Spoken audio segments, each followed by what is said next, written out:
Chapter 354. In the gloomy and quiet room, there was only one lit oil lamp. Suddenly, a gust of wind appeared, and along with the wind, a speck of spiritual light appeared from the ground. With a flash of light, he returned to his physical body. The moment he returned to his physical body, he frowned. His expression was solemn. With just a thought, a 5-petaled plum blossom appeared, emitting a faint glow. Following this glow, traces of imperial chi could be seen emanating from his physical body. This dragon chi was as thin as a strand of hair. It drilled in and out like a snake, not stopping for a moment as it attempted to leave a mark on the Tao foundation. Is this the price of using dragon chi? The plum blossom spun and dragon chi was gradually squeezed out. Pooh! Pei Ziyun spat out a mouthful of blood. After spitting out the blood, he felt much more relaxed. He then took a deep breath and mumbled to himself, "The Earth Immortal from Dark Altar Sect didn't lie to me. I have the plum blossom's protection, and the imperial chi has also seeped into my body. If it were any other ordinary Taoist, they would have been corroded by the imperial chi within a few months. Actually, it's not that bad. It's just that I can't break away from the dragon chi anymore." No wonder since ancient times, the Taoists have always been afraid of the dragon chi and could not accept it. But now it is a trump card. As long as I use it carefully, I can surprise the Earth Immortal. Furthermore, they've planted a chess piece this time. In the previous life, Xie Qingdong and Dark Altar Sect weren't of the same mind. It's just that Xie Qingdong's success has sealed the gap between them. As of now, all sorts of manipulations have been made against Dark Altar Sect. Some of them have already been done, while others haven't. But as long as the Earth Immortals were to investigate, the results would be shocking. This is a venomous snake in hiding. What would Dark Altar Sect think then? No matter what, it's all good for me. Weakening Xie Qingdong's strength is an open scheme. I'm really looking forward to the Earth Immortal's face after his investigation. I'm also looking forward to the possibility of him sending someone to contact me. This means that Xie Qingdong and Dark Altar Sect have already separated, and are now enemies. Boom! Pei Ziyun pushed open the door and looked up into the sky. The sky was dark and gloomy, and it looked like it was about to rain. The guard at the door heard the sound of the door opening and bowed to Pei Ziyun. "True Sovereign, the magistrate has just come to report that the monastery has been cleaned out. He asked us to wait for True Sovereign to come out and report to him." "You're out so quickly?" Hearing the guard's words, Pei Ziyun paused before saying, "Bring me to the magistrate." "Yes, perfected immortal." The two guards led Pei Ziyun into the main hall. There was a table in the middle of the hall, and rows of officials were registering people. The table was filled with gold, silver, copper coins, and other valuables. With one glance, one could tell that there were at least a few thousand taels of silver. The county magistrate saw that Pei Ziyun had arrived and hurriedly welcomed him. He then invited him to take a seat and reported, "We've already counted out 500 taels of gold and 4,600 taels of silver. That's about 10,000 taels of silver and 500 mu of farmland. The rest of the valuables are not included. It's just a Taoist temple, but it's actually a place of great wealth. These Taoist sects are really the country's parasites, taking away the country's bloodline." Just as the county magistrate was speaking, he realized that the imperial envoy in front of him was a Taoist sect as well. Realizing that he had said something wrong, he hurriedly said, "Your Excellency Imperial Envoy, please forgive me. Your Excellency Imperial Envoy, please forgive me." Pei Ziyun took a rough look at the amount of farmland and the amount of gold and silver. It was just that he had investigated before and knew that there was more to it than that. He knew that he had embezzled some money, but didn't care. He then cleared his throat and said, "That's all." It wasn't wise to pursue these matters too deeply. He then heard the county magistrate say, Your Excellency has issued an order to the Imperial Envoy to reward every participant with 10 taels of silver. That's 3,000 taels of silver. Those who died in battle will receive 100 taels of silver. That's 7,000 taels of silver. I know your difficulties, but it's easy to solve. Pei Ziyun waved his hands to stop him, thinking to himself that these officials really wanted to take advantage of everything. He then said, "The statue of the Taoist temple has to be dismantled, but the temple itself will not be dismantled. Even if it's as you've said, 500 mu of farmland would be worth at least 5,000 taels of silver. Those who are injured cannot just be given money. Convert it to farmland and there will be a rental fee. That's more than enough. I'm not counting the other valuables. Furthermore, I've issued an order to the Imperial Envoy, and have 5,000 taels of silver as compensation. Can't I do it?" Everyone fought together and killed the bandit. "I know it's tough, but all of you, the county magistrate and the county magistrate, will write a memorial to the bandit.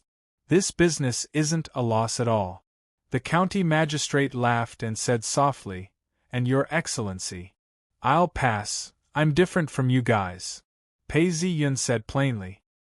He had 1,000 mu of farmland on the mainland, and 5,000 mu of farmland on the island. He had 20,000 taels of silver on hand, and 130,000 taels of gold hidden away. Although he didn't have much in the open, he wasn't worried about money. He wasn't prepared to take any more money and be in cahoots with them. He swept his gaze across the room and noticed a few secret manuals.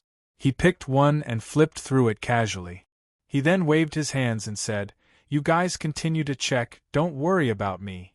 He then continued reading the book. Yes.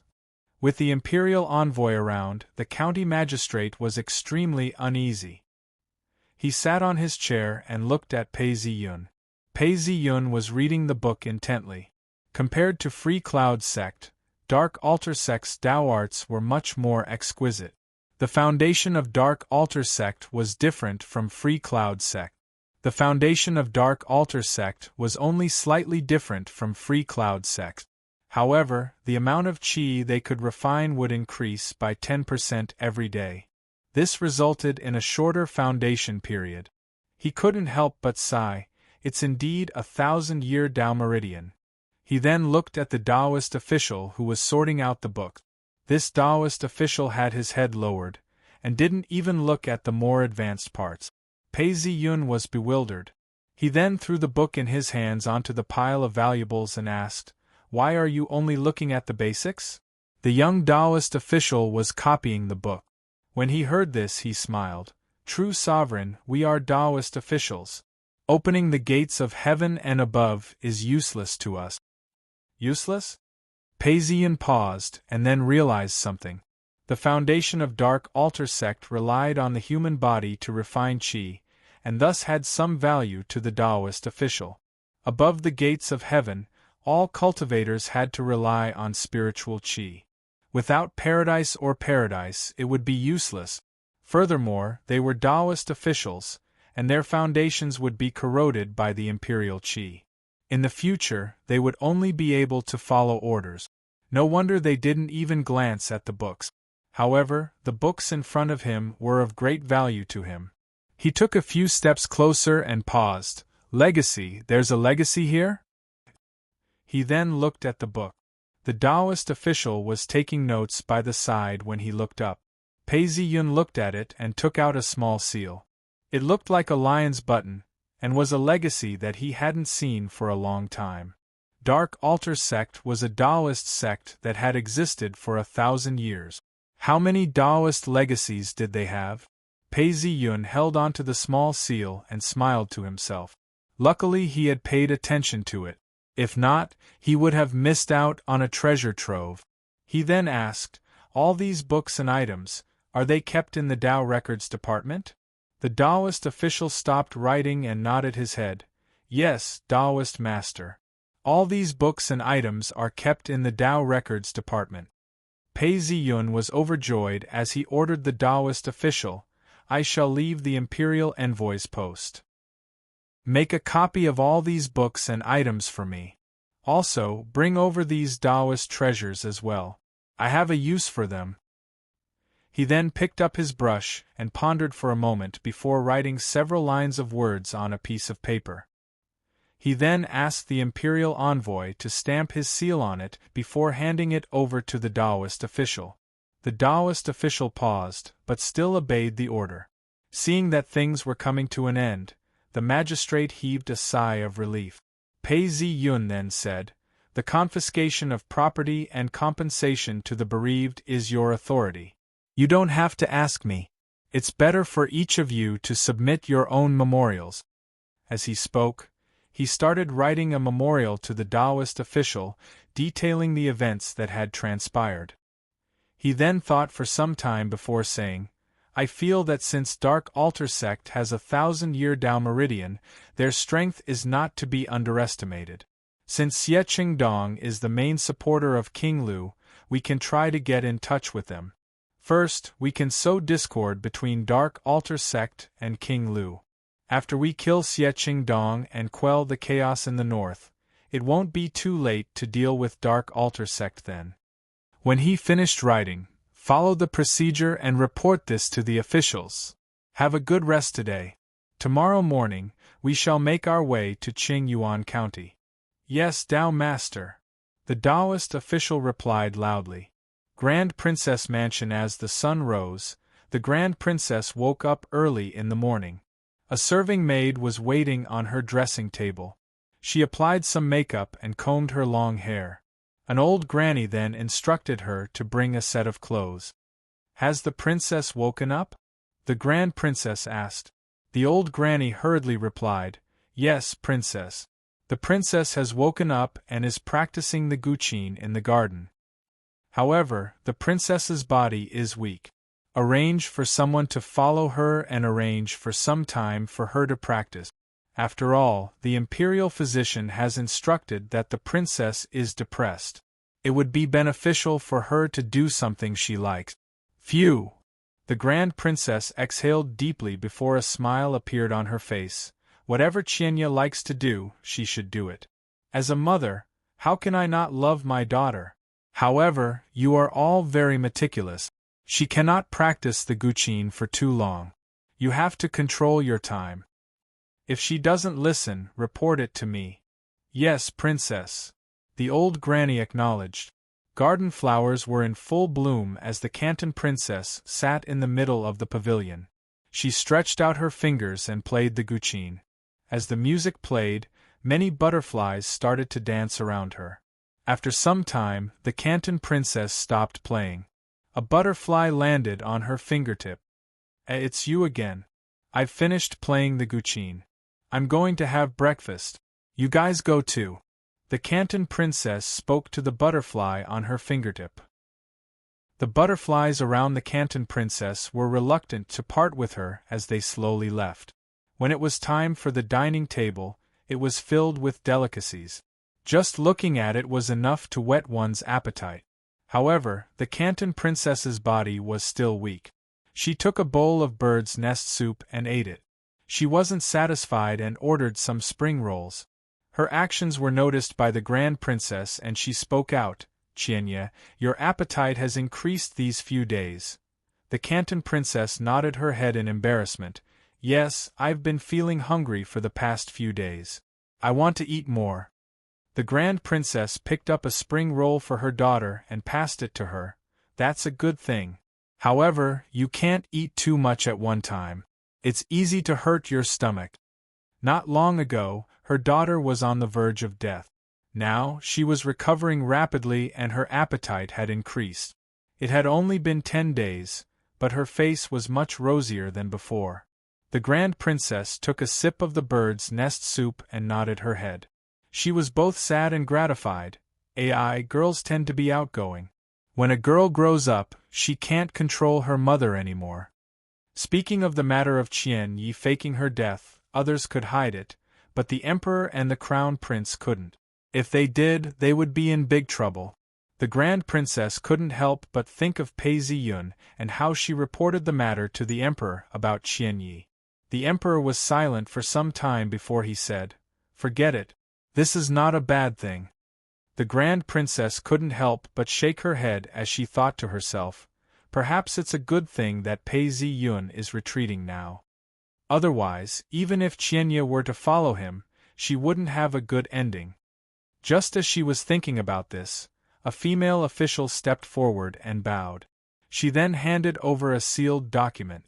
The Grand Princess placed her chopsticks down and tore open the document. She then frowned, splitting up Dark Altar Sect and killing Xie Qingdong.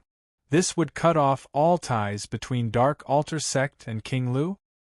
My guest, no, son-in-law, should focus on killing Xie Qingdong and cut off the connection between Dark Altar Sect and King Lu?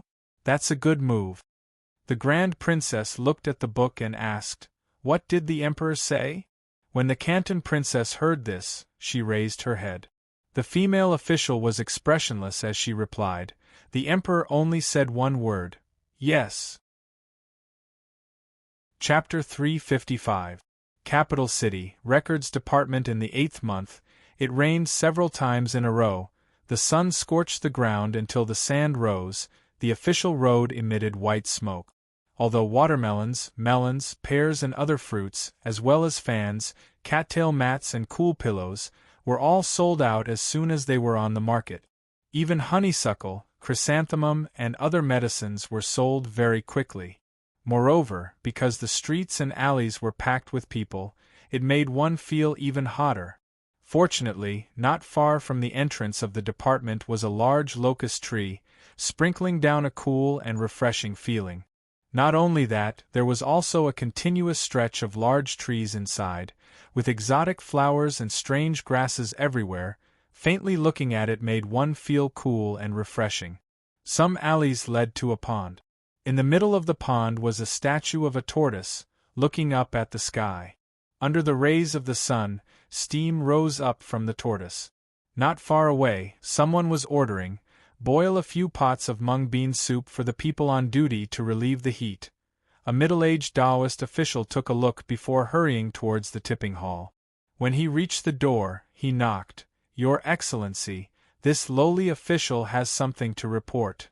Inside the hall, Feng Min was reading through the documents, categorizing them and making decisions. When he heard the Taoist official's voice, he placed his brush down and shouted, "Come in."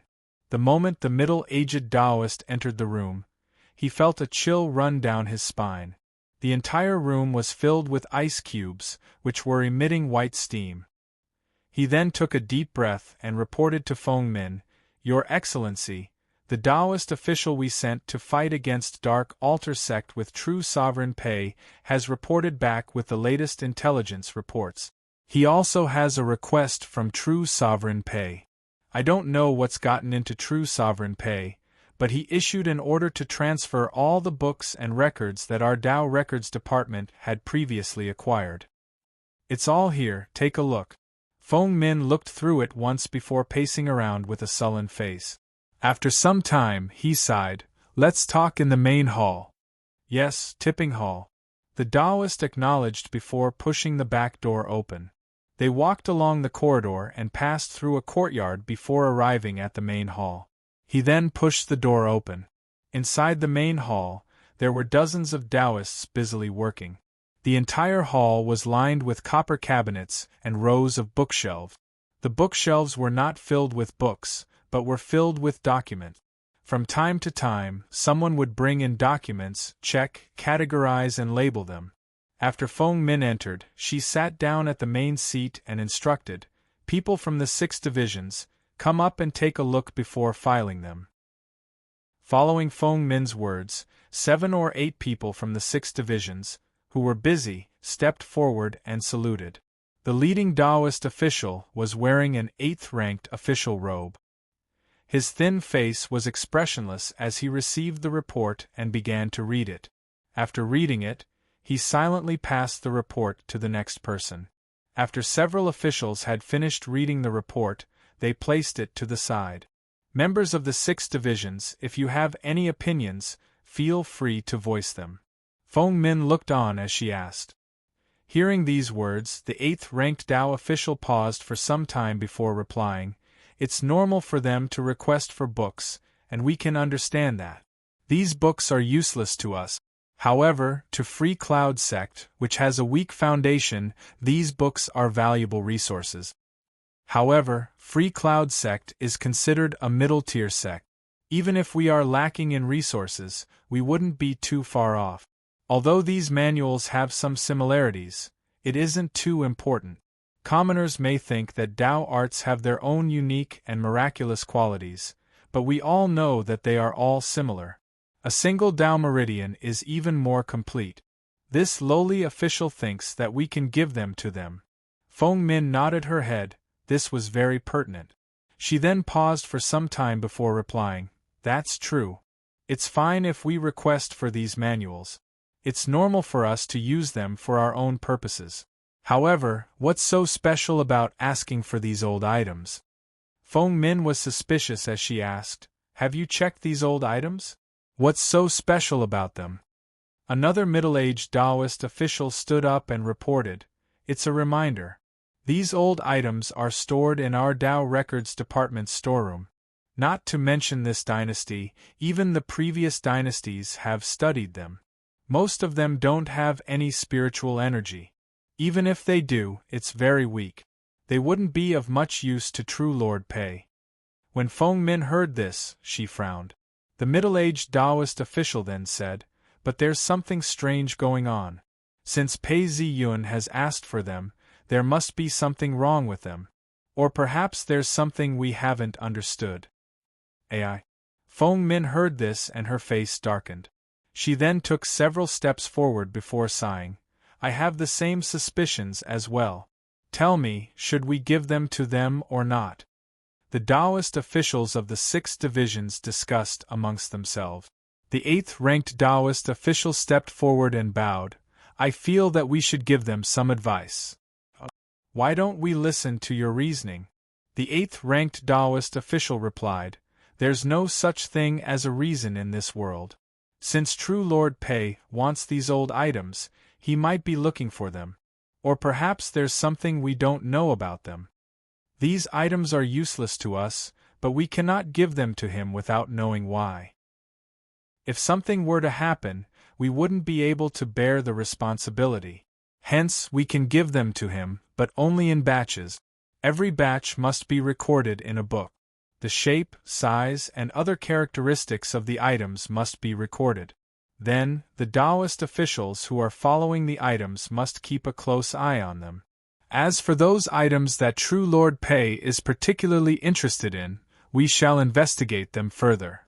Perhaps we can find out why true Lord Pei is so interested in them." Feng Min listened to the 8th-ranked Taoist official's explanation and stood up. "All right, let's do it this way. Give them to him, but in batches. Arrange for the following Taoists to keep a close eye on them, and see what they can be used for." "Yes." Everyone present bowed in acknowledgement. Feng Min then patted the document in her hands. "As for this one, the Emperor has already given his approval. It's not something we can handle. Just record it down." "Yes." Everyone acknowledged as they used paste to stick a small note on the document and recorded it down. Everyone took the note and placed it on a bookshelf. When they looked closer, they could see that the bookshelf was filled with countless documents. On top of the documents, there were labels such as Free Cloud Sect, Golden Island, Pei Ziyun, etc. "Zhang Ling, follow me." Before they left, Feng Min called out to the 8th-ranked Taoist official. Zhang Ling followed behind without a word. Feng Min walked a few steps before standing in the middle of the corridor. She then spoke in a heavy tone. "Pei Ziyun is different from the previous Taoists. In the past, no matter how profound the Taoists' Tao arts were, they didn't know much about politics. However, this person is well versed in both literature and martial arts. Once he's up against the Taoists, he won't be able to kill them in a single strike. Otherwise, he'll be in big trouble. The 6th Division is in charge of capturing and killing Taoist bandits. You shall be in charge of Pei Ziyun.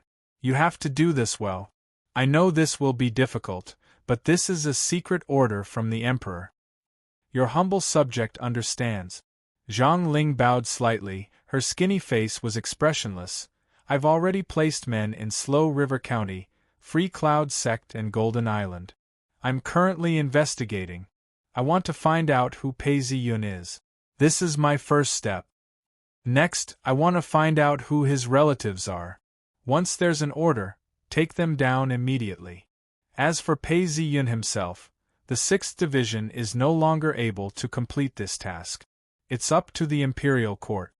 The rules of the Imperial Court were to control the family members of the Taoists. These words were spoken normally, but as soon as they were spoken, a gust of wind blew in, causing the windows to rustle. Feng Min shivered uncontrollably. After some time, she then said, I understand what you mean. We'll follow your rules. If there's any progress, report back to me immediately. Yes. Relay station. The relay station was in good shape, and was only a few hundred meters away from the street. Since it wasn't a market day, and it was the height of summer, there weren't many people on the street. However, there were medicine shops, tea leaves, porcelain, and even a tavern. The sun shone through the window into the room, as Pei Ziyun woke up. An indescribable feeling washed over him. He fell silent for some time before exhaling heavily. Although this wasn't the first time, every time he experienced life, he felt as though he was somewhere else. In the future, it's best not to use such dreams, as it affects myself. If I use my experience, the side effects will be much smaller. However, this is the legacy of the Taoist of Dark Altar sect. Only by experiencing it personally can I absorb the most experience and Tao art. I had no choice this time. Pei Ziyun closed his eyes. He didn't need to think about it, nor did he need to think about it. The dream from yesterday appeared in his mind in a vivid and lifelike manner. The child. His parents patted his head. Li Chongxing, I've heard that there are immortals on Dark Altar Sect's mountain. When you go up there, you must cultivate well. Who knows, you might become an immortal in the future. All right. The child replied in a childish voice. He then saw his parents dressed in rags. Their faces were sallow and emaciated. Time passed day by day. Pei Ziyun continued to cultivate on Dark Altar Sect's Tao arts and sword technique. All of a sudden, someone came from the foot of the mountain. Chongxing, your parents have been severely injured by the bandits. They are on the verge of death. Hurry and go take a look. Chongxing, you must take good care of yourself. Pei Ziyun rushed down the mountain. His parents didn't even have time to speak before they passed away. Before they died, they held onto Li Chongxing's hands tightly. Li Chongxing screamed out in agony. It was a heart-wrenching cry. After a long time, he finally calmed down and wiped his tears away. Without saying a word, he buried his parent. Li Chongxing became quiet. Every day, he worked hard and cultivated hard. Finally, he opened the gates of heaven and mastered his sword technique. He was promoted to the inner sect and went down the mountain to raze the bandits to the ground.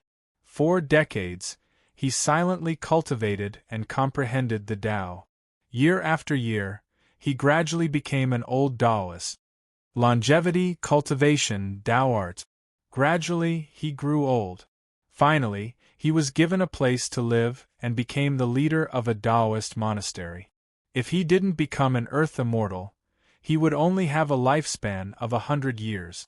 Pei Ziyun opened his eyes and sighed. Dark Altar Sect's Tao arts are indeed exquisite. They are much better than Free Cloud Sect's. However, many of the principles are the same. It's just that Dark Altar Sect's Tao arts are much more profound. These are all resources. Pei Ziyun exhaled before shouting out, "System." A plum blossom appeared before his eyes as it grew bigger and bigger. It then transformed into a translucent information interface. It carried a faint sense of light as it floated in front of his eyes. Master. Level 911, 2%, Sword Techniques. Master, 66, 1%, Tao Arts Principles, Advanced, 87, 3%, Tao Arts, 85 Types Advanced, 53, 1%, Stars Transposition, Level 3, 76, 7%, Cloud Wind Form, Level 3, 33, 9%. He then thought to himself, after obtaining the Tao Arts from Dark Altar Sect, my Tao Arts Principles have finally reached 87, 3%. If I could reach 100, I would immediately become a master. The Tao Arts of this world would no longer be mysterious to me. I could even transform them into my own unique divine abilities. The Tao Records Department inherited the previous dynasty. I wonder how many of these items they have accumulated. Even if only 1 out of 10 of them were legacies, I would still be able to become a master. Just as he was about to stand up, an official approached him and asked, "We've reached Wenyang County. Are we going to fight?" "Of course we are. Why wouldn't we?" Pei Ziyun replied casually. Before he left, he had given them the information he had obtained from the demonic beast dimension, as well as his conjectures. He then made it seem like the Earth Immortals would be scared witless. This could be the basis for their cooperation. However, before the Earth Immortals could respond, they were still enemies. Why wouldn't they fight? Weakening the Dark Altar Sect was a matter of course and right. Chapter 356. The Underworld. Everything was gray and dark. There was no day or night, only darkness. It was dark and gloomy, as though it was night, but not to the point where one couldn't even see their own fingers. A ray of light shot through the skies. Occasionally, he would see buildings. Most of them were small houses, which were used by the commoners to worship. There were also some lit up, which were used by the temples. When he arrived above a dilapidated palace, the Earth Immortal's clone stopped in his tracks. This place was filled with signs of decay, and there were even a few ghosts struggling within. AI, the nobles of the previous dynasty were only SOSO. The Earth Immortal sighed, but did not stop. He continued flying until he arrived at a paradise. There was no sun here, but light shone down from the sky. As soon as he entered, he could see a mountain range. White clouds surrounded the area, and it was a beautiful sight. Looking around, he could see many beautiful caves and trees. Occasionally, he would see a Taoist walking in and out. This was a paradise. However, the Earth Immortal's clone did not stop there. He flew towards a palace and arrived at the palace. He then flew upwards and appeared in the world of the living. This was a palace. Although it was not as good as the underground palace, it was still very luxurious and elegant. On a jade couch, the Earth Immortal was sitting cross-legged. All of a sudden, he opened his eyes. His clone had a solemn look on his face. Looking at his clone, the Earth Immortal laughed. "Looking at your expression, did you receive some important news?" Hearing the main body's words, the clone's face turned extremely dark. "Indeed, something important has happened." The Earth Immortal was shocked as he laughed. "I'm already an Earth Immortal, and you're my clone. Could it be that Pei Ziyun is so strong that even you're afraid?" "Pei Ziyun is very strong, but that's not the only reason I'm shocked. He gave me some information, and I'm afraid that the heavens will change." "What? Heavens will change?" "Yes. You and I were originally one." The Earth Immortal thought for some time before speaking to the clone. The clone nodded his head and transformed into a ball of light. He then flew towards the Earth Immortal and returned to his original form. Everything that had happened was reflected in the Earth Immortal's mind. When the Earth Immortal saw the information that Pei Ziyun had given him, he trembled as his face turned pale. His lips trembled. "No, this matter cannot be decided by me alone. I have to report this to the previous Tao Masters." Immediately, another clone appeared and flew towards the ground.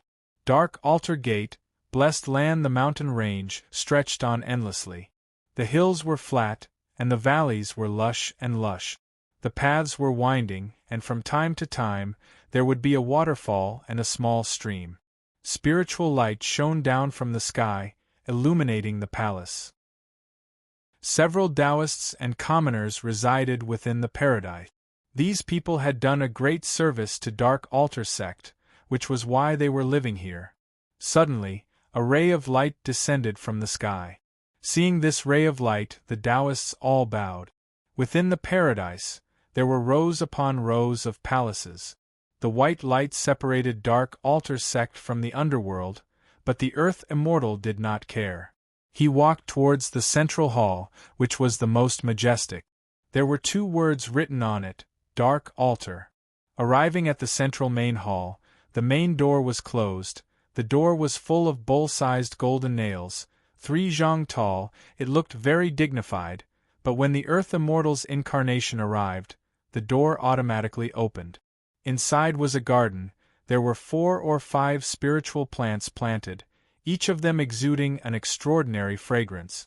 There were many pavilions and pavilions. In the main hall, mixed spiritual energy and incense entered, continuously refining. Sitting in the middle of the main hall was the first Earth Immortal Patriarch. It was just that his physical body had decayed and entered the underworld. He continued to exist as a deity, and thus had a certain level of control over Dark Altar sect's paradise. When the Patriarch opened his eyes, the Earth Immortal had a grave expression on his face. He then laughed. Qing Yuanzi, what's the matter with you today? What's the matter? Qing Yuanzi bowed to the Patriarch solemnly. His expression was somber as he replied, Indeed, it's something important that concerns Dark Altar sect. As he said this, he didn't speak as he stretched out a finger and snapped it off. He then handed it over to the Patriarch. The Patriarch paused in shock as he stared at Qing Yuanzi. Why are you doing this? If I don't do this, I'm afraid there will be changes to the plan. Qing Yuanzi's tone was cold, and the Patriarch didn't speak further. He stretched out his hand to receive the finger and swallowed it in one gulp. In the blink of an eye, he trembled as his expression changed. He didn't make a sound as he muttered to himself, exchanging glances. After some time, the Patriarch exhaled and lowered his eyes. He then sighed deeply. The information you've received, I've thought about it carefully. I'm afraid it's not entirely false. Xie Yi was an ordinary disciple, and couldn't even enter the inner sect. He was married and had children. Under normal circumstances, he would at most have the right to recommend his son into the sect. I didn't expect the fate of the sect to change so suddenly. Actually, it's not that I didn't have any suspicions, but to be able to become an Earth Immortal, who doesn't have their own secrets. If I don't become an Earth Immortal, I'll be able to enter paradise in the blink of an eye. I didn't expect the implications to be so huge, and the process to be so bloody. Even I'm shocked. The Patriarch turned around. His face was covered in a layer of frost as he looked at Qing Yuanzi. Qing Yuanzi's expression was somber as he spoke. That's not the most important thing. What's more important is whether or not it's as Pei Ziyun said. Our paradise and our sect are under the control of the gods and demons. That's the most important thing. The Patriarch didn't reply. He stood up and walked to the top of the stairs. He then looked up at the sky and asked, How do you intend to handle this? Qing Yuanzi stared at the back of the Patriarch and spoke slowly. Seal paradise and activate the spell. Do you think there's a need to do this? Yes. Qing Yuanzi said decisively. Yes. Good. I shall summon the Taoist masters here. The Patriarch spoke. Before long, several beams of light shot down from the sky and landed on the ground. The Patriarch then looked at the Taoist masters and spoke. Something big has happened. We have to activate the spell and seal paradise. We have to activate the spell? The Taoist masters were shocked. If that's the case, many of the Tao arts in the world will be affected. Qing Yuanzi stood up and looked at the Taoist masters fearlessly. This is a very important matter. Once we seal paradise, I shall explain to everyone. The Taoist masters were all shocked and didn't speak further. Dark Altar sect. It was already night time. A crescent moon hung high up in the sky, and its light shone down upon the earth. Qing Yuanzi's body was deep in thought for some time before he stood up and walked towards a small bell. He took out a small hammer and hesitated for some time before striking it down. Dang, dang, dang, this was the truth-gathering bell, and it never rang lightly. The moment it rang, all disciples of Dark Altar sect had to respond. Many people were surprised. Why is the Earth Immortal gathering the elders and core disciples today? Dozens of people heard this and rushed back to the Earth Immortal's palace. In the world of the living, Taoists didn't have the ability to fly. The nearest Taoist soon arrived at the Earth Immortal's palace. The palace was located near a small stream, and had many pavilions and ponds. It was extremely elegant, but nobody was in the mood to admire it as they rushed to the front of the palace. A Taoist walked out and looked at them before speaking. The true sovereign has instructed that you disciples shall form groups of 5 and enter the palace to meet him. The highest title of a person was a true sovereign. Dark Altar sect had patriarchs who had received this title before, but it was impossible for them to have the title of true sovereign for generations. However, those who reached the Earth Immortal stage, even if they weren't given the title of true sovereign, would still refer to themselves as such. Yes. The first to arrive was Zhang Qing. He was somewhat taken aback, but still acknowledged the order. Seeing that there were 5 people gathered, he entered the palace together. As soon as he entered, he saw the Earth Immortal seated on the jade couch. He hurriedly bowed. "Forget it, get up." The Earth Immortal spoke as he looked at the next person. "Junior Brother Qin, let's begin." "Yes." A tall and skinny Taoist walked out from the left. Everyone recognized him. This was Elder Qin, the law enforcer. They couldn't help but feel a chill down their spines. Elder Qin stood still in the middle of the palace as he took out a scroll and opened it in front of everyone. "Zhang Qing." Elder Qin called out. "Your disciple is here." Zhang Qing didn't know what was going on, but replied. As soon as he responded, a shadow appeared on the scroll. Elder Qin looked at him carefully before speaking. "Go to the left." "Yes." Zhang Qing didn't know what was going on, but it seemed like he had passed. He then went to the left. "Fan Zilong." Elder Qin called out. "Your disciple is here." Fan Zilong's voice trembled as he replied. It seemed like he had nothing to do as he went to the left as well. "Ren Yao. Your disciple is here." Ren Yao appeared to be very calm. However, with a buzz, the shadow on the scroll was suddenly covered in fog. It was unknown what was mixed in the fog, but it was hard to see clearly. Following which, a hanging golden bell rang. "Kneel." Elder Qin's face turned cold as he spoke. "Elder Qin, what crime did I commit?" Ren Yao looked very innocent, but Elder Qin laughed coldly. With just a tap of his finger, the scroll seemed to come to life. The fog within it resisted with all its might, but in the end, a shadow appeared. It was an ape. "Take him down." When Ren Yao heard these words, his expression turned ferocious. He turned around and fled. Elder Qin didn't hesitate any longer. This is the land of a perfected lord. Even in the world of the living, he can still display his might. "Do you think you can escape?" As he spoke, he tossed out a jade scepter that streaked across the sky and fell down. Ren Yao's expression changed. With a loud roar, he punched out. With a loud boom, sparks flew everywhere. The sound of Ren Yao's bones breaking could be heard. The jade scepter did not kill him. Although he was covered in blood, he still dashed towards the entrance of the hall. His body was covered in fog as he shouted, "Quick, go and inform the others. The secret has been exposed." At this moment, a faint flash of lightning flashed past, followed by a loud explosion. The fog dissipated, and blood dripped down from the hall all the way to the entrance. Ren Yao's head was smashed into pieces. There was another disciple who was trying to escape. His chest had caved in, but he was still alive.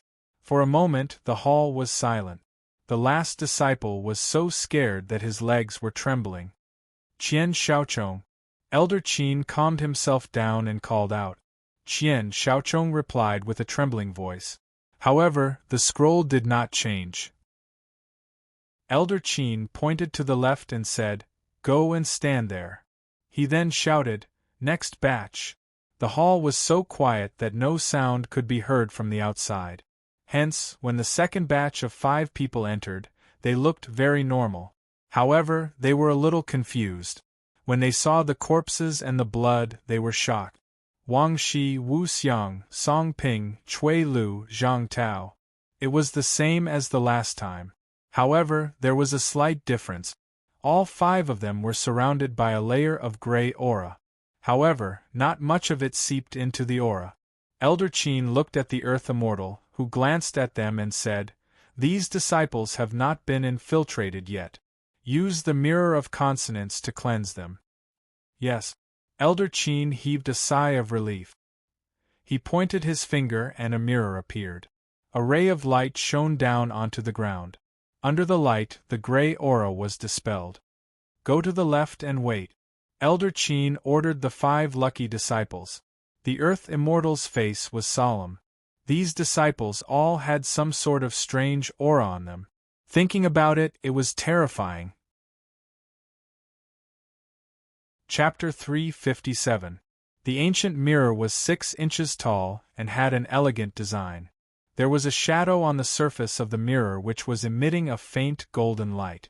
Every time a batch of old men was plucked clean, the next batch would be replaced. At this point, something happened. Zzz. As the light shone on an elder's body, it was like ice meeting fire. The elder raised his head, revealing 2 long fangs. He looked extremely ferocious. "Zhao Chen, wake up." The Earth Immortal frowned as he increased the intensity of his weapon. He then called out to the elder. However, the elder's eyes were bloodshot as he drew his sword and charged towards the Earth Immortal. He's already seeped into his soul, causing him to be bewitched? The Earth Immortal looked at him and sighed as he pointed his finger. Boom! The elder's head exploded as a ball of black chi tried to escape. However, a red beam of light shot towards the elder. As soon as it came into contact with the elder's black chi, it exploded.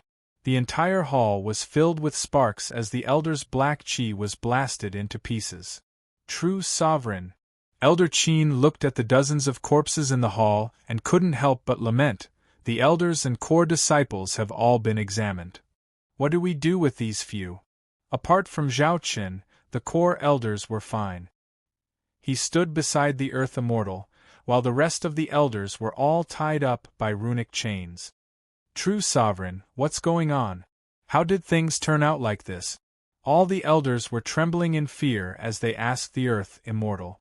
The Earth Immortal's face was solemn as he stared at the few elders who were tied up.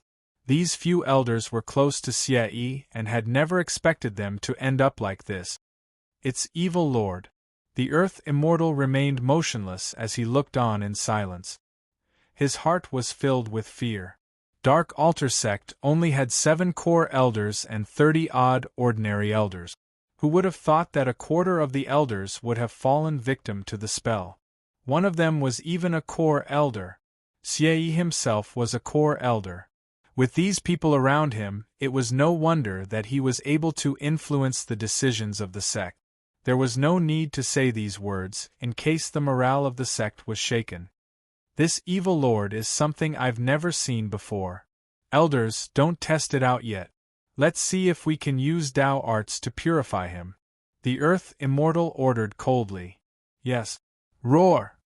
There were a few other disciples on the side. Elder Qin grabbed one of them and used his magical tool to shine it on him. Zzz. Under the spiritual light, the disciple's fangs and red eyes gradually degenerated as the strange energy dissipated, turning him back into a human. Elder Qin heaved a sigh of relief. Suddenly, the disciple screamed. The Earth Immortal opened his eyes and saw that the disciple's Yin spirit had fused with evil Chong. As the strange qi dissipated, so did the Yin spirit. When the last bit of demonic qi dissipated, the disciple fell to the ground, dead. Damn it! The Earth Immortal clenched his fist. One of the elders was bewildered and in disbelief. What kind of heretic overlord is this? It's so powerful that even our crystal bright mirror can't break it? A core elder's face darkened. With a paw sound, he smashed the scepter and said, "This kind of evil can actually infiltrate our elders and disciples and secretly influence our judgment. This is truly terrifying." Elder Qin wasn't as shocked as he was. He took a closer look and reported, "True Sovereign, it's not completely useless. It's just that this is the first time we've seen such an evil. Hence, we can't do anything about it. These disciples and elders are all elites of our sect. Apart from the fact that they're hopeless, we have to save them. Given the current situation, we can only try them one by one. Let's start with the disciples. We have to find the problem and analyze the nature of this evil. As long as we can find out the nature of this evil, it won't be difficult to break it." "You're right." Hearing Elder Qin's suggestion, the Earth Immortal's face was solemn. After some time, he sighed and said, "That's the only way. We've checked the core sect. We've also checked the inner sect and outer sect. The Patriarch of the Paradise has ordered that we have to get rid of this evil." As the Earth Immortal spoke, he felt something and sighed. "The Paradise has sent news. The Paradise has cleaned up the Paradise much faster than us. We've found Evil Chong. Although he resisted, he was surrounded and killed. But we can't be too careless. The evil in Paradise has been eliminated, but our Taoists haven't. We can only relax after we get rid of him one by one. As for Xie Qingdong, Hayes, let's talk about it after we've dealt with the sect." "Yes." Elder Qin sighed. Just by looking at how the Earth Immortal didn't mention a word about the Xie family, he knew that he was suspicious of them. The sun was setting in the west, shedding a blood-red glow. A troop of grain escorts was walking on the official road. This was Count Zhongqin's troop. On both sides there were armored soldiers guarding them. They looked into the distance warily. There was even a troop with a crossbow in their hand. If anything went wrong, they would shoot right away. One of them looked out and saw that they were still 10 miles away from the bank town. The sky was dark. He shouted anxiously, "Quick, hurry up. There's a relay station 10 miles ahead. When we reach it, we'll set up camp and rest." "Yes, General," someone replied loudly. The troop whipped out their whips and sped up. The dark red glow of the sun shone down, causing their shadows to become longer and longer. A pavilion appeared in front of them. In another 5 miles they would reach the relay station. They could stop and rest then. All of a sudden, an officer's expression changed. He got off his horse and laid on the ground to listen. Looking at the officer's expression, the general raised his hand and signaled for the soldiers to stop. This officer was an elite soldier who had been through many battles. When he heard the sound of horse hooves, he raised his head and shouted, "General, there are cavalry approaching." Although their hooves were wrapped in cloth, there were too many horses and they couldn't cover it up. I could hear it. "What?" The general didn't panic and ordered, "Form up the carriages and prepare the bows." "Yes," the officer replied. The troop moved the carriages to a spot and formed a circle. The archers were at the top and the infantrymen were all using their spears. Only the general was left in the middle. The moment the carriage formation was formed, one could see a cavalry in the distance. These cavalry were dressed in light armor and were painted red. When the sun shone on them, they shone even brighter. They looked like heavenly soldiers descending from the heavens. The hooves of the horses stepped on the ground, causing smoke to rise up. "General, there are only about 200 of them. We should be able to defend against them." The officer looked at the 200 to 300 cavalrymen and relaxed. The general laughed coldly, "Listen to my command. Archers, prepare your spears. We must teach these cavalrymen a lesson." "Kill, kill!" the grain escort team roared. King Lu's officer looked at them and felt that something wasn't right. The carriage formation, the archers, the spears. This was a troop that was meant to deal with cavalrymen. He hesitated. There's something strange about this troop. They actually discovered us. Should we attack or not? The officer looked at them and decided to retreat. All of a sudden, he felt a strange feeling in his head as a red light flashed past his eyes. It's just 20 crossbows. We can fight them. The officer pulled on the reins of his horse and shouted, "Kill, charge forward and kill them all." The cavalry charged forward, and the 200 to 300 of them arrived in a split second. Seeing the cavalry charge forward, the general laughed coldly. "You're just 200 to 300 light armors and you dare to attack us? Fine, if I kill all of you, it'll be a merit." As he spoke, he shouted, "Prepare the crossbows." His voice was rough and forceful. The archers within the carriage raised their bows and took aim, as the arrows gleamed coldly. The dust cloud got closer and closer. The general then saw a flag appear in front of him. A large group of cavalrymen clad in red armor followed closely behind. Although there were only 200 to 300 of them, the sound of the hooves of the horses was getting louder and louder.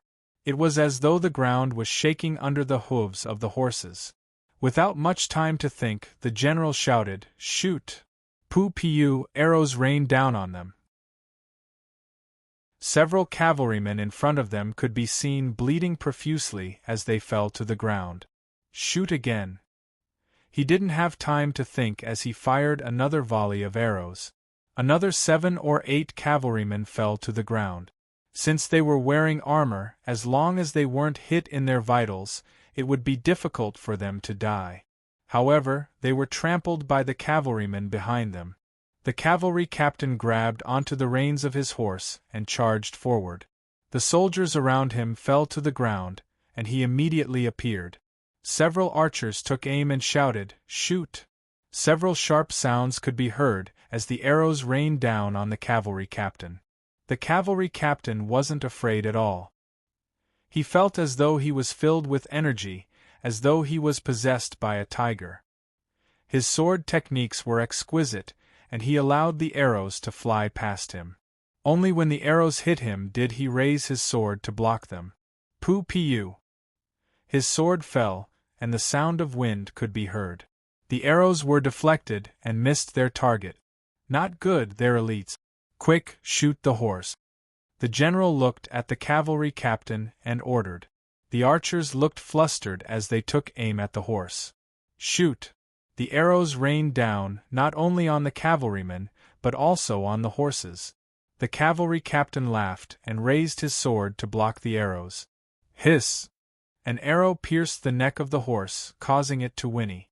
The cavalry captain then urged the horse forward, causing it to slam into the horse. Boom! The horse slammed into the carriage, causing it to tremble. However, it didn't flip over. At the same time, the cavalry captain let out a long whistle as his entire body leapt up from the horse. He then stepped onto the roof of the carriage and flipped over. The general who was inside the carriage was shocked. The enemy was fully armored, and was as agile as a leopard. He had never seen such martial arts before, and was extremely fearsome. Pierce! At this point, the long spears that the cavalry captain had prepared were pierced out. The cavalry captain's sword flashed, and each spear was pointed. Although it didn't seem like much, the spears that were pointed at the soldiers felt as though they had been struck by lightning. Their long spears almost flew out of their hands.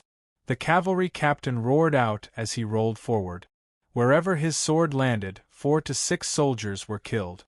The pitiful cries of the soldiers rang out in the general's ears as he saw the enemy charging towards him. Actually, the spears were useless against the enemy, and couldn't be used at all. Only the personal guards were still able to block the enemy. Wherever the long blade slashed down, the soldier's arm would go numb, and his entire body would slow down before he was killed. When the general saw this, his face fell. How valiant! King Lu is a traitor. How can he have so many brave soldiers willing to serve him? He then ordered, "Throw away your spears and draw your swords." However, it was too late. Within the carriage formation, there was nowhere to hide. Seeing the enemy charging towards him, the general drew his sword and was about to say something when the enemy's sword slashed down on him. The general shouted out loudly and raised his sword to block the incoming sword. His vision blurred, and the shadow of a tiger appeared in front of him. The general froze. "Aren't you?" Before he could finish his sentence, the two of them exchanged blows. The general's head flew off, and blood spurted out like a fountain. At this point, boom, boom, boom. One of the carriages was flipped over, as the cavalry dismounted and charged in. "Kill them all. Leave no one alive." The cavalry captain was agitated by the sight of fresh blood, as he rubbed his face and shouted out in anger. Chapter 358. Kill all the enemies. Leave no one alive. The captain spoke out in a sinister tone. Seeing that one of the soldiers was trying to escape, he swung his sword lightly, and the soldier's blood splattered all over his body. Hearing the order, the cavalrymen charged in like a tidal wave, killing their way through the resistance. Under the gleam of the sword, pieces of flesh and blood fell to the ground. Seeing this, the captain laughed. Seeing that the situation wasn't looking good, the commoners who were guarding the rations knelt down and shouted, "General, we are farmers, not soldiers. Spare us, spare us." At this point, the cavalrymen had already completed most of the killings. Their eyes were bloodshot. When they heard these words, they looked towards the captain. The captain grinned and pounced forward. Pooh! A blade sliced through the air, and a head flew into the air. The captain then stretched out his arm and spoke coldly. "Didn't you listen to my orders? These people helped the fake crown prince to resist the heavenly troop. The law is heartless and cannot be tolerated. Kill them all, kill them all."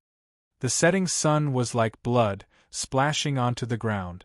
Wherever the sword flashed, commoners would be chopped off. The ground was littered with corpses, and blood flowed like a river. The cavalrymen cut up the rations and threw them onto the ground to feed the horses. The captain then stepped on the head of a corpse, causing brain matter to splatter everywhere. He then said, "If the rations can be transported, send them back. If they can't be transported, burn them." Yes. A bright red fire started to burn. Some of the commoners who weren't completely dead yet were screaming in agony. The smell of burnt flesh permeated the air. The captain's entire body was bathed in blood, as though he was enjoying the smell. He then waved his hands. "Retreat!" Governor's mansion within a room, the blind Taoist sat upright. A black aura surrounded his forehead, as images flashed past his eyes. In front of him, a man was bending over a table, writing something. He looked to be around 30 years old. When he saw the blind Taoist open his eyes, he asked, "How is it?" "Not bad. Another cavalry general has fused with the tiger demon.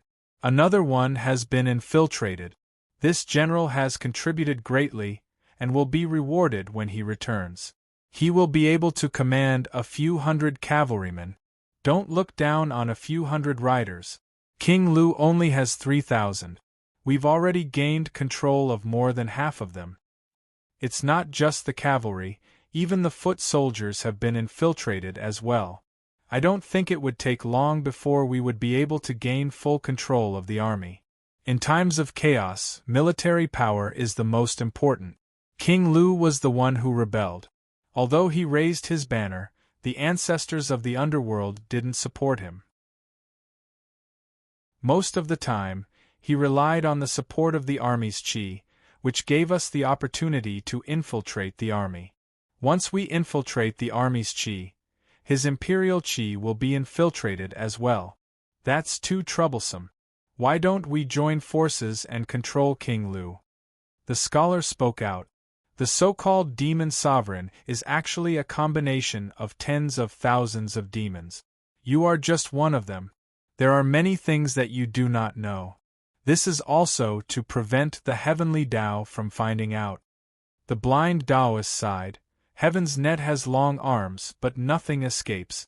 Now that we've entered with our complete consciousness, and with such a huge amount of energy, we would be repelled in any world.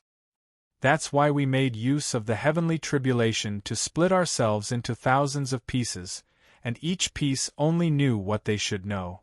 That way, even if they were refined, they wouldn't be able to piece together the truth. Apart from the top 36 pieces, the rest of us don't even have the awareness of being part of the demon race. We still think of ourselves as humans. King Lu has the mandate of heaven on him. If we were to control him directly, we wouldn't even be able to do so. Even if we were able to, we would only be killed a second time. You have to know that every time we were killed, even if we were prepared, we would still suffer huge losses. When the scholar heard this, he asked, "By controlling King Lu like this, we can deceive the heavens. How could it be so simple? Even if we were to infiltrate the world from below, and form an important part of King Lu's fate energy, we would still be discovered and killed. We would then enter the next cycle of reincarnation. It's just that every time we reincarnate, as long as the gains outweigh the losses, we would be able to develop further. Furthermore, we would be able to assimilate with this world, until we are recognized as natives of this world." The blind Taoist spoke coldly. "Even I, as the main piece, cannot predict the changes that will occur. If the losses outweigh the gains, we would have to hide our claws and teeth, and endure. We would have to preserve the seed of the world. Who knows how many sacrifices would have to be made. But in the end, it would all be worth it. As long as this world becomes the world of the demons, you and I would be able to return to normal. Then, we would be able to move on to the next world." The scholar laughed. "I understand." When the blind Taoist heard this, his face fell. Something's not right. AI, the demonic chi dweller, has been destroyed. Has it been discovered? The scholar was surprised. Could it be that the general is dead? No, it's not the army. It's Dark Altar sect. They used the anchors and snuck in. The earliest ones had been planted for over 70 years, and had only grown recently. This isn't sudden at all. Why would there be a change in fate? The blind Taoist was deep in thought as he stretched out his hand and grabbed the air. After some time he laughed. "I didn't expect you guys to be so alert and to have discovered it. Could it be that the heavens are warning me? But my demonic chi is good at concealing. Even if it's exposed, it can't be easily removed. There are emotions and no emotions. Flying scaled beasts, stone and wood tools, all of which have been enlightened by my demonic chi, have become part of the demon race. Even the Emperor Shard can be concealed. Although there's a way to remove all concealment, I've just arrived here. No matter how miraculous I am, it would be difficult for me to detect it. How are you going to find out?" Dark Altar Sectet was built on a mountain, and was surrounded by dense foliage. Another group of disciples stepped forward, their hearts filled with unease.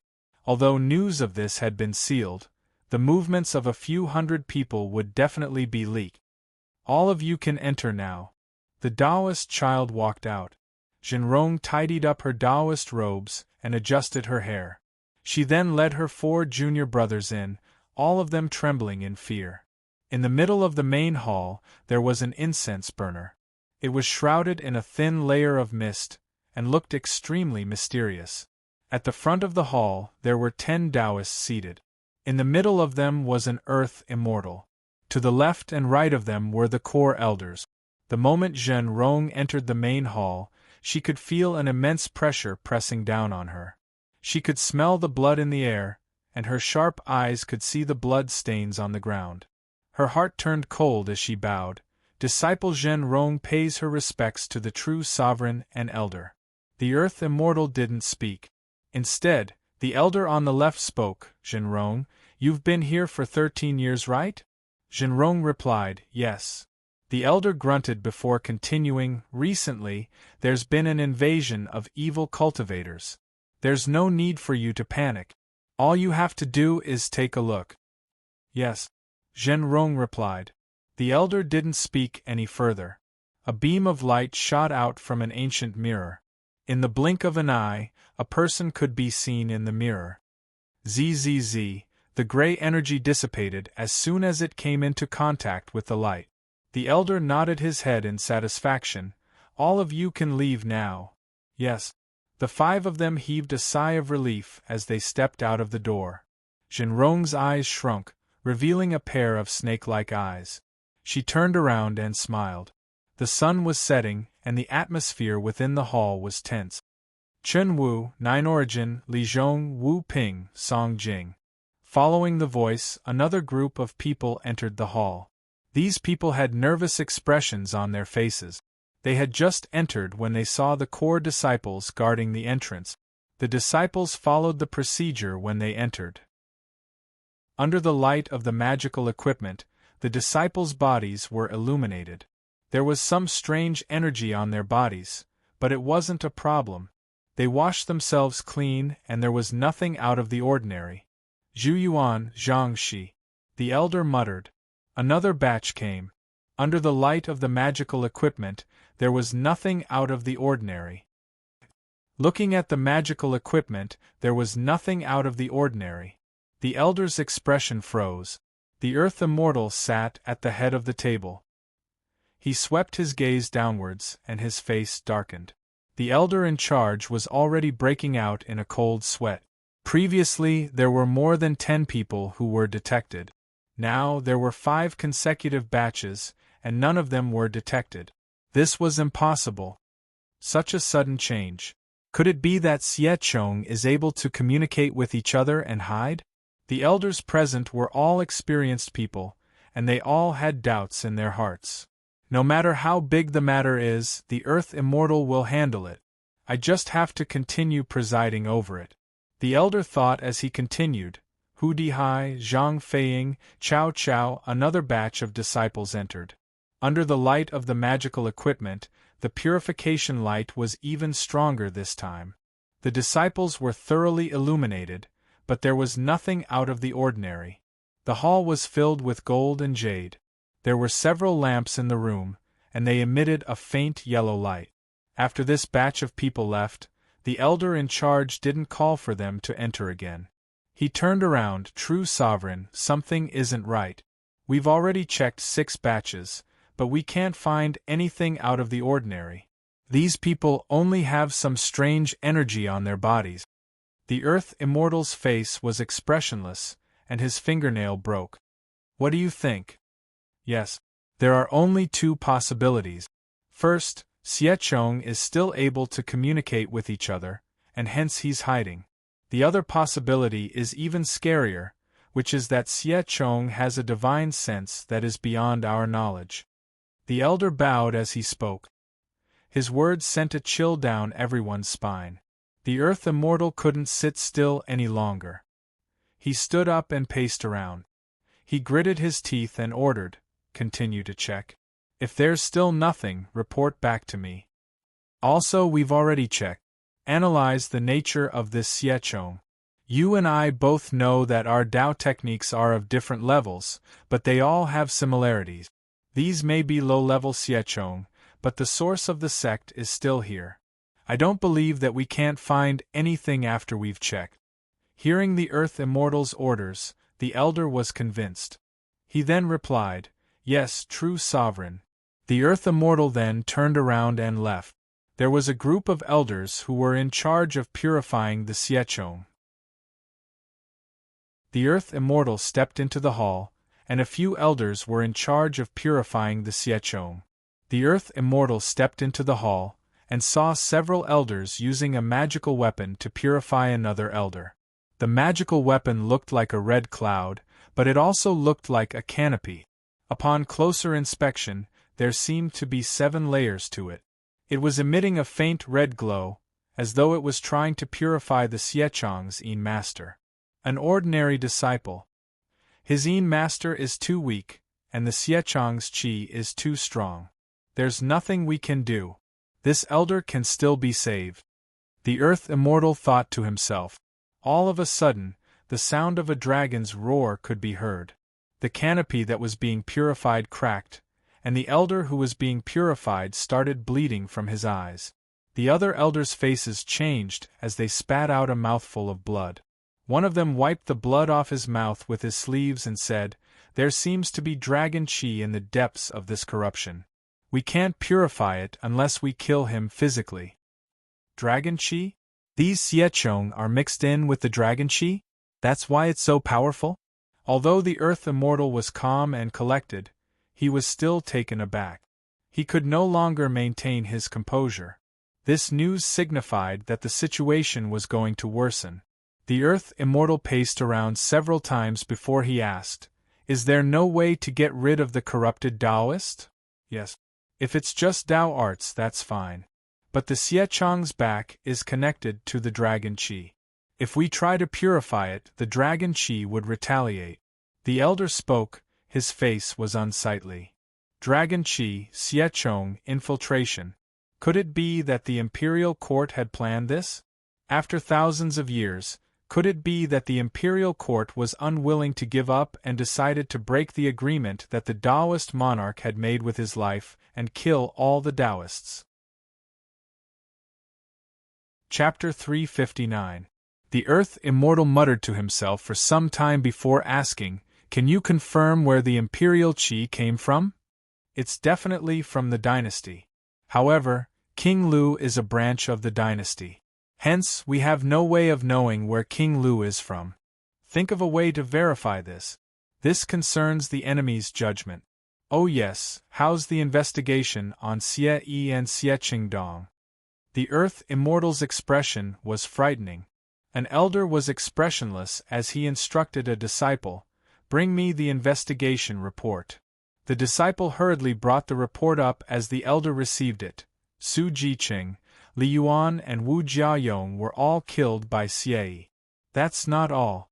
We've sent people out to investigate and found out that the Xie father and son visit a monastery. It's the one that was destroyed by lightning. The strangest thing is that it's a small place with good feng shui. Although it's just a small branch of the dragon veins, the most important thing is that it's not in the sex records. Even the patriarchs of the paradise didn't notice it. That's terrifying." The Earth Immortal's cheeks twitched. This was the crux of the matter. A mere place with good feng shui wasn't much. However, the paradise was in control of a few hundred miles. All the branches of the dragon veins should be under their control and not in the records. He then spoke out coldly, "A branch of paradise in dark altar mountain range? The bigger the dragon veins are, the more branches there would be. But how did the Xie father and son find them?" When an elder heard this, his face turned gloomy. "We should summon Xie Qingdong and make him explain himself." The Earth Immortal didn't speak as he looked at another elder. "You're the first elder. What's your opinion?" Yukan's eyes were dark as he replied, "I'm afraid Xie Qingdong might not return. If he returns and explains himself, everything will be fine. If not, I'm afraid there's a problem, and it's very serious. We can give it a try." Hearing Yukan's words, the Earth Immortal then instructed, "Now that these disciples are in serious trouble, we have to restrict them. Pass down my orders. Without my orders or the elder's orders, nobody is to leave the mountain. Anyone who disobeys will be killed." As the Earth Immortal spoke, he was clearly troubled. He then took a few steps forward before saying, "Also, those disciples who have fallen too deeply into the demonic path have lost their souls. Their flesh bodies are useless and can be used as a substitute for my incarnation. Bring all of them to the foot of the mountain. I wish to see Pei Ziyun." Yukan immediately understood the intention. When the Earth Immortal's incarnation seized the physical body, it would not be able to last long in battle. The reason for this was the lack of mana. Even if an Earth Immortal could use the natural power of the world, the amount of magical power he had to use was quite large. Therefore, a complete Taoist body in the foundation stage could only fight for a quarter of an hour even if he burned all his blood essence. If he met an expert, it would be even shorter. Now that there were a few more, he immediately replied, "Yes." Prefect mansion. Before the battle, the governor's mansion was heavily guarded, but there was a line of people waiting in line. The guards within the mansion were patrolling the area. At this point, one of the guards looked at them with envy. Those people over there are waiting for their rewards. Honestly speaking, these people are much better than us guards. They'll be promoted to nobility. Patrol properly, don't be envious. One of the guards spoke out. At this point, a eunuch walked out and shouted out, Jian Qing, Guangjun, Sangtai, Di Zhongwu, Gu Qianshan, His Highness has summoned you. Follow me. The eunuch's voice was extremely sharp, and it caused one's entire body to go numb. Jian Qing and the other four entered the main hall. Although it was called a main hall, it was actually a hall within the prefect's mansion. There were 4 basins filled with ice, and the moment they entered, they felt cool and refreshing. The 5 of them kowtowed and bowed. King Lu was dressed in a silk robe and wore a golden crown. Although he looked tired, he was full of energy. It seemed like he had won the battle and was in a good mood. He smiled as he bowed and asked, Who is Jian Qing? You've done many good deeds recently. How many men do you have left? Jian Qing was a cavalry officer and hurriedly replied, There aren't many soldiers under my command. Originally, I had 300 men. But after so many battles, I'm left with 217 men. King Lu then looked at him carefully. He noticed that this man was very young, and didn't look more than 18 or 19 years of age. There was even a scratch on his face, and he looked very valiant. King Lu was very satisfied. He then spoke out, The casualties aren't small either. However, you've fought valiantly. You've managed to get rid of Count Zhongqin's rations. I'm very pleased with you. I shall promote you to be a cavalry officer. Thank you, Your Majesty. Jian Qing shouted out loudly as he bowed down. The people around him revealed looks of envy. Although there were only 500 cavalry officers, they were promoted to a 5th-rank official. This was the privilege of being a cavalry officer. Guangjun, you're a cavalry officer as well. You've also contributed greatly. You shall be promoted to a cavalry officer. As for the rest of you, Sangtai, Di Zhongwu, Gu Qianshan, although you're a foot soldier, you've fought valiantly and killed the enemy's general. You shall also be promoted to a cavalry officer. I know that you don't have enough soldiers now. I'll give you 10 days' time. Choose your soldiers from the counties, and prepare to fight for me in battle. King Lu then looked at the 5 of them. At that moment, his eyes shone brightly. The 5 of them bowed down in unison. Yes, we shall do our best to serve you. You may leave now. King Lu waved his hands as he turned around and smiled at Xie Qingdong. Although Count Zhongqin has hundreds of thousands of soldiers under his command, it's a large number. Furthermore, my army has produced many heroes, and has accumulated many merits. I'm very pleased. Seeing that Xie Qingdong was deep in thought, and didn't seem to hear him, he laughed. What's Mr. thinking about? Xie Qingdong looked at King Lu and felt uneasy. It was as though a threat was approaching him. Why do I feel more and more uneasy? When he heard these words, he snapped out of his daze and bowed. The heavens are on your Majesty's side, and there are many good generals around. However, aren't you promoting them too quickly? Mr. is prudent. King Lu took a sip of tea before he spoke. It's just that we've been promoting more recently. Last night, I looked through the records of the newly promoted soldiers. There are 37 of them. 19 of them were originally from my army, while 10 of them were from the countryside. 8 of them were from the surrendered army. There aren't many problems with this list. King Lu then spoke out plainly. My army has King Lu's personal army as the core. Qin Prefecture and then the surrendered army. There are many soldiers stationed in the counties, but they're just sheep. We need a wolf to lead the army. These people come from all over the country, and their only distinguishing feature is that they're resolute and decisive. They can kill and fight. Mister, you're worrying too much. Xie Qingdong thought about it carefully, and realized that it was indeed the case. He then bowed and said, What King Lu said is true. I've been worrying too much. Count Zhongqin's movements are getting more and more aggressive. We need elites to be prepared. Yes, that's the logic. King Lu then asked, how's the situation in Hanzhong? I've received news recently. Although they've been mobilized by our side, they've gathered 20,000 soldiers in Hanzhong. Although General Han is good with his troops, it's reasonable that he hasn't been able to take them down. King Lu, you mustn't lose your composure. If you continue to supervise him, I believe there will be good news soon. Xie Qingdong advised. North of Hanzhong was the Qinling Mountains, while the south was the Bingba Mountains. Since ancient times, Hanzhong has been known as the Kingdom of Abundance. Not to mention the amount of food, the key thing was that their strategic focus was different.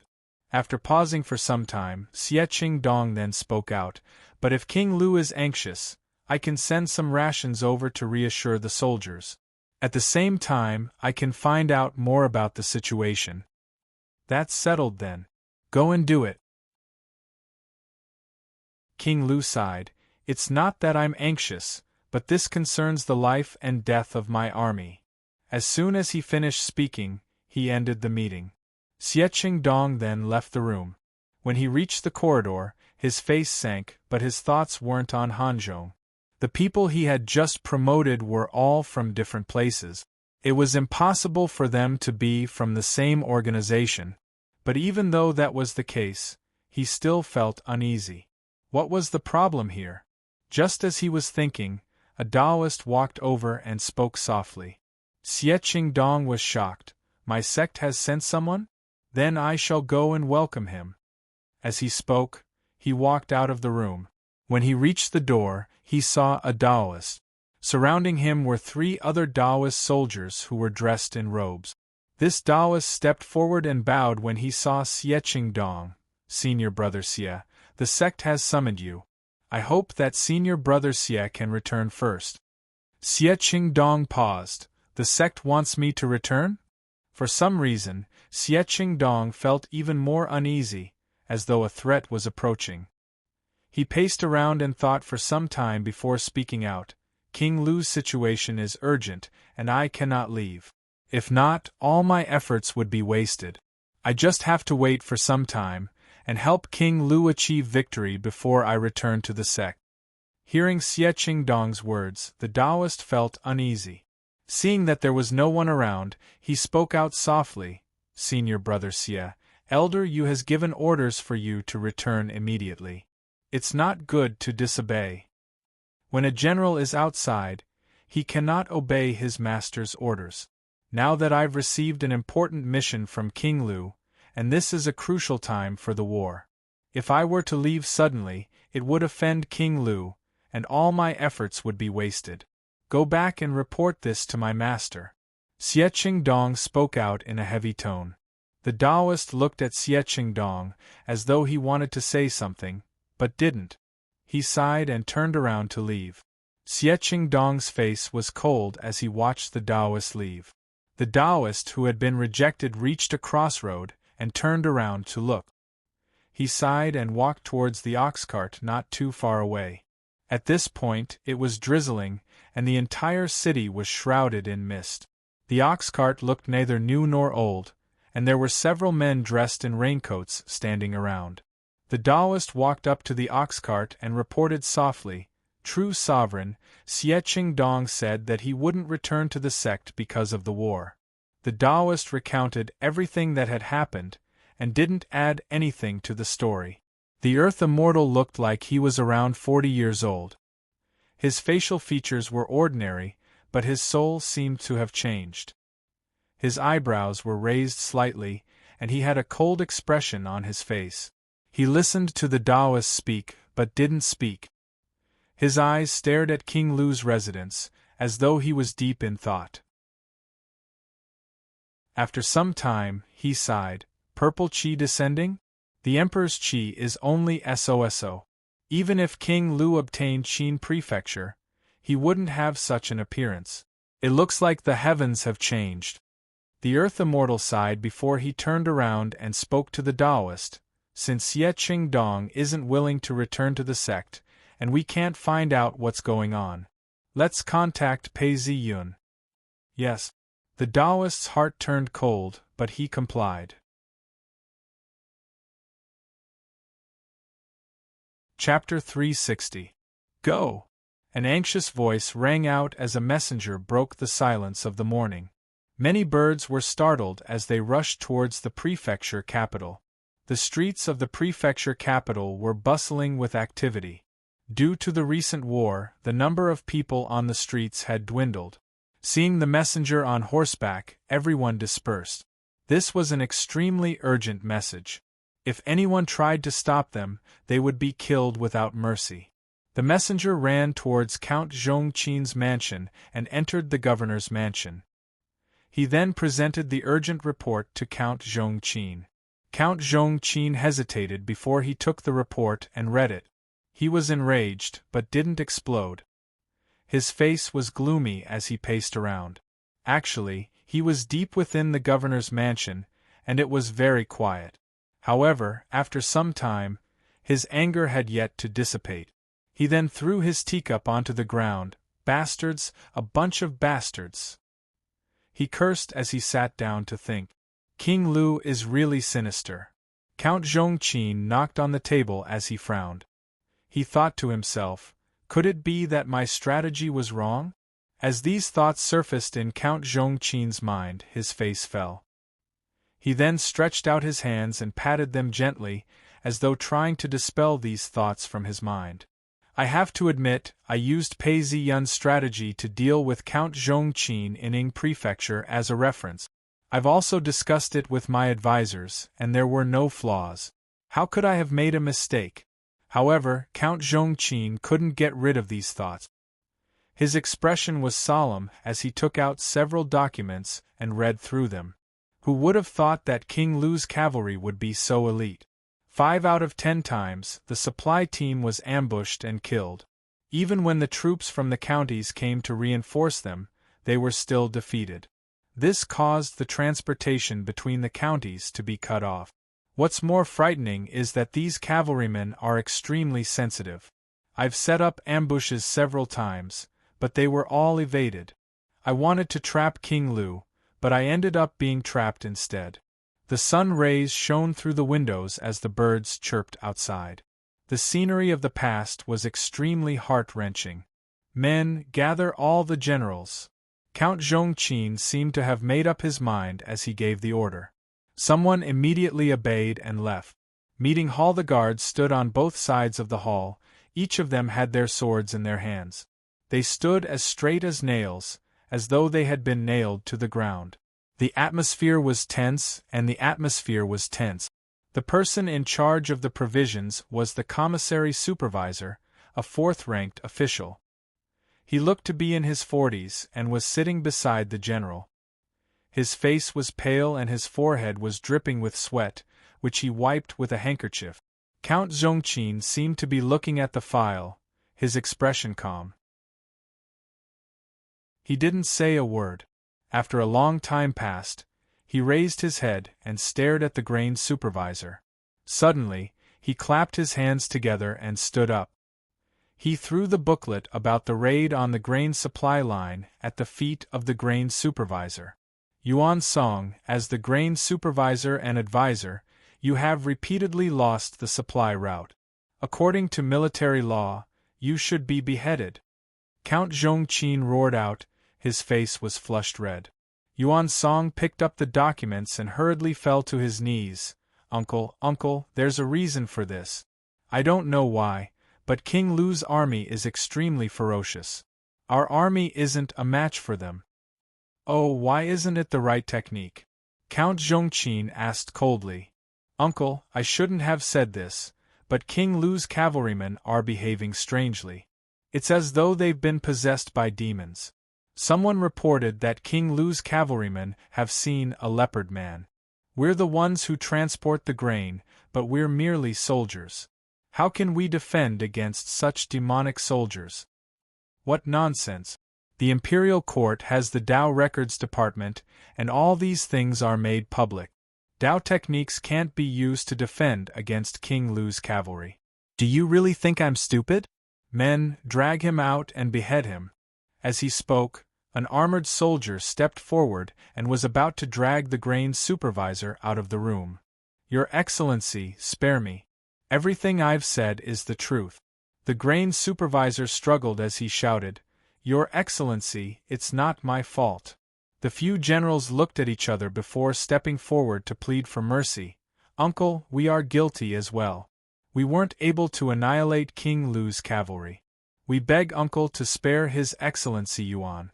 Killing an official in the midst of battle is not a good thing. Count Zhongqin looked around at the crowd. He didn't want to kill anyone, but since they had lost the supply route, he had to take responsibility. However, this wasn't the era of the previous dynasty, and there were too many officials. A fourth-ranked official was already considered a high-ranking official. Killing him would be easy, but the consequences would be hard to say. Now that someone was pleading for mercy, he sighed, since all the generals are pleading for mercy, I shall spare him from the death penalty. Although the death penalty has been spared, the punishment will be severe. 20 strokes of the rod will serve as a warning to others. The armored soldier acknowledged before pouncing on him.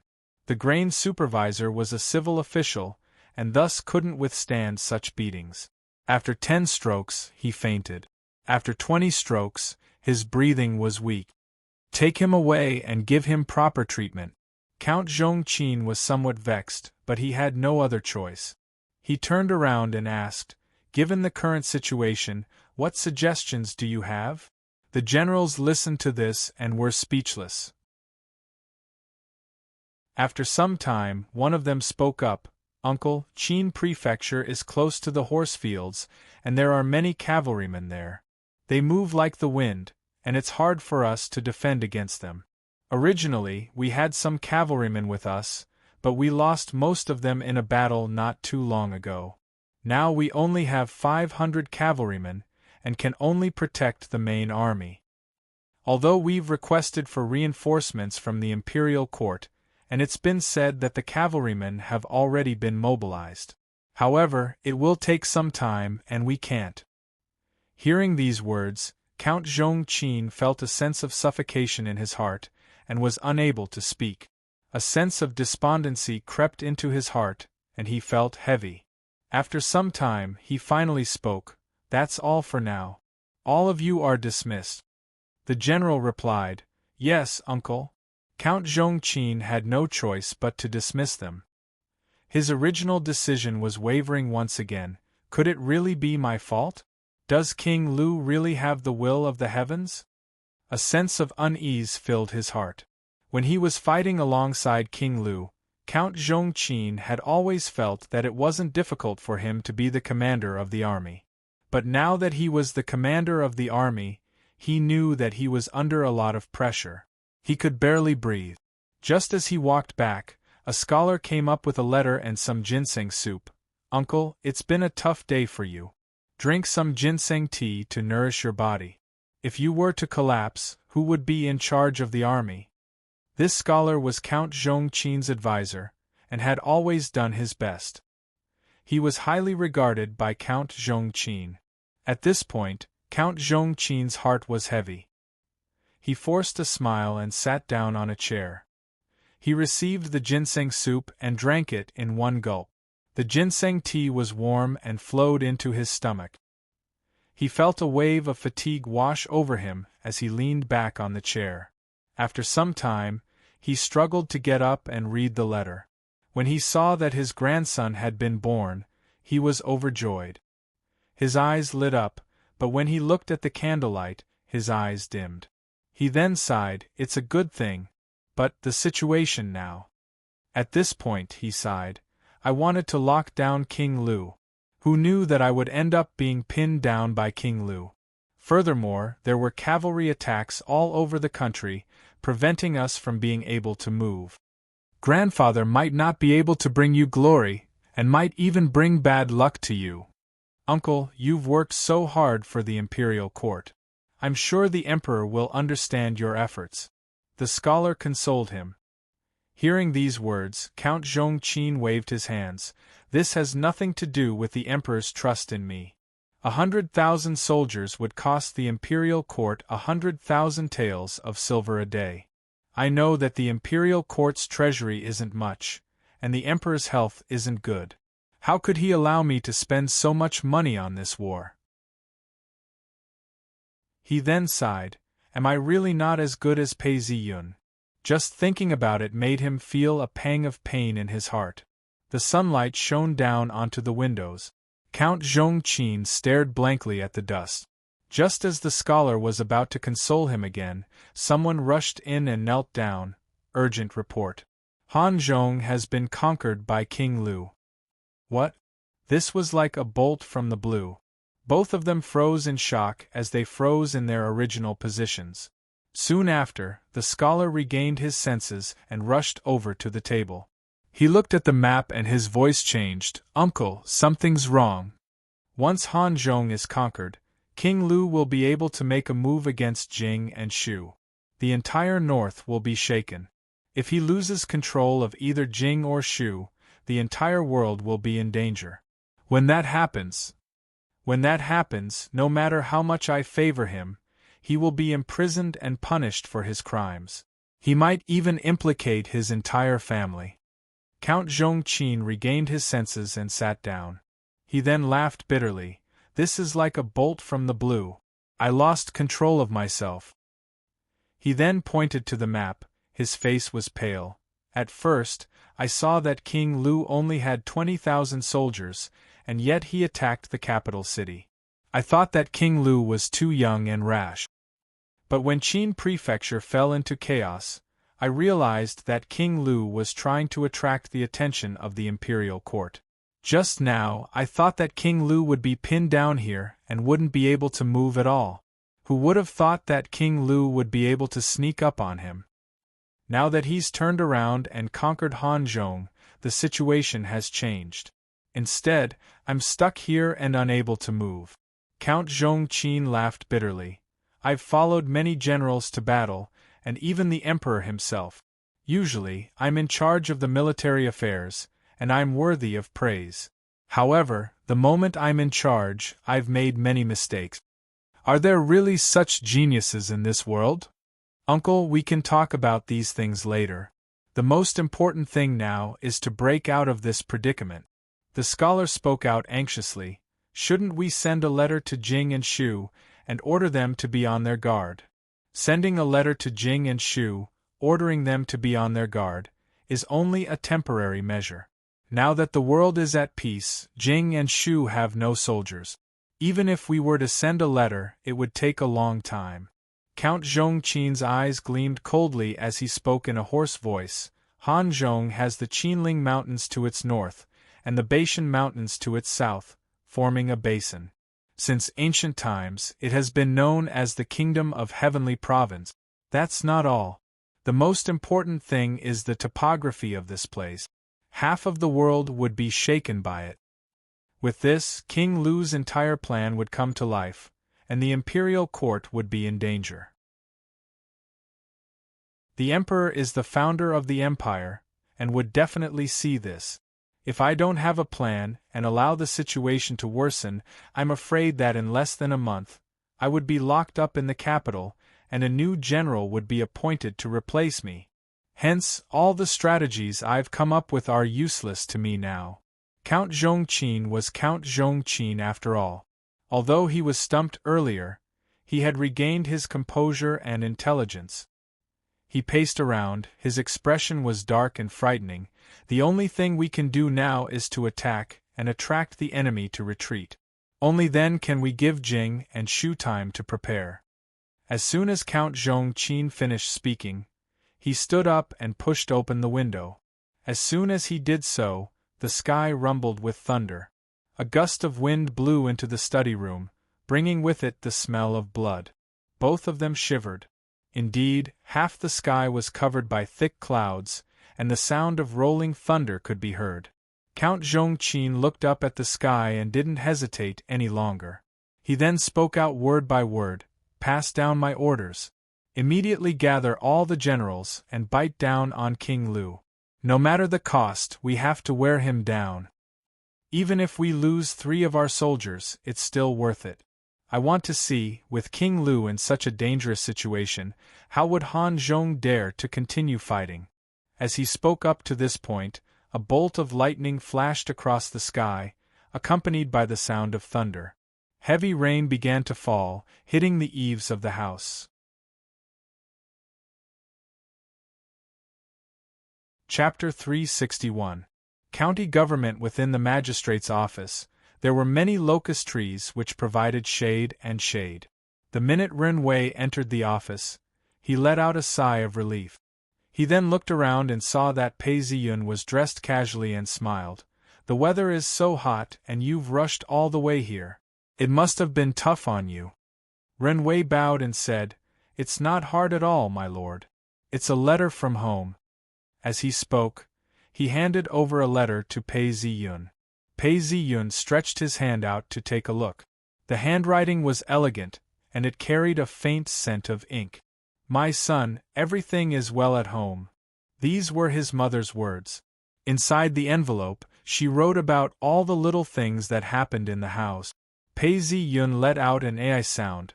"Liao Qing, you managed to cultivate to the 2nd level in such a short period of time?" Needless to say, it was the work of the dragon vein.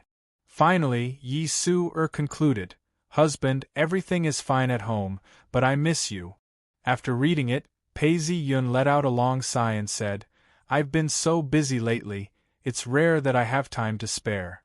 Mr. Ren, how's the situation on Golden Island?" "I was just about to report to the Lord. According to the Lord's plan, the most important parts of the first phase of the project are the City Hall, the docks, and the paddy field. The second phase of the project has begun. The focus is on the roads between the two, as well as the terraced fields, sugarcane fields, and workshop. The salt pans are also under construction. It is estimated that the first batch of salt will be produced before September. According to the Lord's orders, we won't compete with the government for salt. Instead, we'll make all of it into snow salt and sell it like snow candy. This way, the profits are high and the conflict is small. My lord, all the construction will be completed by the end of this year. From next year onwards, it will be a net profit." As he spoke, Ren Wei moved closer and whispered, "It's just that the island hasn't been very peaceful recently. We've captured a spy. This is a letter from Miss He. She ordered me to personally deliver it to His Excellency." Pei Ziyun received it and looked into the distance. After some time, he muttered, "The 6th Division of the Imperial Court Records Department?" Thoughts swirled in Zhang Xian's mind. He seemed to be deep in thought, but in his heart he shouted, "System." A plum blossom appeared in front of him and quickly enlarged, turning into a translucent information interface. It floated in front of him with a faint sense of light, and data appeared in front of him. Master. Level 9, 55 2%. Feng Xinjuan's power had increased by 30%, and it had increased again during this period of time. However, it was still less than half a step away from full power. Actually, from the perspective of the Imperial Court, it was only natural for them to monitor dangerous forces. However, from a Taoist's point of view, it was unbearable. It was just that he wasn't an Earth immortal yet, and it would be difficult for him to fight to the death. Just as he was deep in thought, someone reported, "True Sovereign, there's news from the Imperial Court." Pei Ziyun then retracted his expression, "Come in." A Taoist official entered and looked at Ren Wei before reporting, "True Sovereign, there's an urgent report from the front lines. Han Zhong has fallen."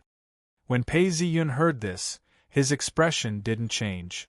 He hurried over to the map and looked at it. His expression was grave as he sighed. "Once Han Zhong falls, things will be dire." As he spoke, he gestured for the official to leave. Seeing that the official had left, Pei Ziyun stopped in his tracks and asked, "Mr. Ren, what do you think?" Ren Wei frowned and thought for some time before replying, "Once Han Zhong falls, King Lu would be able to play chess with his eyes open. I think Count Zhongqin will have to fight to the death." When Pei Ziyun heard this, He was deeply moved. He then spoke out slowly. Indeed, Count Zhongqin seemed to have everything going smoothly. But in actual fact, he had made a strategic mistake. Unknowingly, he had fallen into a dangerous situation.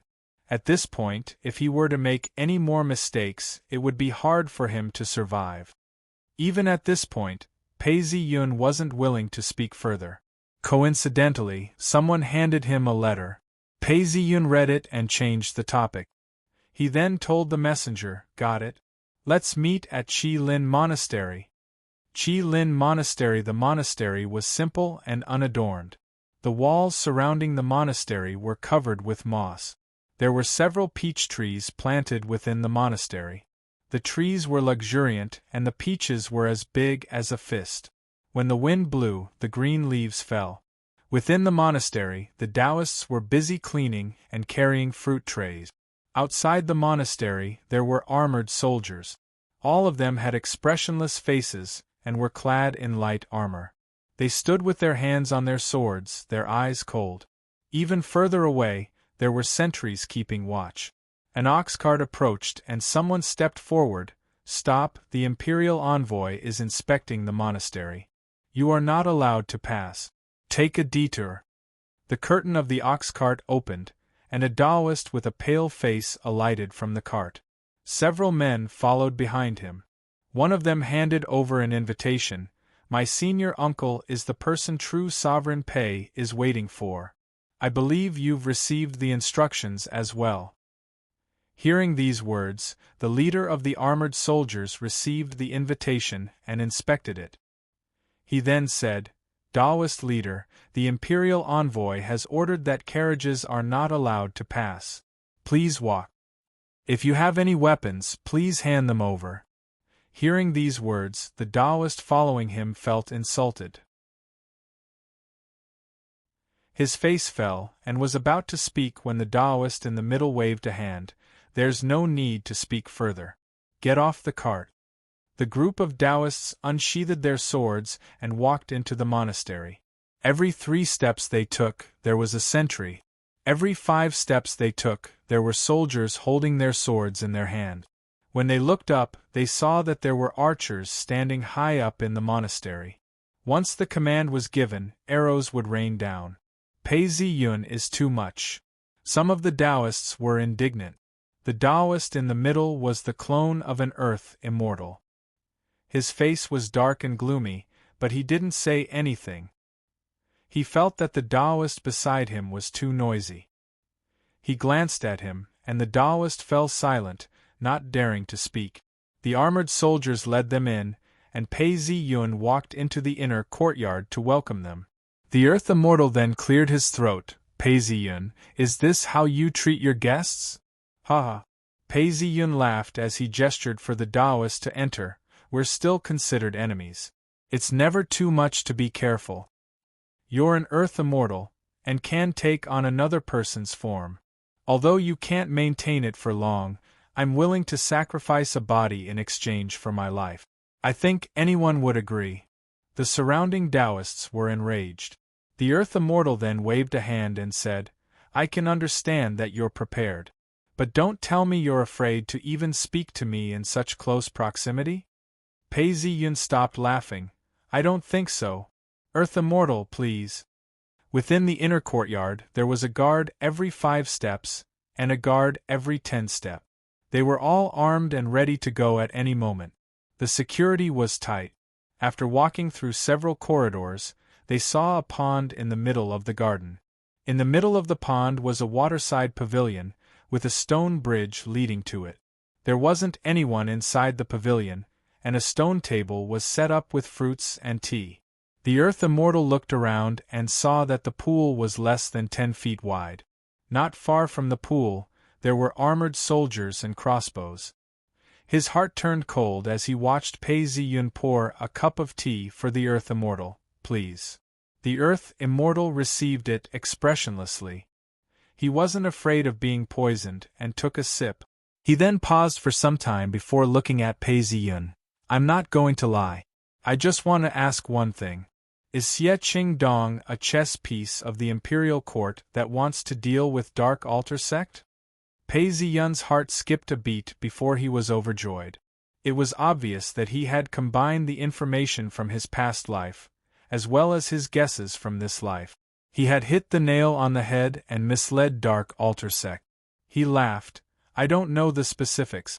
All I know is that Xie Qingdong supports King Lu, and that he has something to do with a mysterious force. Our Taoist sect relies on paradise and paradise. However, once a Tao art is imbued into the paradise, it would belong to the sect.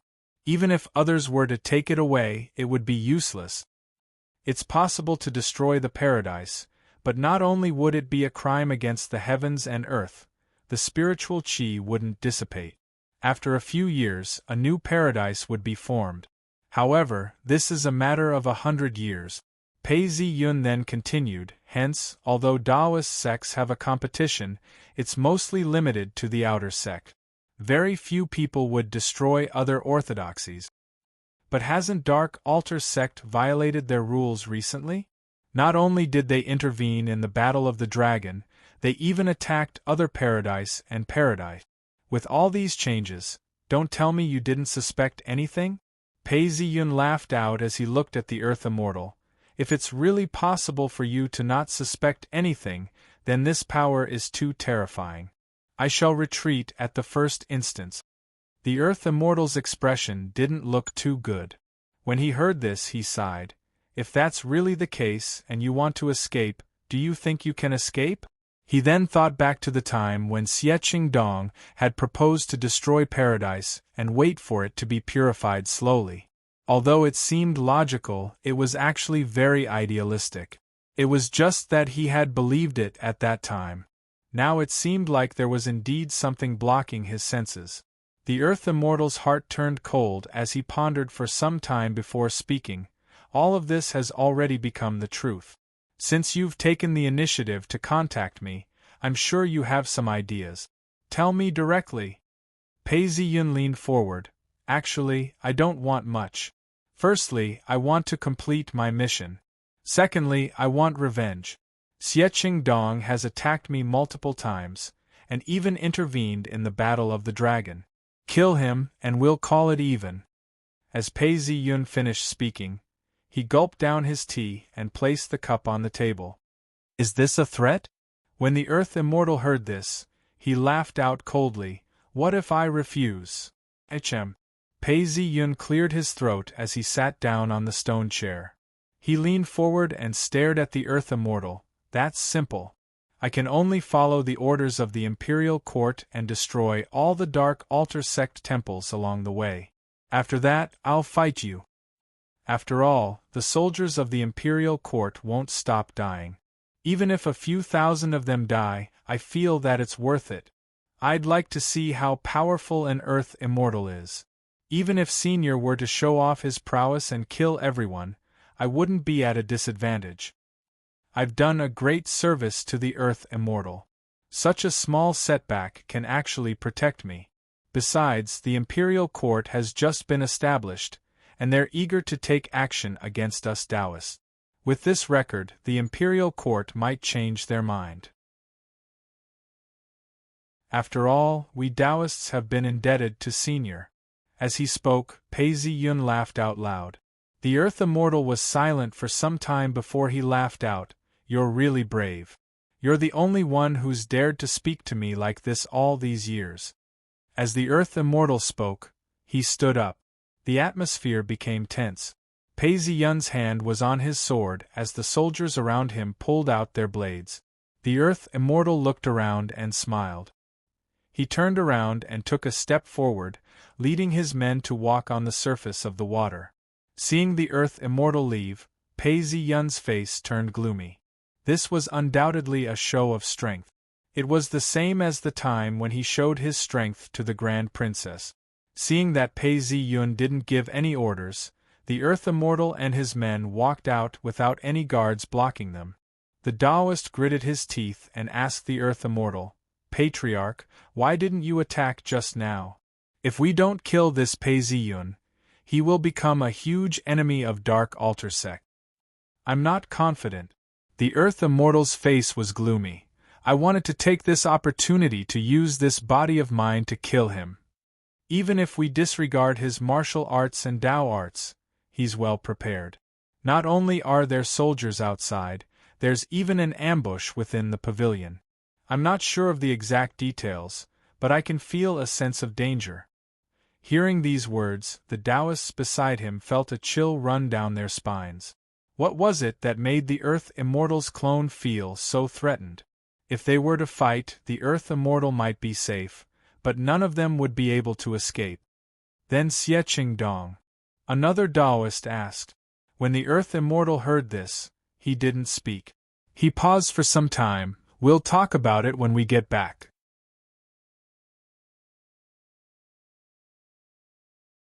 Chapter 362.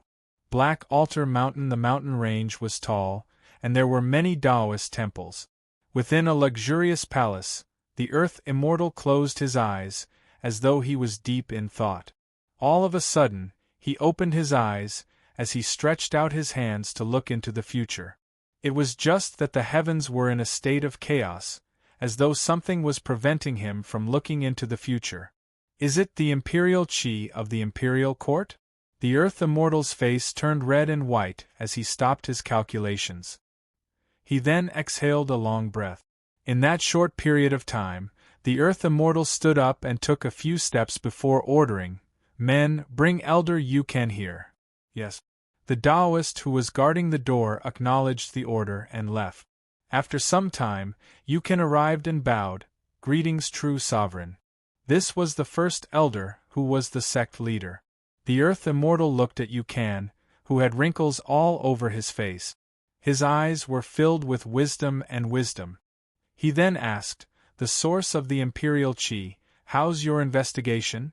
Have you found out? Is it the imperial court or is it somewhere else?" Yukan's eyes gleamed as he replied, "True sovereign, after our investigation, we've confirmed that it's King Lu.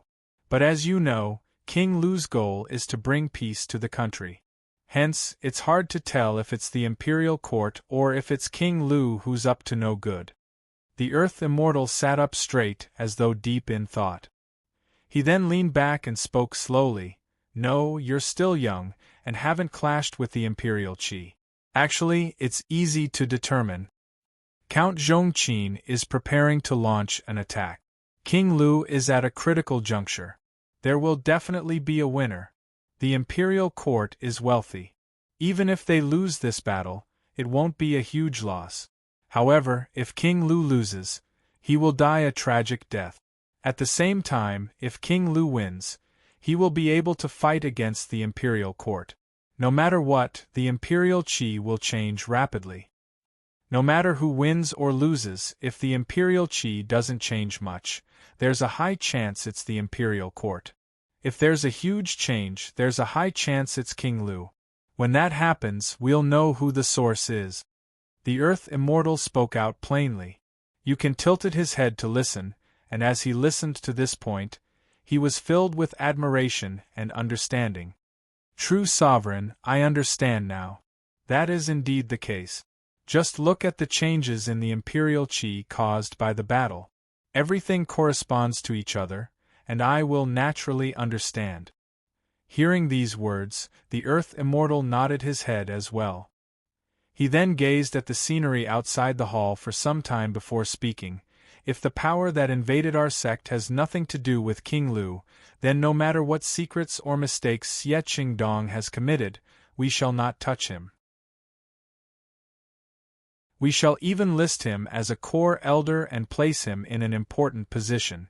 Yukan nodded and didn't argue.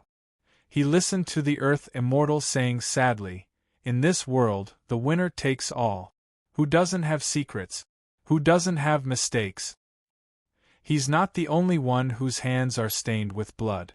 Besides, he's smart enough to not cross the line. When King Lu wins, it would be a good thing for Dark Altar sect. Don't mention anything else. If that's the case, I shall meet up with Pei Ziyun again and pay the price to kill him." That way, I can help Xie Dong and Dark Altar Sect clear the way. After all, I've already lived for 200 years. Even if I die, it's still worth it. Yukin didn't dare to reply. After some time, he finally spoke. True sovereign, if the culprit behind this invasion wasn't the imperial court, but King Lu, how should we deal with Xie Dong and King Lu? The Earth Immortal's face twitched as he replied coldly. That means Xie Dong betrayed his sect and destroyed our foundations. Without Dark Altar Sect, even if we have paradise, how long can we last? That would be ruining the path of our patriarchs. There's no other way. Join forces with Pei Ziyun and kill Xie Dong. Peel off his soul and extract all the secrets he has. If we don't do this, we won't be able to recoup our losses. As the Earth Immortal spoke, his tone was cold and carried a faint metallic sound, causing Yukan to shiver. He immediately bowed and said, "Yes." This was how they would deal with Xie Dong. If King Lu wasn't the culprit, then everything would be fine. But if King Lu was the culprit, then all debts would be settled. The Earth Immortal and the First Elder then spoke. You can keep an eye on the sect. Evil Lord has disappeared, but he hasn't been completely eradicated. The Patriarchs of Paradise are still keeping an eye on him. We cannot slack off. I shall send my clone to see Pei Ziyun now. If there's any change, inform me immediately. Yes, true sovereign. I shall arrange it immediately. You can acknowledge. The Earth Immortal's clone didn't speak any further as he walked down the hall. With each step he took, he disappeared from sight. Prefecture City. The main hall was huge. Because it was raining, the atmosphere was dark and gloomy. 2 rows of generals stood at attention. Count Zhongqin sat in the middle. Behind him stood an officer who held the Emperor's sword in both hands. The commanding general's prestige had been obtained, but Count Zhongqin did not show any joy. His face was pale and expressionless, only contemplating. In that instant, he recalled the Emperor's secret edict he had just received. You have requested for war. You have mobilized hundreds of thousands of troops. You have requested for the army's pay. Not only have you not achieved anything, you have even lost the city of Hanzhong. This has caused the imperial court to be in an uproar. Many people have accused you of this. If you win, I will not be stingy. If you lose, you fear the enemy and harm the country. You have great ambitions but little talent. You have caused me to lose face. Do you think the laws of the country will forgive you? I await news of victory. You should respect yourself and be diligent. Although he had already expected this, the imperial edict was dark red in cinnabar, and it was still frightening. Count Zhongqin's heart trembled, and he came back to his senses. He knew that he had no way out, so he clenched his teeth and smiled. Generals, listen up. The generals stood up in unison. I will personally command 50,000 men from the Middle Army. The rest will be split into 3. The Northern Army will be led by Commander Yi Lin. The Southern Army will be led by Commander Li Qinghe. The Eastern Army will be led by Commander Lu Quan. You have 3 days to act according to the plan. All of you are to attack your respective targets. Keep King Lu's troops in check. My central army will take down the enemy's formations one by one. Count Zhongqin's eyes swept across the crowd. Seeing that everyone had obeyed his orders, he was satisfied. He then ordered, "Go!" Yes. The generals bowed and retreated. Prefecture City. King Lu was pacing along the corridor. Eunuch Liao was following closely behind him. Eunuch Liao was almost 60 years old, but his footsteps were still strong. The few of them were silent and didn't speak. At this point, hurried footsteps could be heard. Everyone turned to look and saw that it was the Imperial Guard who was in charge of relaying messages. King Lu, Count Zhongqin has made his move. As he spoke, he reported everything to King Lu. King Lu squinted his eyes and listened attentively. All of a sudden, he threw his head back and laughed out loud. Everyone around him paused. King Lu laughed and said, "For armies, surrounding them but not attacking. This seems to be Pei Ziyun's old trick. It really gave me a fright. But if you can't draw a tiger, you're just a cat. What he doesn't understand is that there's a very important premise to this plan." King Lu spoke as he looked at Xie Qingdong. This plan was devised by Xie Qingdong himself. It was just that Xie Qingdong gave him a hand at the most crucial moment. King Lu then ordered, "Pass down my orders to my troops. I want to take them down one by one." "Yes, King Lu." The Imperial Guard acknowledged and left. The autumn wind rustled, bringing with it a sense of coldness. The killing intent permeated the air, and gradually became one with the autumn wind. Qi Lin Monastery. The peaches on the tree had already ripened. Red peaches hung from the treetop, bending the branches and exuding a sweet fragrance. The sky had gradually turned cold. It was already September, and he had put on some extra clothes. As the wind blew, he felt very comfortable. "Please." The Earth Immortal's clone was expressionless. It had only been 10 days since he last saw Pei Ziyun. He noticed that there were many wrinkles on his face, and there was even frost on his skin. His skin had also dried up, and his eyes were deep and profound. The Earth Immortal's clone was expressionless.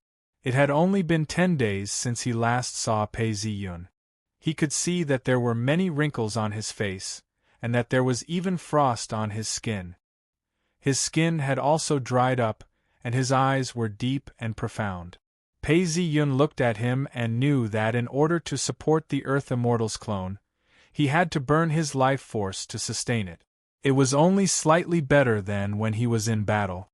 However, as long as the Earth Immortal's master didn't die, he could use some of his energy to possess a new body.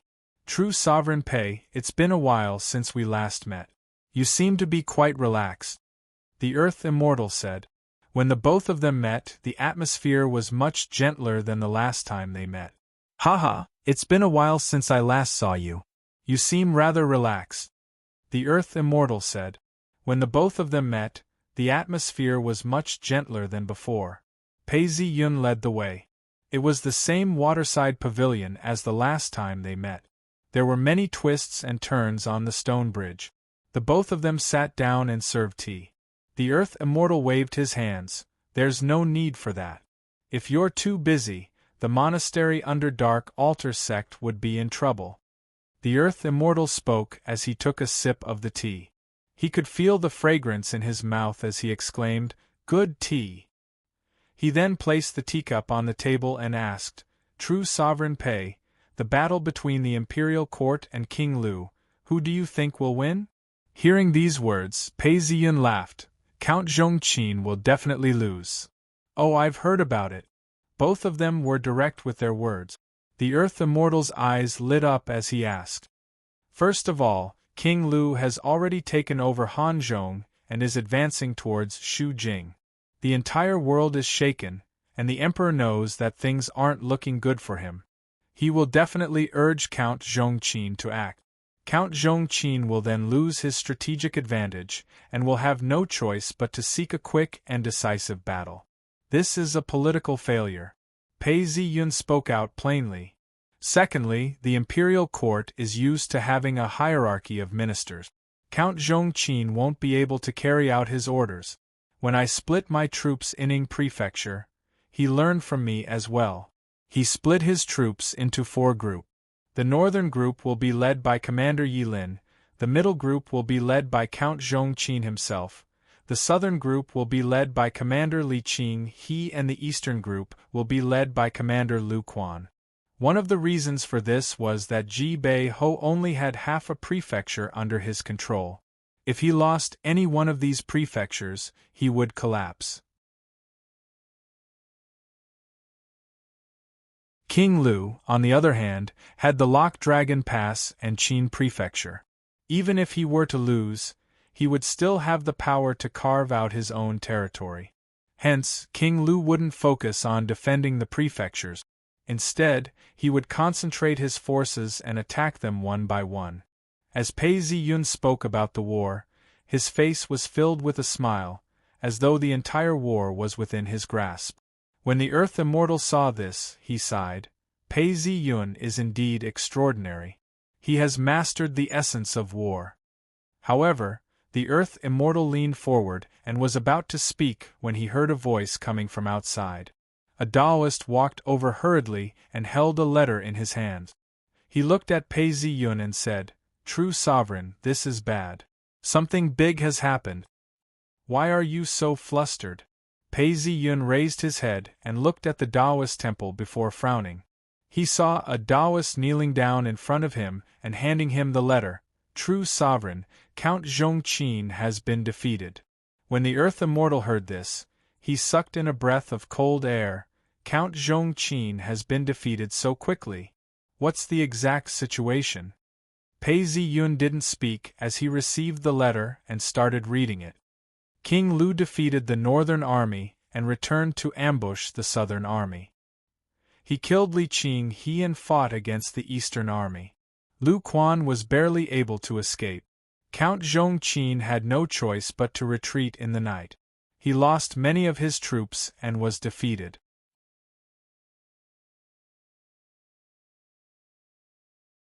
Chapter 363. Dark Altar Sect. The mountain range was tall and majestic, with clouds and mist drifting about. The pine trees on the cliffs were bent over, welcoming the sunlight as they extended their branches and leaves. The Taoist walked up and down the mountain path. However, up on the mountain, the atmosphere was extremely tense. Recently, many disciples had gotten into trouble, and there were Taoists patrolling the area. A disciple in his 30s, with a slightly plump face, wanted to go down the mountain, but was stopped by the Taoist below. The true sovereign has ordered that no one is allowed to go down the mountain. The Taoist guarding the gate had an expressionless face as he asked, "Didn't you receive the order?" "Senior Brother Fei, my father is very ill. I wish to go back and see him. Please make an exception." The disciple bowed as he handed over a banknote. "It wasn't big, about 10 taels of silver. Please make an exception, Senior Brother. Do you have an order from an elder?" The Taoist guarding the gate looked at the banknote with a strange expression on his face as he asked, Senior Brother, no, I don't." The disciple felt that something wasn't right and stuttered. Hearing this, the Taoist guarding the gate's face fell. "So you don't have permission? What's your name? Which hall and which senior uncle are you from?" "I." The disciple's face fell as he smiled apologetically. "Since Senior Brother Fei isn't willing, I shall go back and do the paperwork. It's too late. Arrest him." The Taoist guarding the gate stood up, gritting his teeth as he grinned. He waved his hands, and several disciples around him pounced on him, restraining him. "Very good. You didn't resist. Do you know that if you resist, you'll be killed without mercy?" The Taoist guarding the gate spoke in a sinister tone. "Do you know that before you, there were already 2 disciples who tried to barge in? They were killed immediately. Since you didn't resist, I'll give you a chance to live." The Taoist guarding the gate waved his hands. "Take him back and investigate." Tao Palace, underground corridor. The corridor was a few miles long, 3 feet tall and 5 feet wide. 2 Taoists escorted the disciple down the corridor. At the end of the corridor, there was a black door that was covered with golden spikes. The door slowly opened. Behind the door were 2 Taoists, who were about 2 meters tall. They were clad in armor and wielded a golden dagger in their hands. A strong killing intent emanated from them. Behind the door, there were many stone chambers that formed a prison. Every cell had different talisman Tao patterns on it, and spirit lights were flashing on the stone walls. Today, the prison was exceptionally lively. An elder was hung by an iron ring in a stone room. He was chained up, yet he was struggling in pain. Senior Brother, kill me. Kill me. Evil Lord has invaded my spirit. I feel like I'm in hell every day. I feel terrible. Kill me." The elder struggled and wailed. There were a few elders around, and as they looked at each other, tears flowed down their cheeks. Elder brother, we will definitely find a way to help you recover. Junior sister, you've seen it all these days.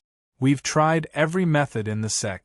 You don't know, but I can sense the wretch energy eating away at my soul. Junior sister, just kill me. Just kill me. The elder looked at his junior sister and said, Junior sister, kill me. If you really love me, then kill me. The elder cried out in despair. The surrounding elders all turned their heads, feeling the same way. The corners of their eyes couldn't help but moisten. Elder Yu, the outcome of the battle has been determined. Just as he was feeling helpless, someone hurried over and shouted out. Hearing this, Yukin turned around and heard, King Lu has achieved a great victory. He has defeated the army of the imperial court. Yukan's expression was solemn, but he knew that he couldn't be soft-hearted. He then instructed, we have to continue trying. If we give up now, junior brother will be beyond hope. Besides, King Lu has achieved a great victory. The imperial qi will change rapidly. We have to find out the source. Jing Yunzi, you do it. Yukin spoke to the young woman who spoke earlier. He then handed the weapon over. Try it again. You have to stand guard. Find out the source of the evil. Only then can the disciples be saved. Yukin spoke out. When Jing Yunzi heard this, she wiped her tears away and replied, Yes, senior brother. The sect had checked and found out that a quarter of the disciples had been infected. Once all of them were killed, it would be a huge blow to their vitality. Hence, they had to pay the price. The elder's soul was strong, and was the most suitable candidate. Pure spirit pearl, orchid heart fire. Use the 12 methods. The elder recorded everything down. Jing Yunzi retrieved a spiritual pearl and flicked it. Buzz. The spiritual pearl glowed brightly. A circle of white light shone brightly, illuminating the entire stone room. In the middle of the circle, a flame appeared. It looked like an orchid. The moment the flame landed on the elder's body, the evil qi started to dissipate. His primordial spirit started to recover. Seeing the results, Jing Yunzi let out a smile. Senior brother, I've found a way to save you. Even before she finished speaking, the elder who was tied up groaned. A dark red light shone out from him. It seemed like he was about to escape. However, the stone room was protected by a spell. A loud boom could be heard as the Tao talisman vibrated. A white light shone from the walls of the room, illuminating the dark red light. It was the shadow of an eagle. As the evil qi continued to surge out, the shadow of the eagle started to solidify. The elder still retained some semblance of consciousness. He then raised his head and spoke with much difficulty. Junior sister, please kill me. I can't hold on any longer. Kill me. Take this opportunity to preserve my primordial spirit. Ah! Jing Yuanzi, who was holding the mystic artifact, hesitated for a moment. The eagle's shadow had already materialized and pounced towards the elder below. Boom! The elder's essence, blood and soul exploded and landed on the shadow of the eagle. The Tao talisman on the chain was extinguished. Senior martial brother. Jing Yuanzi burst into tears. The rest of the elders saw that something was wrong and were about to act. However, the eagle pounced on her and instantly pierced through her body. She let out a muffled groan and stood still.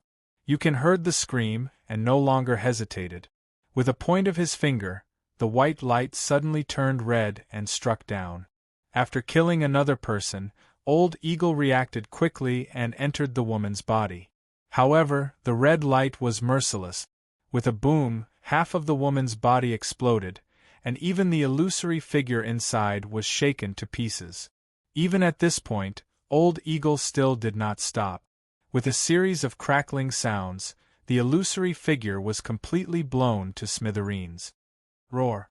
After killing the eagle, the surrounding cells began to tremble, and roars could be heard. Yukan's face fell, and the Taoist guarding the immortal prison exclaimed, Elder, Elder, something's wrong.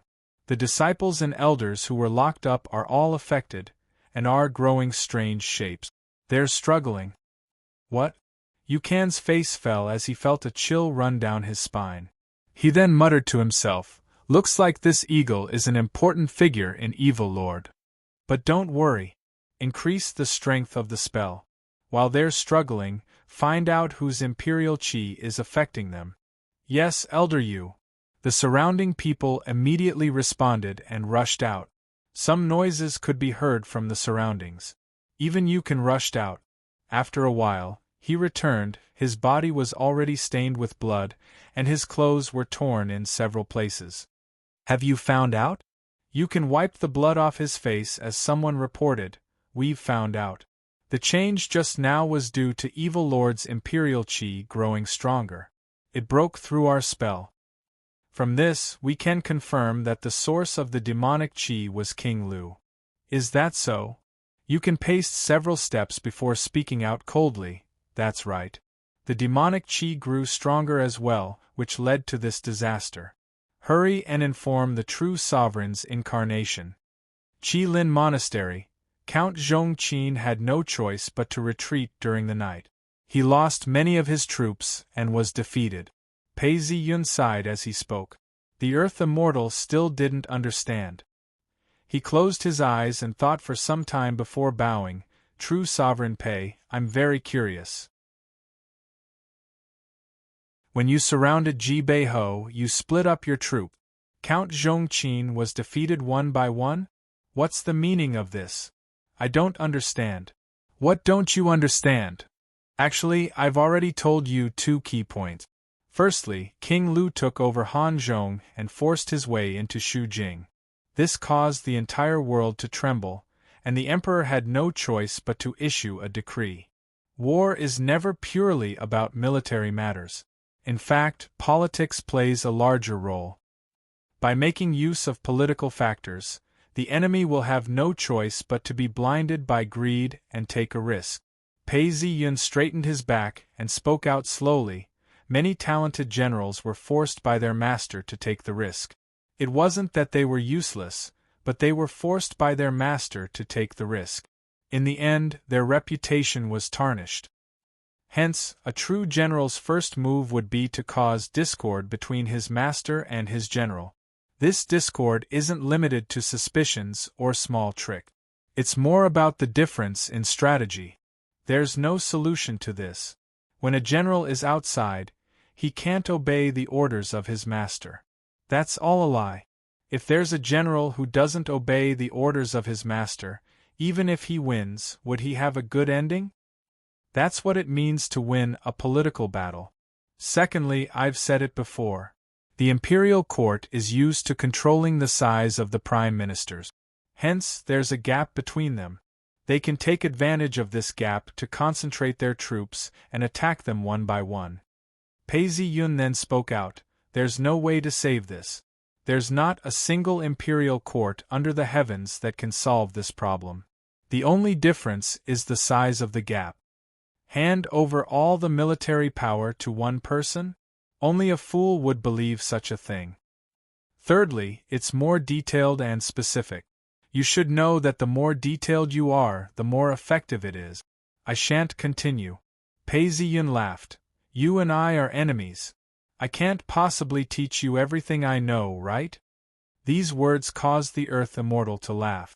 Just as they were speaking, another Taoist entered the room and reported to Pei Ziyun. It was someone from the Earth Immortals faction, who whispered into Pei Ziyun's ear. Pei Ziyun looked at the Taoist and didn't eavesdrop. He just sipped his tea. After hearing this, the Earth Immortal sighed. His face was unreadable. After some time, he turned to Pei Ziyun. "I agree to your suggestion. I shall summon Xie Qingdong and kill him. But you have to assist him as well. After all, this person has a lot of power within King Lu's army.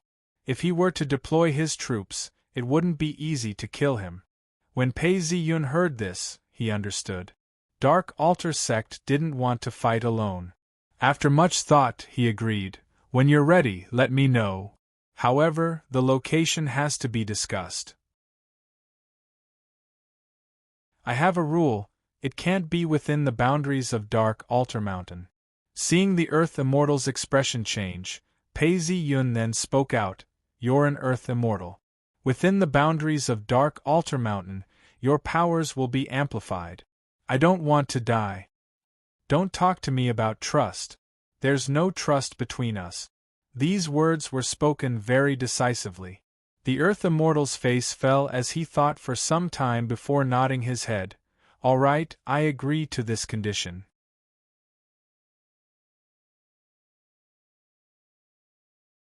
Chapter 364.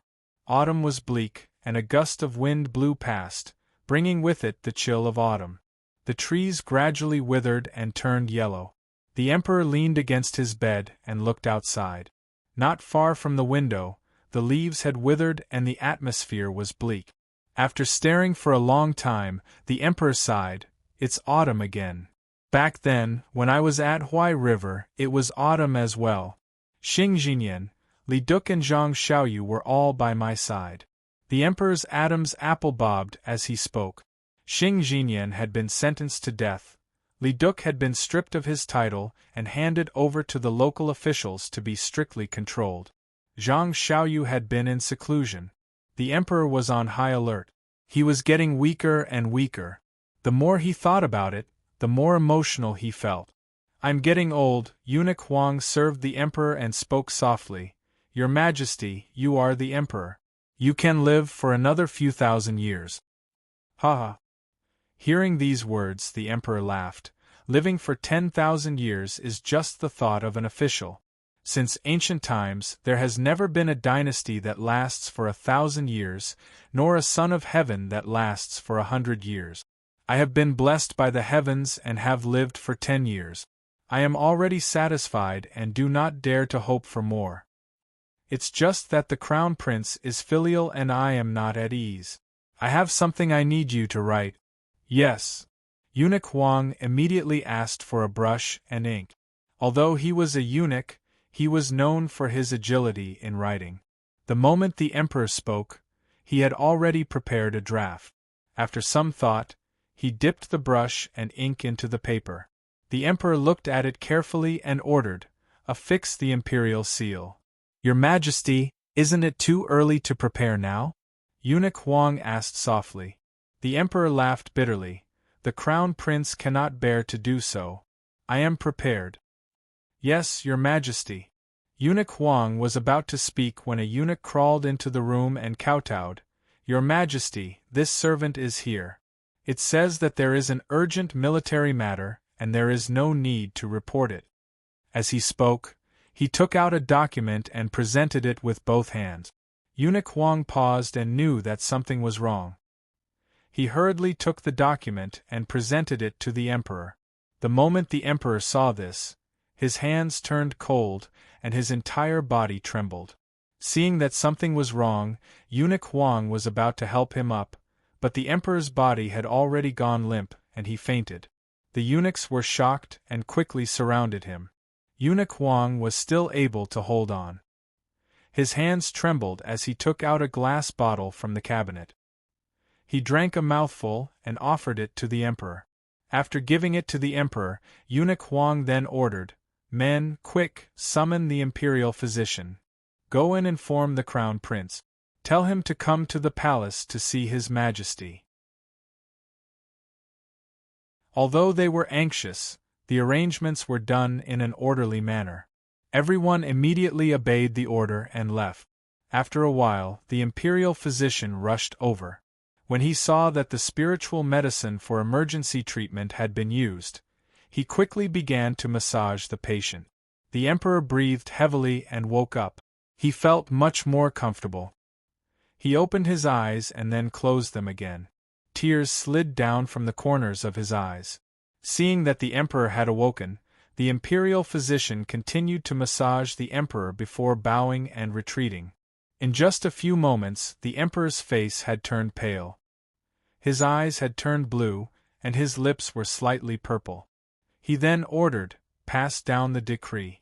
Count Zhongqin has lost his teacher and humiliated the country. He shall be stripped of his title and title. Bring him to the capital immediately. Yes. Immediately, someone acknowledged the order and went to prepare the imperial edict. Father, there's no need to be anxious. Take care of yourself. The crown prince hurried over.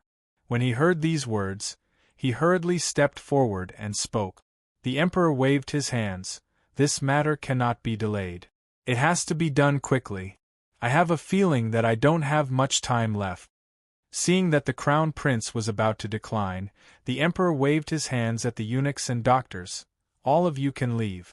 I have something to say to the crown prince. Yes, your majesty. The eunuchs and serving girls retreated out of the room. The emperor then leaned against the bed and took in deep breaths. He then spoke to eunuch Huang. Go and bring me the imperial edict I asked you to prepare. As he spoke, he felt a tightness in his chest as he clutched at it. The crown prince looked on as he knelt down beside the emperor. He then stretched out his hands to soothe the emperor's breathing and patted his back. He didn't know why, but tears started flowing down his cheeks. Eunuch Huang retrieved the imperial edict as the emperor panted and read it out loud. The edict states, "My body is slowly recovering, but I can no longer bear the strain. The crown prince is intelligent and has received my guidance. He is able to handle matters well. My decision has been made, and I shall appoint him to oversee the country." Thus the emperor. Hearing this, the crown prince was appointed to oversee the country. The entire situation was different. The crown prince was overjoyed, but at the same time, he was filled with fear and unease. He hurriedly kowtowed and said, Your son wouldn't dare, your son wouldn't dare. Father, please retract your orders. The emperor waved his hands, Don't decline. I have other orders. Yes, your son shall obey your orders. The second order was the same as the last time. Qing Shun was appointed as the commander of the army. Pei Ziyun would be the one in charge, but this time, Qing Shun didn't even need to leave the capital city. Seeing the confused look on the crown prince's face, the emperor didn't speak for some time. After some time, he finally spoke, Out of all my sons, only these few have survived. Of course I love him, but I cannot allow him to follow King Lu's footstep. Hence, I cannot allow him to lead the army, even in name. The crown prince hurriedly smiled and said, Qing Shun Prefecture Prince is a gentleman, he wouldn't do this. The emperor smiled and nodded his head. He then instructed the emperor to continue reading the third edict. Eunuch Huang read it out slowly. The edict states, True Lord Qining was originally an insignificant Taoist. After receiving the emperor's favor, he didn't think of repaying it. Instead, he tried to understand my intentions. He should have been executed. The crown prince didn't expect the edict to be like this. His body trembled as he broke out in a cold sweat. His expression changed as he knelt on the ground and argued, Father, Pei Ziyun is extremely talented and has accomplished many great deeds. If we were to kill him like this, it would be detrimental to the country. Seeing the crown prince pleading for Pei Ziyun's life, the emperor laughed and stared at the crown prince. Do you know what the greatest taboo for a ruler is? It's to make the ruler feel that he needs him, and that he can't leave him for even a single step. With this in mind, he would be able to manipulate the ruler. This is called the Tai reversal. Many Taoists have used this method to cause chaos in the country. Pei Ziyun is a Taoist. Not only is he skilled in martial arts, he's also extremely scheming. This time, Uncle Zhongqin's plan failed because he wasn't talented enough. But on the other hand, Pei Ziyun clearly had a good plan, yet he didn't say a single word. Instead, he watched coldly from the sidelines. It's clear that he doesn't have a single shred of respect for the emperor. This person cannot be allowed to live. Once he's done with King Lu, I've already arranged for him to die. Besides, I wasn't cruel and heartless. I didn't harm his family, and didn't even strip him of his title as a true lord. After he dies, he'll still be protected by the imperial qi. Even if you don't like it, you can give him a posthumous title. After all, he's dead. I don't care if you give him a posthumous title. Father! The Crown Prince shouted out. He didn't know if he should be happy that the Emperor had arranged everything for him, or if he should be sad that his father was going to kill his most trusted official. He choked on his tears and was speechless. Crown Prince, the empire of the Sui dynasty is now in your hands. The Emperor spoke as he looked at the Crown Prince kindly. If you don't manage to kill Pei Ziyun, you can push all the blame onto me. As soon as the Emperor finished speaking, he gasped for breath and fainted. The Crown Prince hurriedly stood up and sobbed, "Father, the imperial physician. Summon the imperial physician." As he shouted out, his face was covered with tears. Jin Prefecture, Prefecture City, long live King Lu. After defeating Count Zhongqin, hundreds of officials gathered outside the city gate. The Marquis of Cloud's son, Li Duoku, knelt down and paid his respects. The Marquis of Cloud's son was one of the founding generals of the Sui dynasty. He was also the one who took the initiative to submit to the Emperor. He kowtowed and shouted out, "Your Majesty, now that the Emperor is surrounded by treacherous officials, the country is no longer a country. Your Majesty, it's a great fortune for the country, a great fortune for the people, and a great fortune for the world. This humble general is willing to follow the Emperor's lead. Please accept me, Your Majesty." King Lu was full of smiles as he helped Li Duoku up. He then laughed out loud, "Li Duoku, you're my elder. Now that the treacherous officials are around, they have spread rumors about me and caused my uncle to lose his title. It's truly a misfortune for the world. If I succeed, I will restore your title." The Marquis of Cloud's son's title had been stripped away by the Emperor. Seeing King Lu's generosity, he was filled with emotion as he shouted out, "Long live King Lu, long live him."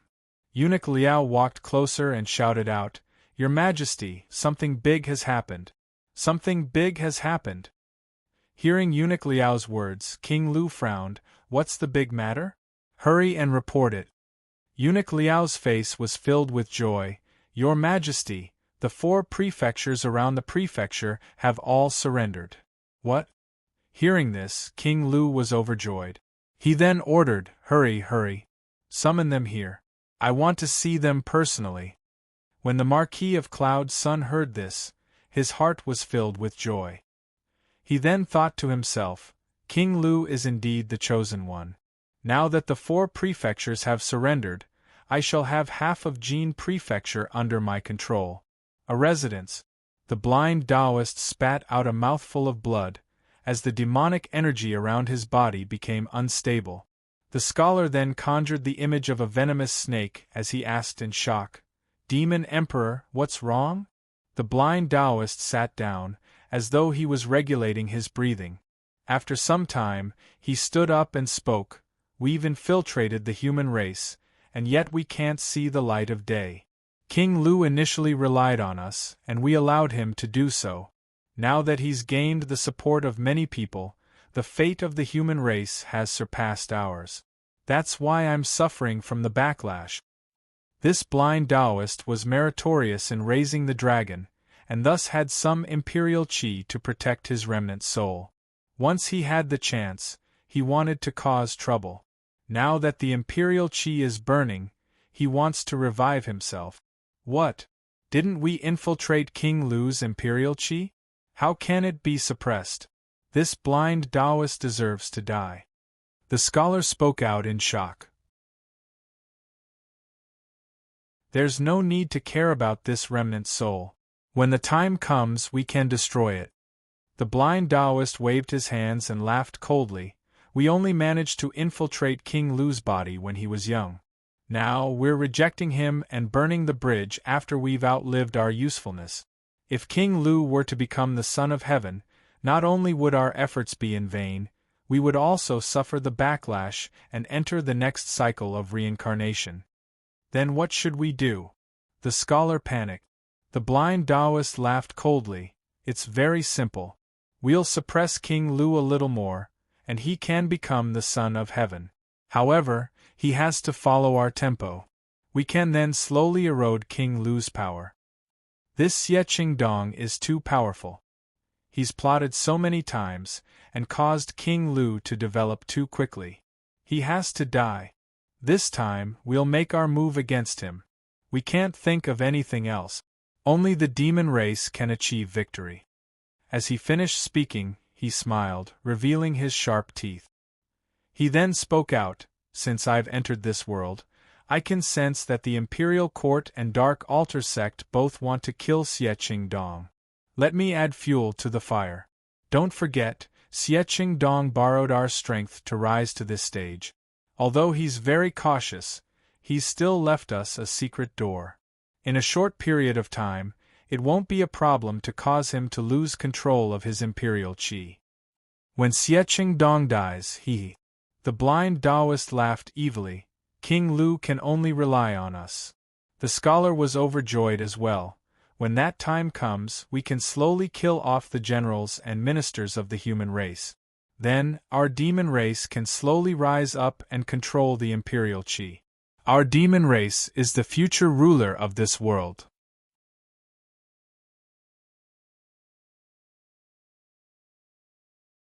Chapter 365. State capital. The autumn rain continued to fall, as King Lu's soldiers stood at the entrance of the street, occasionally interrogating passers-by. Although there weren't many people on the streets, it wasn't as though they were deserted. They were merely sheltering from the rain. King Lu had set down a policy of not harassing and plundering the people, and thus preserved much of the vitality of the city. Everyone was emboldened as they opened up shops to do business on the street. Many of the shops were open for business, and many of the shops were open for business. The East Street's Dong Yuan bun stall had many people queuing up. The steaming hot buns were extremely appetizing. After King Lu defeated Count Zhongqin, the entire world was shaken. At that time, 4 counties in Jin Prefecture had pledged their allegiance to King Lu. The Marquis of Cloud Sun, Li Duoku, had also pledged his allegiance to King Lu. All the officials and generals who had contributed greatly to King Lu's cause started to make contact with him. In the past few days, several more counties have pledged their allegiance to King Lu. At this point, the sky was low and the clouds were dark. Light drizzled down onto the ground.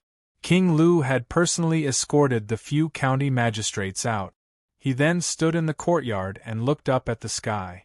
The cool drizzle landed on his face, and he felt extremely relaxed. After some time, he turned around and grabbed Xie Qingdong's hands. He then smiled. "Mr. Xie, Count Zhongqin has been defeated. I'm afraid Jingnan will succeed soon." Actually, on the day of Jingnan, although I was full of confidence, my heart was uneasy. Now I feel much more at ease. As he said this, his face was filled with joy. Xie Qingdong bowed and said, "Your Highness, you are the chosen one, which is why you were able to rise so quickly. However, it is only 2 prefectures, we cannot relax for the time being. Although the court has suffered heavy losses, its foundations have not been destroyed. If we are careless, I'm afraid we will suffer a great loss." When King Lu heard these words, he wasn't too happy. He then thought about it and realized that Xie Qingdong was right. He then exhaled deeply before he turned around and sat down. He then smiled. "Mr. Xie, you're really my advisor. After hearing what you said, I've calmed down quite a bit. You're right. Strictly speaking, I've only obtained 1.5 provinces. Compared to the imperial court, it's still very weak." Hearing this, Xie Qingdong smiled, and was about to speak when a report came from outside. "Senior brother Xie, there's news from the sect.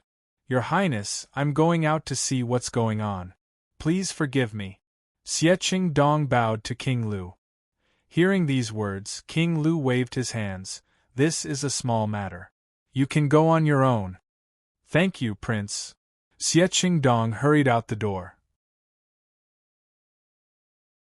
A Taoist priest handed him a letter and whispered, "Senior brother, the sect has summoned you urgently. They want you to return to the sect immediately." They say that something big has happened within the sect.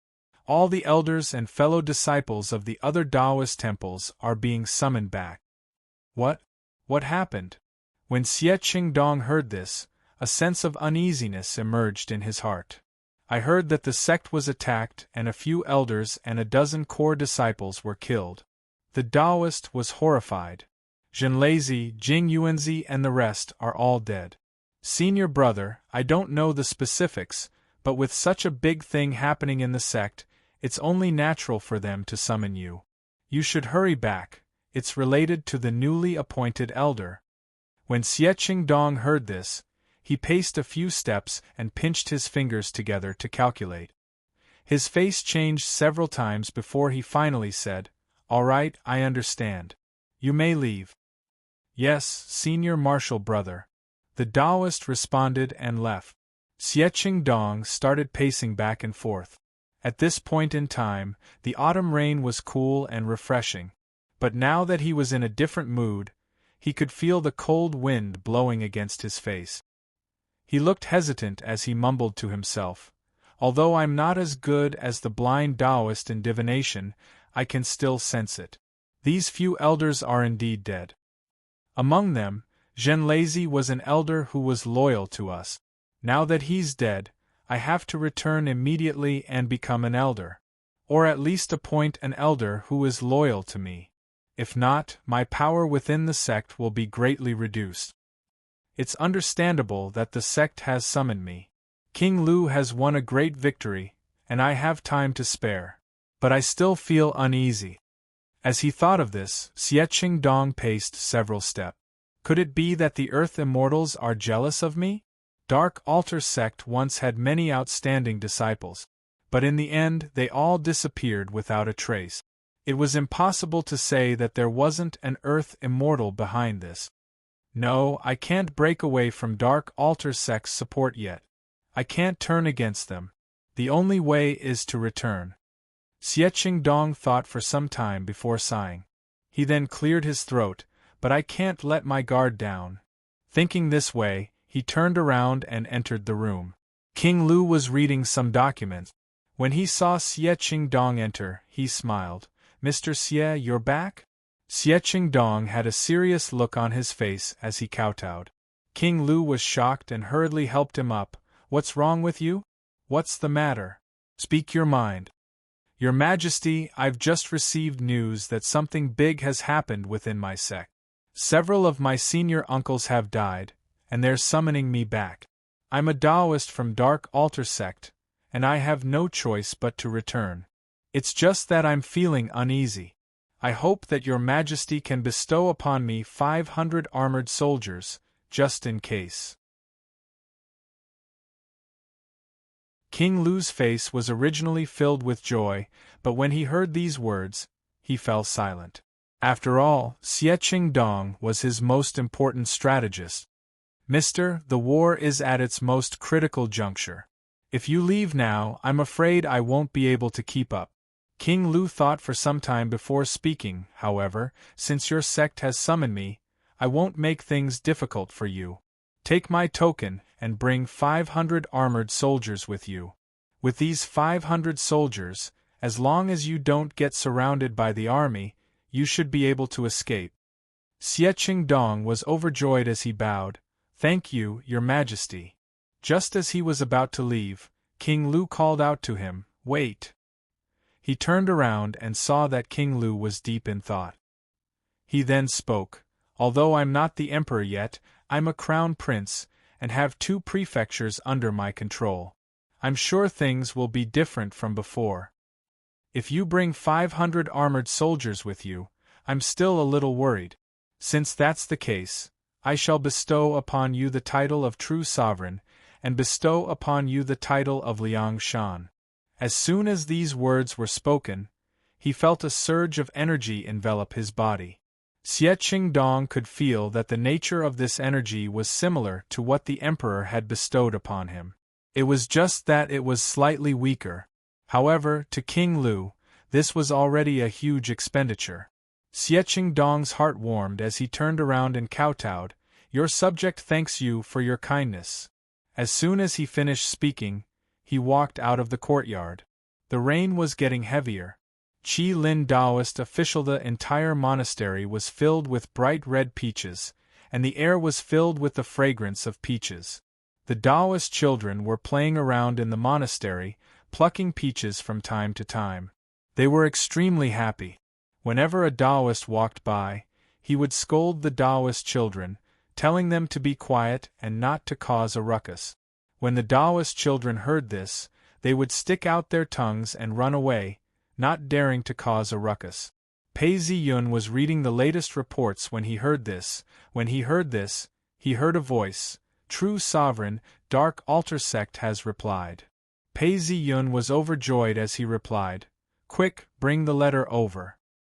He then saw a Taoist from Dark Altar Sect following a Taoist official into the room. Pei Ziyun received the letter and opened it. He took a look and smiled. "Haha, it's just as I expected." The Taoist from Dark Altar Sect bowed and replied, "Yes. True Sovereign, please decide on the target of our ambush." Pei Ziyun stood up and paced several steps as he looked at the map.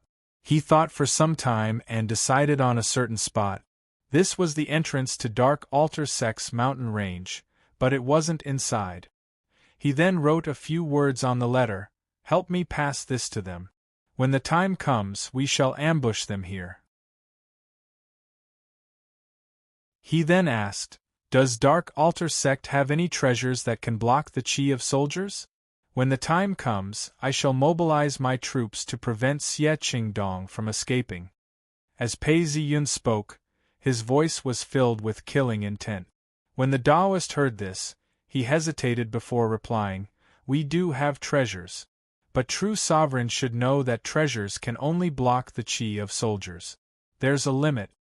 After thinking for some time, he said, "The Patriarch had instructed me before I came here that the maximum number of soldiers I can shield is 500. Hence, I can only shield 500 soldiers without being discovered by Xie Qingdong. Any more than that would be impossible." Pei Ziyun nodded his head and took several steps forward. 500 is enough. I shall wait for your news." The Taoist received the letter and bowed. "Once there is news, we will reply immediately." Seeing that the Taoist had left, Pei Ziyun's face fell as he waved his hands to dismiss the Taoist official. His heart skipped a beat as he looked at the Taoist official. "I feel uneasy. This Earth Immortal from Dark Altar Sect is extremely crafty and cunning. Everything he does is for his own benefit and the benefit of Dark Altar Sect. It's not a bad idea to deal with Xie Qingdong, but if he succeeds, he will deal with me as well. Even if I don't enter Dark Altar Sect's mountain range, I'm afraid I'll still be in danger. Let me tell my fortune." Thinking up to this point, Pei Ziyun pointed out with his finger, causing a plum blossom to appear in the air. The petals of the plum blossom were all present, except that the purple petals were a little lighter. The plum blossom twirled in the air, carrying with it an ancient charm. The plum blossom spun and seemed to illuminate the entire world. After a while, the plum blossom stopped. "This is a bad omen." As soon as Pei Ziyun touched it, the divination image turned into a ray of light and returned to his body. Several messages were transmitted to him, causing him to laugh coldly. "Looks like I was right. Not only does the Earth Immortal have killing intent towards Xie Qingdong, he probably has the same intention towards me." Pei Ziyun then shook his head. "After all, I've lived for 200 years. I've seen the world clearly, and will not be fooled by worldly matters. Trying to catch us all in one fell swoop? How resolute and decisive. But how could I be careless? Actually, when I think about it, it's just these few tricks." Pei Ziyun walked around the room several times before recalling the information he had received from the Tao Records Department. He then walked outside and asked, "Are the Taoist officials from the Tao Records Department here yet?" When the Taoist official heard this, he replied, "True Sovereign, I've already contacted them. They'll be here in the afternoon." "Good. Go and prepare the men now."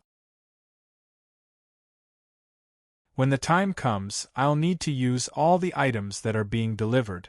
Pei Ziyun said. Yes, true sovereign. In the afternoon, more than 10 Taoists arrived, carrying many items. There was a whole cart of them. The Taoist leading them was Zhang Ling. Zhang Ling's face was tanned by the sun, and behind her were several other Taoists. Seeing that Pei Ziyun was welcoming them, she hurriedly stepped forward and bowed. Greetings, true sovereign. Dispense with the formalities. Have all the items that were seized by the Tao Records Department been delivered here? Pei Ziyun glanced at the items and asked Zhang Ling. Hearing this, Zhang Ling hurriedly explained, True sovereign, not all of them have been delivered. Only a portion of them have been delivered. The rest will be delivered in batches to prevent any problems.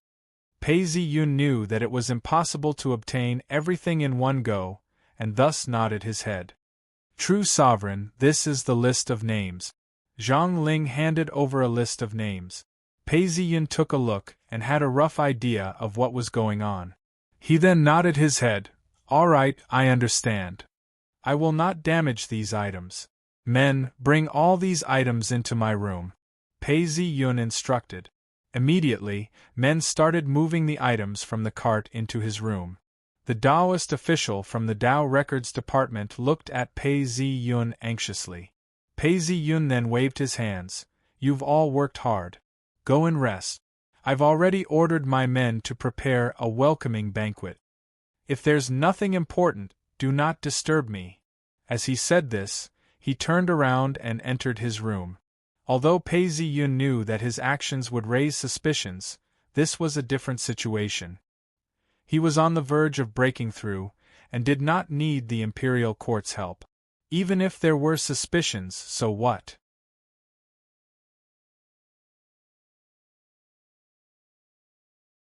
Chapter 366.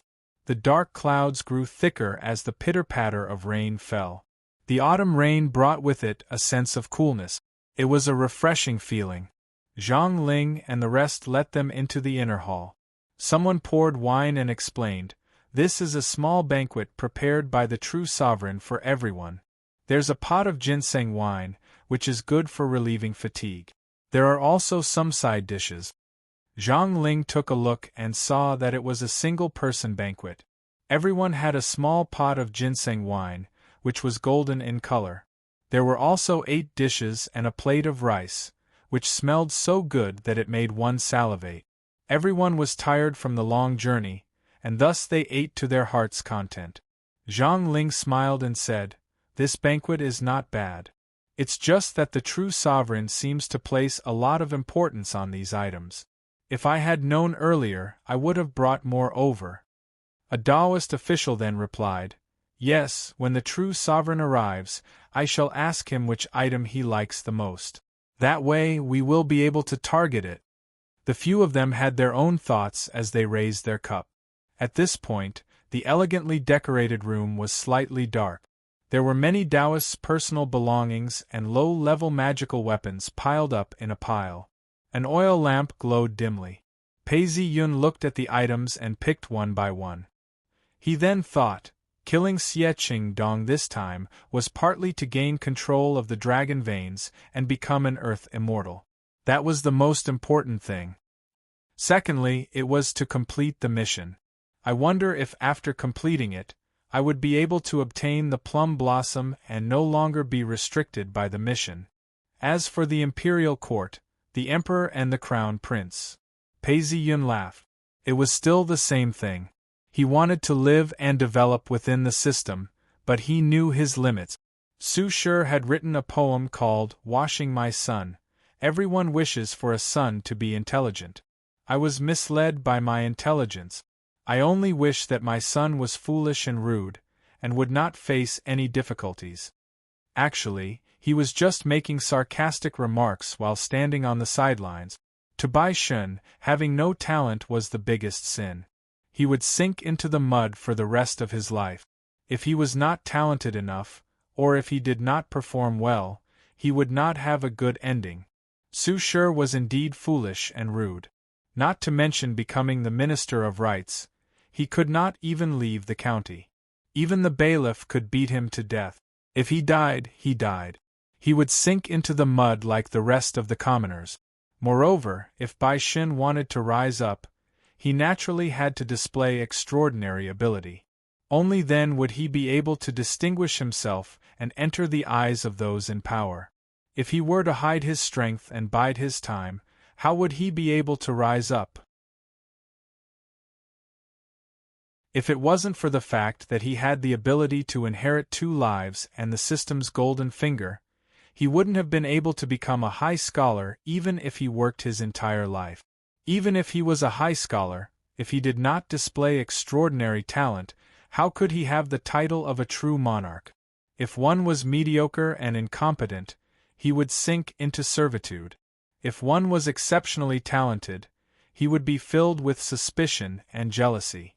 Conforming to the norms, but still of great use, these 8 words were the true key to being undefeated in the officialdom. But even if Bai Shin knew, how could he have such conditions? If he didn't sharpen his edge and wasn't in a hurry, how would he have the chance to stand out? For example, he didn't have to turn back or repent at all, and so long as he became an earthly immortal, he would be able to sweep through everything. It was because he understood the system and politics too well that he understood the limits of the system and politics. Only then did he understand the critical point of breaking away from the system. Pei Ziyun laughed as several items appeared in his hands. 6 pieces of legacy. Pei Ziyun laughed as he placed them under his pillow. He didn't use them immediately, but continued flipping through the Tao book. There are a total of 331 scrolls of Tao book. They are all fragmented and very few of them are systematic. If I had to study them myself, I don't know how much time and effort I would have to waste. This is the sincerity of the Tao Records Department. However, how could the Tao Records Department understand? I only want the basic parts. 331 scrolls of Tao books were actually quite a lot. But with Pei Ziyun's current level of attainment, he had already studied most of them. It was just like the curriculum of primary and secondary schools. Although the language used was different, and the expressions used were different, most of the principles were the same. Pei Ziyun flipped through the books, and on average, he was able to flip through 1 book every minute. By the time he had finished flipping through all the books, it was already nightfall. Under the candlelight, Pei Ziyun let out a sigh of relief. The rain was still falling, and the entire place was extremely peaceful. Although it's just a copy, there are some obvious mistakes. Pei Ziyun suddenly thought of how he had intentionally altered the mantra.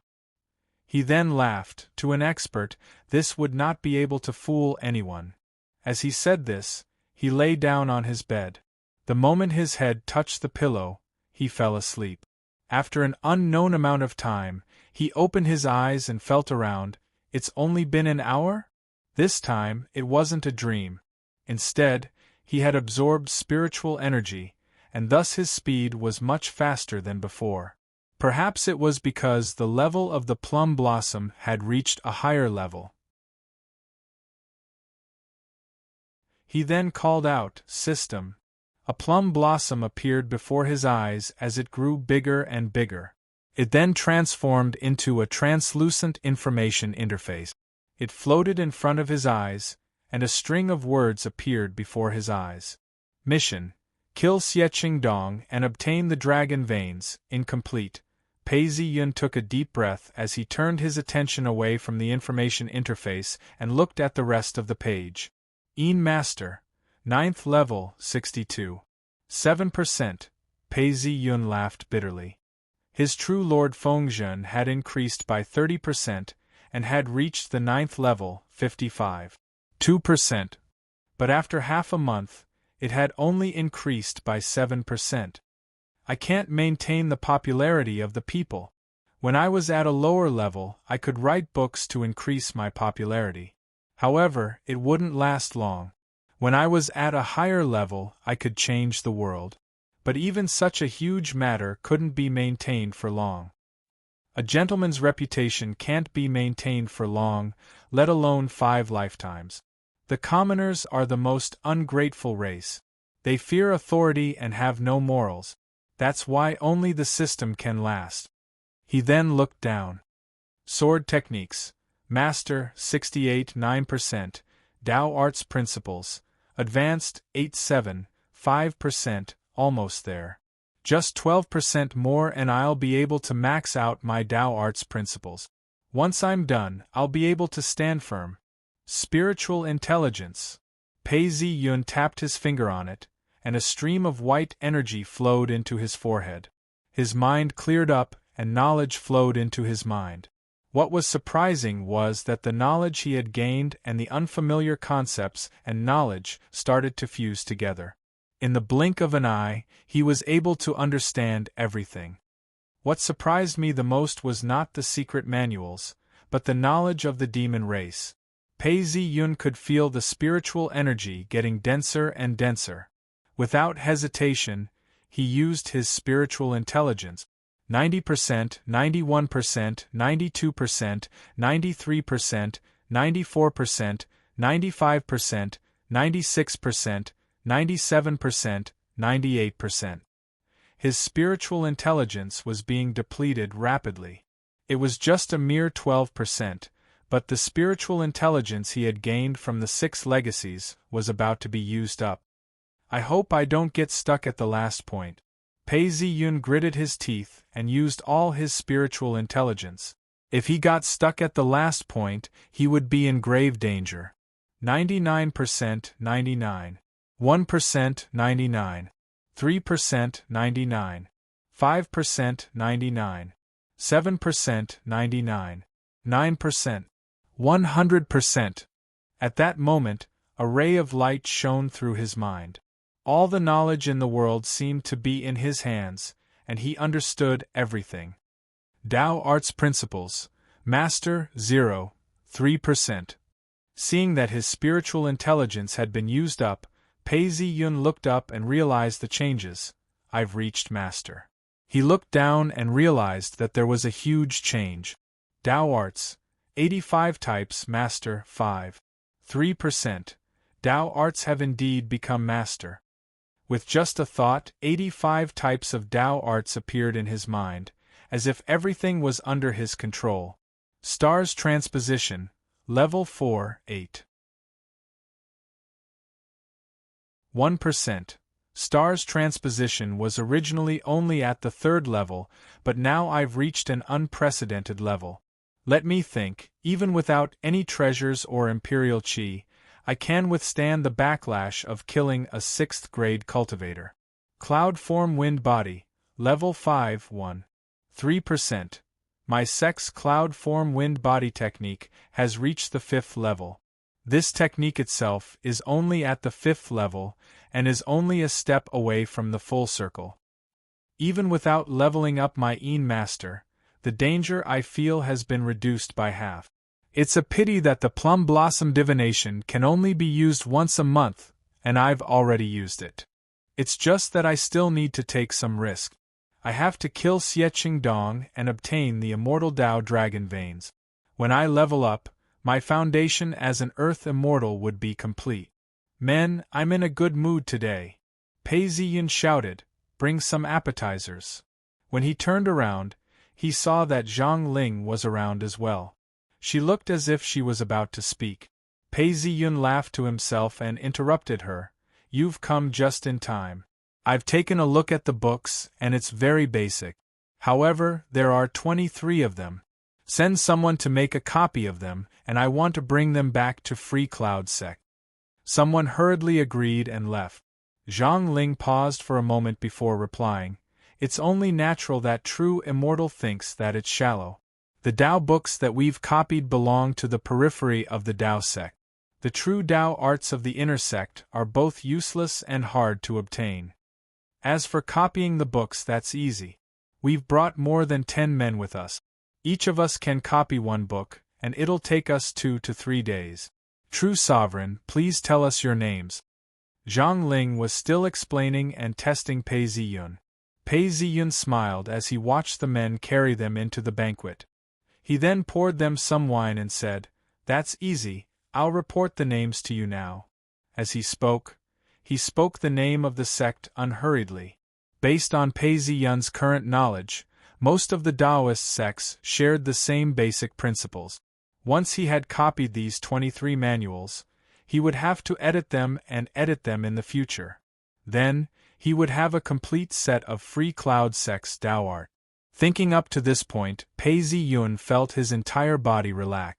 He then thought to himself, Free Cloud sect has finally paid its debt. Clapping his hands gently, a string instrument started to play, and the orchestra started to play. Following that, Pei Ziyun only cared about drinking. Before long, he was drunk, and was clapping his hands and laughing. Zhang Ling saw Pei Ziyun behaving this way, and couldn't help but feel suspicious. The Tao officials on her left and right gave her a look, knowing that everything had been recorded down. She then said, True Sovereign seems to be in a good mood today. It looks like these books and items are to your liking. True Sovereign, please give us some pointers. The next time we move here, we will be more specific. When Pei Ziyun heard this, he laughed and replied, There's no rush. As you know, I'm under the imperial edict to annihilate Dark Altar sect, and especially to cut off all contact between Dark Altar sect and King Lu. This is the perfect opportunity. You've come at the right time. I'm lacking manpower. Once you've done this, it won't be too late for you to return. As he spoke, he saw the cold rainwater dripping from the roof onto the ground. Zhang Ling was about to decline when she saw Pei Ziyun smile. He turned around and asked, Why, you don't want to? Zhang Ling paused before replying. This lowly official wouldn't dare to disobey. It's just that this is my job. What job can be more important than carrying out an imperial edict? Pei Ziyun retracted his smile. I'm the imperial envoy, and I have an imperial edict. I'm now conscripting all of you. Are you going to defy the imperial edict? Zhang Ling couldn't help but shiver as she stood up and bowed. I wouldn't dare. Good, that's more like it. Pei Ziyun threw his head back and laughed, causing Zhang Ling to break out in cold sweat. She waited until the banquet was over and found a chance to leave. She then called for someone. Quick, go and report this to the higher-ups. Pei Ziyun, something's not right.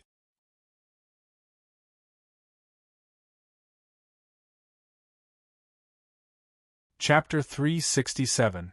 Red Bridge Town. The drizzle continued to fall, and the mountains were filled with mist.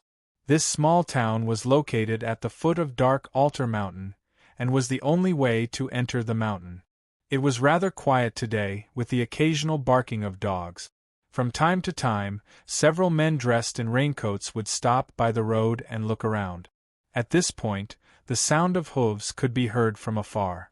Amidst the misty rain, these cavalrymen were all dressed in raincoats, and looked like they had undergone strict training. They maintained their formation and did not disperse. Xie Dong rode his horse towards the town. He looked very young, and his eyebrows were raised slightly. He had a cold expression on his face, and his eyes were fixed on something. His hands were on the hilt of his sword, and he seemed to be deep in thought.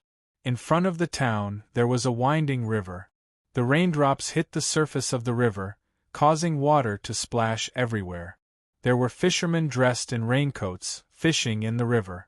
Everything seemed normal. Behind Xie Dong were several officers. These officers all had a fearless aura about them, and looked around to check on the situation. Xie Dong's face was expressionless, but his heart was in turmoil. I can still sense King Lu's army. Why didn't I sense anything on the way back? Xie Dong's face turned gloomy as he crossed the bridge and entered the town. All of a sudden, Xie Dong felt uneasy. His face fell as he shouted, Quick, quick, everyone turn around and retreat. Hearing Xie Dong's words, the cavalrymen didn't say a word as they turned around and fled. The rain continued to fall. Everyone in the town saw that Xie Dong was about to turn around and flee. Fireworks shot up into the sky and exploded everywhere.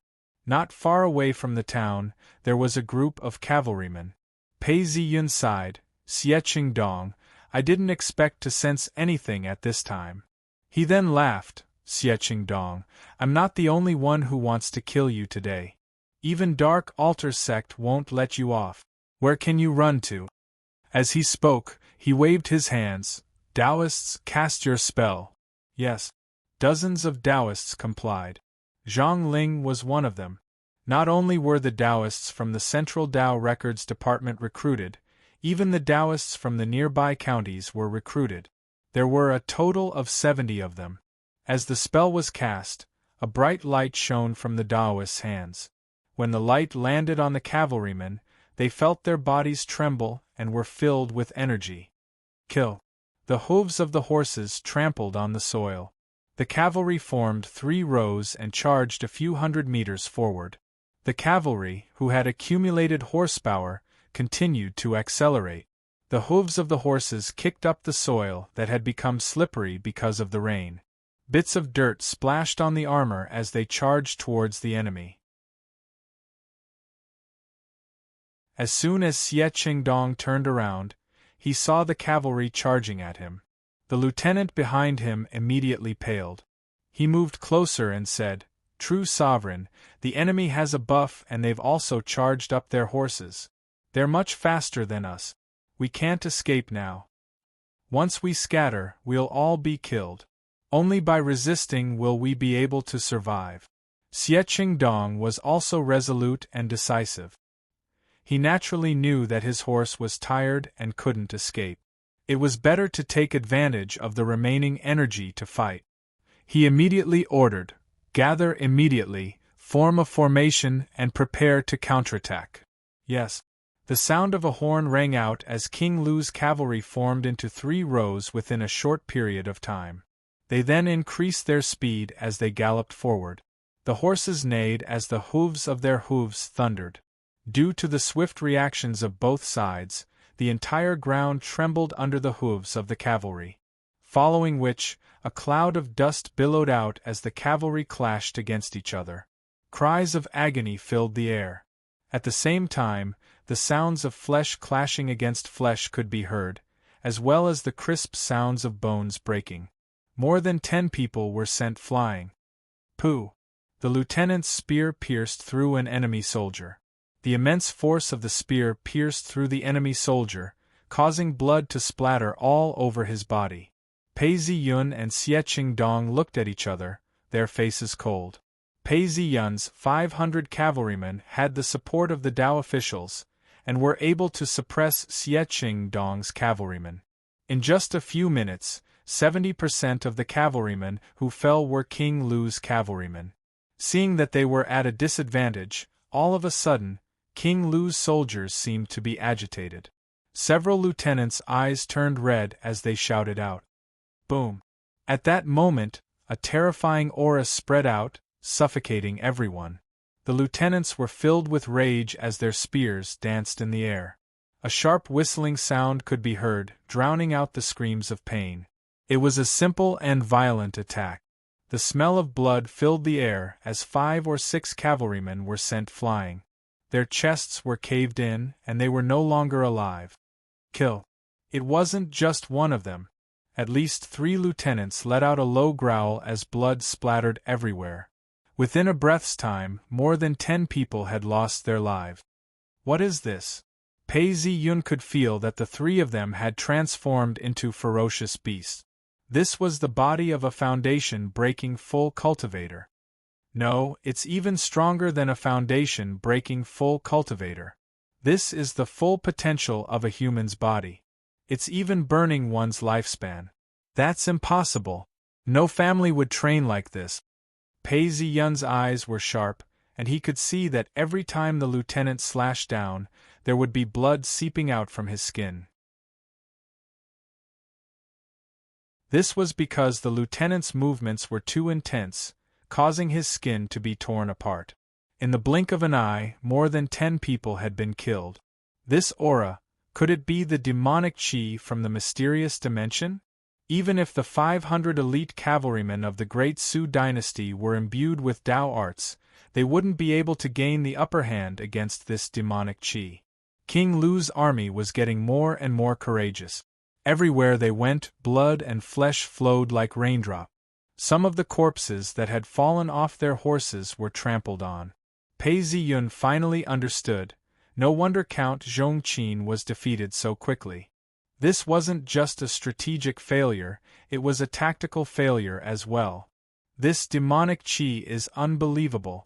I originally thought that the Earth Immortal was so determined to kill Xie Qingdong because he was a narrow-minded person and couldn't tolerate others. Besides, if Xie Qingdong wanted to become an Earth Immortal, he would have to obtain the paradise. The Earth Immortal didn't know that Xie Qingdong already had the paradise. They would definitely not be able to coexist with him. That was the basis of my calculations. But now that I look at it, this demonic qi seems to be the main reason. Since when did King Lu have a connection with this demonic qi?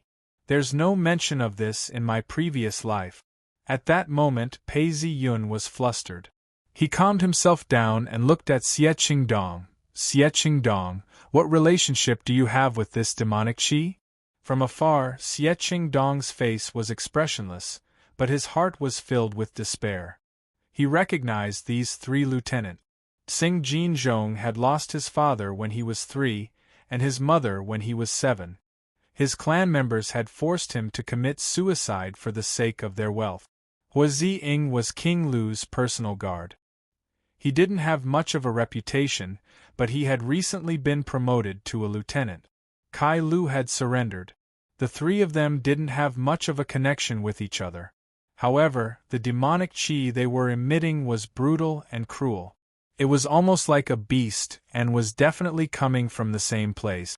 This was the first time Xie Qingdong had seen it for himself. At that moment, he understood. King Lu's army had won so many victories, which was beyond his expectations. However, he still felt uneasy. It seemed like this was the reason. However, he was even more confused. Although this qi is foreign, it's somehow familiar. What is this energy? He couldn't think of an answer as he looked up the mountain. He was an intelligent man and understood at once.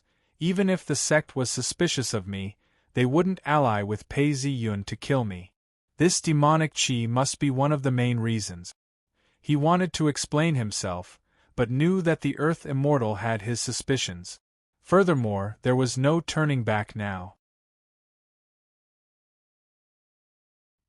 He suppressed his fear and looked at the battlefield once more. He had a plan in mind. In the distance, on a small hill, the drizzle fell on the trees and the wind blew past, forming a mist.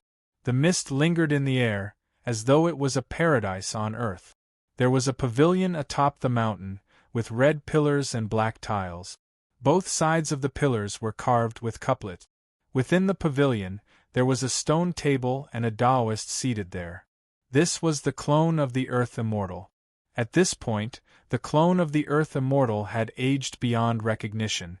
There were wrinkles on his forehead, and his hair was snow white. 2 Taoists stood by his side.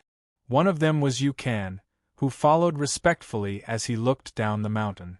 Xie Qingdong's troops were engaged in a fierce battle. Among King Lu's troops, there were a few lieutenants who were unstoppable. The Taoist officials of the imperial court continued to attack, casting spells to reinforce their troop. The general roared out in anger as he fought against the lieutenant. However, it was difficult for him to win, and he could only defend himself. The Earth Immortal looked on, and saw that King Lu's qi was filled with evil qi. These evil qi were like tentacles, twisting and turning around. Indeed, it's true.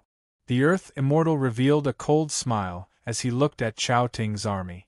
Above Chao Ting's army, killing intent surged forth, but it was pure. Killing intent, bloodthirst, suppression, the qi of the people, and the qi of the officials were all mixed together. This was the qi of a true dragon. The Earth Immortal had a rough idea of what was going on, but he didn't come to a conclusion. He then asked, "You can, these few days you've been dealing with such evil qi. Can you tell if it's true?" "Yes." Yu Kan looked on and gritted his teeth.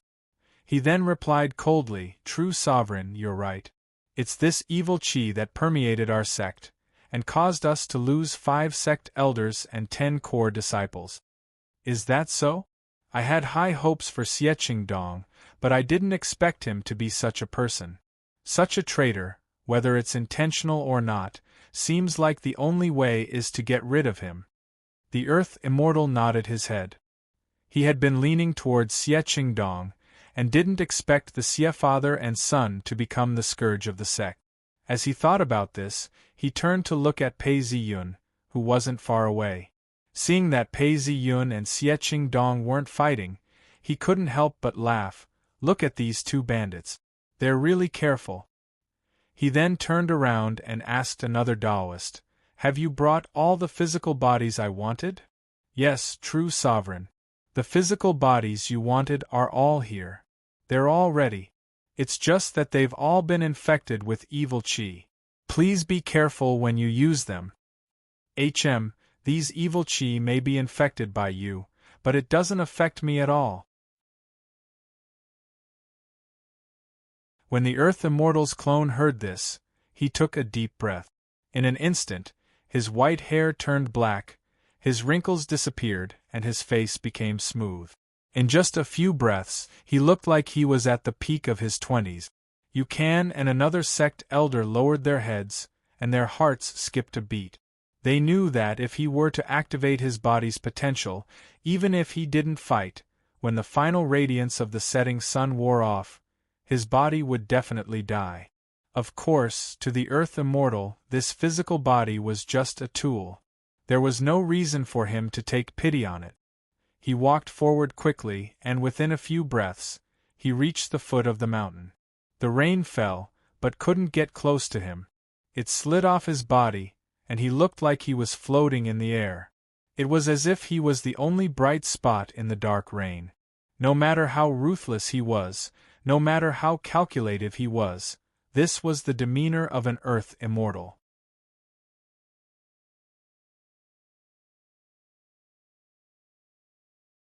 Chapter 368. A crack appeared in the dark clouds as the wind blew. The rays of the setting sun shone on the faces of the soldiers, reflecting the cold gleam of their weapons. Kill! The cavalry was in a deadlock. They all realized that the enemy was a strong enemy. Their lances crisscrossed with each other. A large number of cavalrymen charged forward with all their might. From time to time, someone would scream and fall down, trampled into meat paste. Occasionally, there would be a brave person who would charge in between the gaps and cut down a large number of people under the momentum. However, in the blink of an eye, they would be stabbed to death by several spears. There were people constantly falling, and the battle was like a meat grinder. Taoist arts. Behind him, the Taoist official took the risk to approach and continuously cast his art. With the support of his Tao arts, the battle became more and more intense. As King Lu's cavalrymen were reduced in number, the demonic qi around the lieutenant's body grew thicker and thicker. As the demonic qi around him grew stronger and stronger, his expression became even more ferocious. Die! Kai Lu's expression was malevolent. In an instant, a sharp whistling sound rang out from the tip of his spear, shattering the soldiers who dared to block his way.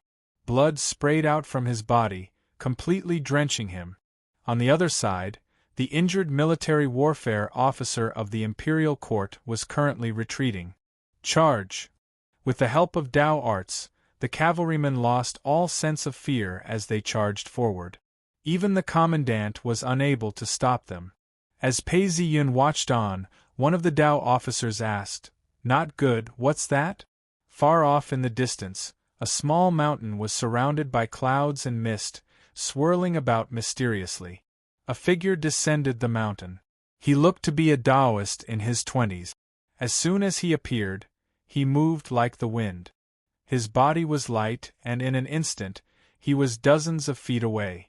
Who? Looking at the Earth Immortal flying towards him, Xieching Dong felt a sense of familiarity. He was even more surprised. It was a Taoist from Dark Altar sect. Could it be that the sect had sent reinforcements? But how long had it been since he sent out the information? How could it be so fast? And this Taoist, I don't seem to have seen him among the elders? Xie Qingdong hesitated, but before he could react, the Earth Immortal Realm deity arrived not far away. Right at this point, the Earth Immortal stretched out his hand and an electric arc appeared in his hand. The electric arc seemed to have a life of its own as it shot out towards King Lu's cavalry. Peepa! There was a flash of light, and several of King Lu's cavalrymen were instantly paralyzed. However, it didn't seem to affect the cavalrymen at all. Kill! It's an ally. Wherever the long sword pointed, blood would spurt out and the corpse would fall to the ground. It was just a corpse. Some of the grayish-black chi started to dissipate, and a portion of it started to move towards King Lu's other cavalrymen. Kai Lu was alarmed. He looked at the Earth Immortal not far away and shouted, "How dare you? Aren't you afraid of the backlash? How dare you attack the army?" Kai Lu's eyes were bloodshot, and demonic chi swirled within them. The Earth Immortal sneered, "Possessed by evil spirits? Don't you know that your death is near? How dare you be so arrogant? Kill the traitor!" Several cavalrymen of the imperial court charged at Kai Lu. Kai Lu turned around and thrust his spear. Before the cavalrymen could even get close, the spear had already pierced through their bodies. "Haha, a few mere soldiers want to kill me? Die!" Kai Lu exerted some strength in his shoulders, his face flushed red. He picked up the corpse of the cavalryman and gave it a hard spin, flinging it up like a fan. The surrounding troops were thrown into chaos. They were all knocked off their horses and stabbed to death with their spears. Then, they looked up at the Earth Immortal, bared their teeth, and charged forward. One of the cavalrymen wanted to stop him. Kai Lu thrust his spear and the cavalryman fell to the ground, clutching his throat. Kai Lu killed several people and cleared a path.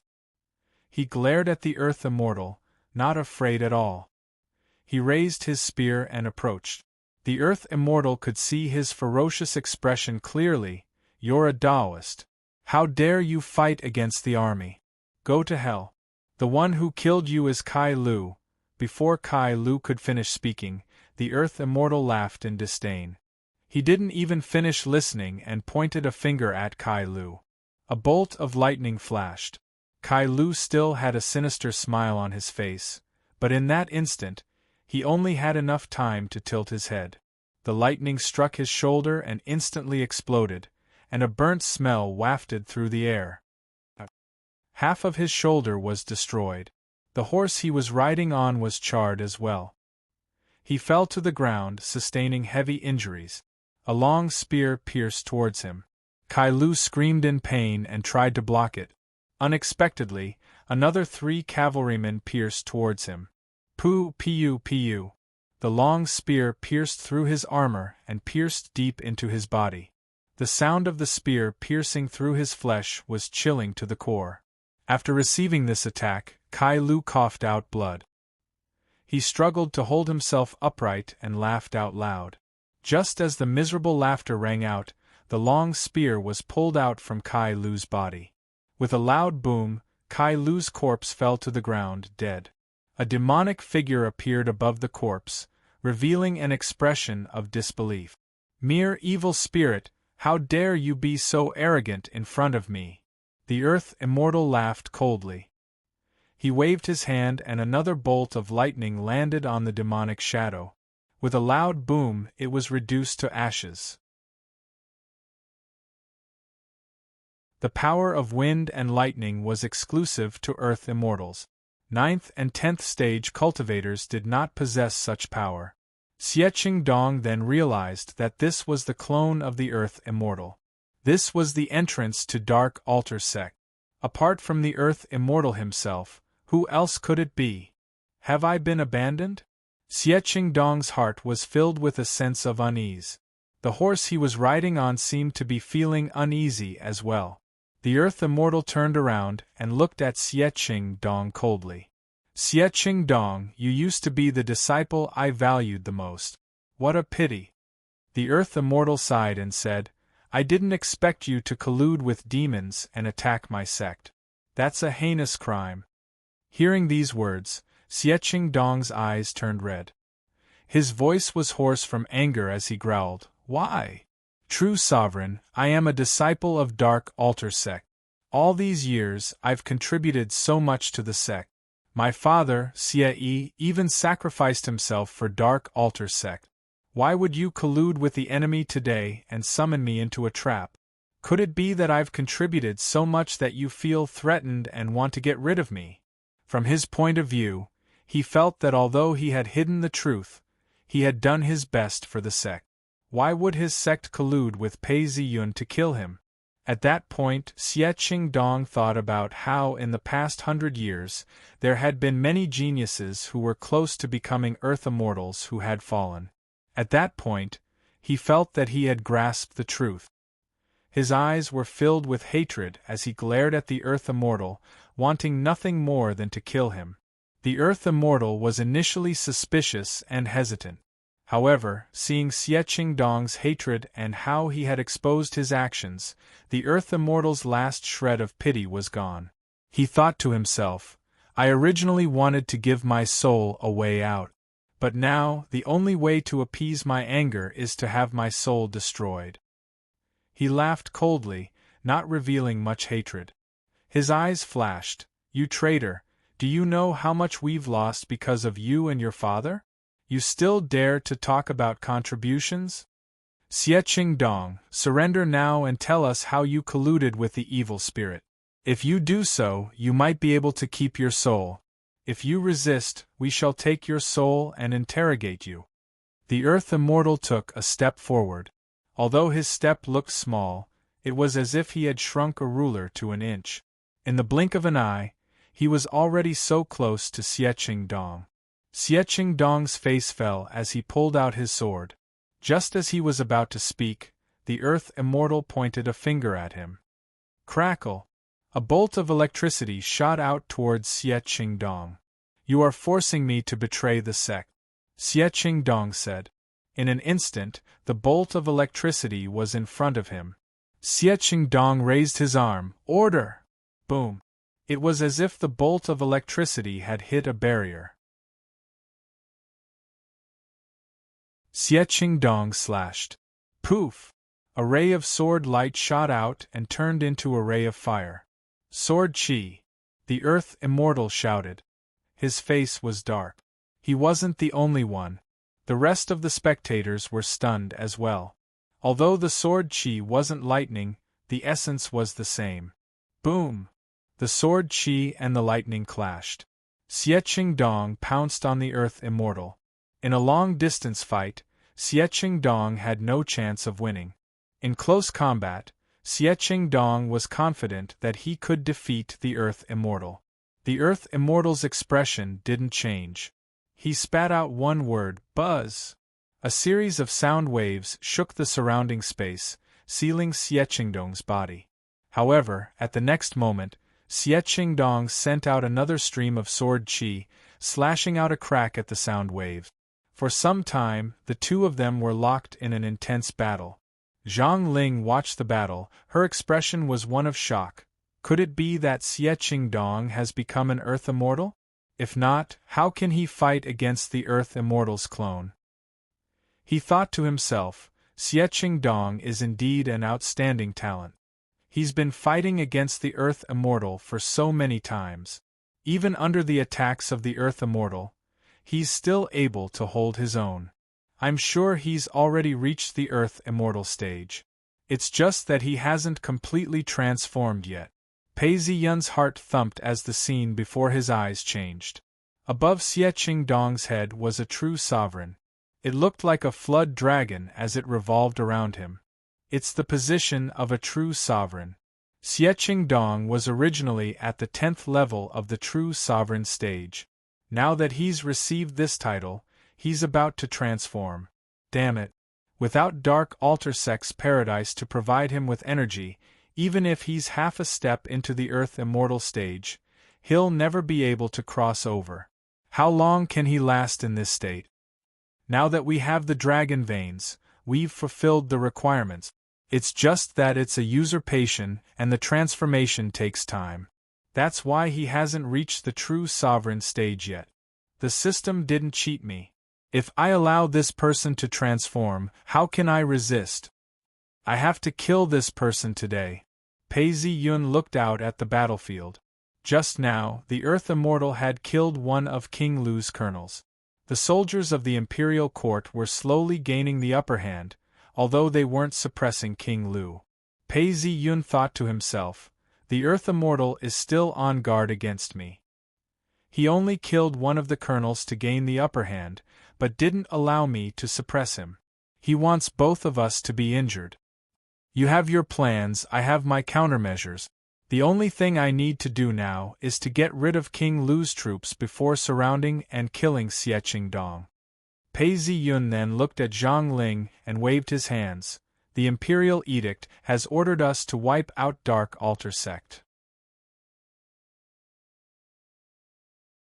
I shall kill my way in. All of you follow me and kill King Lu's troop. After that, follow me to wipe out Dark Altar Sect's troops. True Sovereign, we've only just started working together. Wouldn't it be inauspicious for us to turn against them? One of the Taoist officials seemed hesitant, as he didn't want to get involved in the battle. Pei Zi-yun laughed and asked, "Are you going to disobey the Imperial Edict?" True Sovereign, this lowly official wouldn't dare. The Taoist official's face fell as he hurriedly tried to explain himself. It's good that you don't dare." Following Pei Zi-yun's cold shout, Zhang Ling and the rest of the Taoist officials felt their bodies stiffen as they revealed looks of helplessness. Taoist officials were different from ordinary Taoists.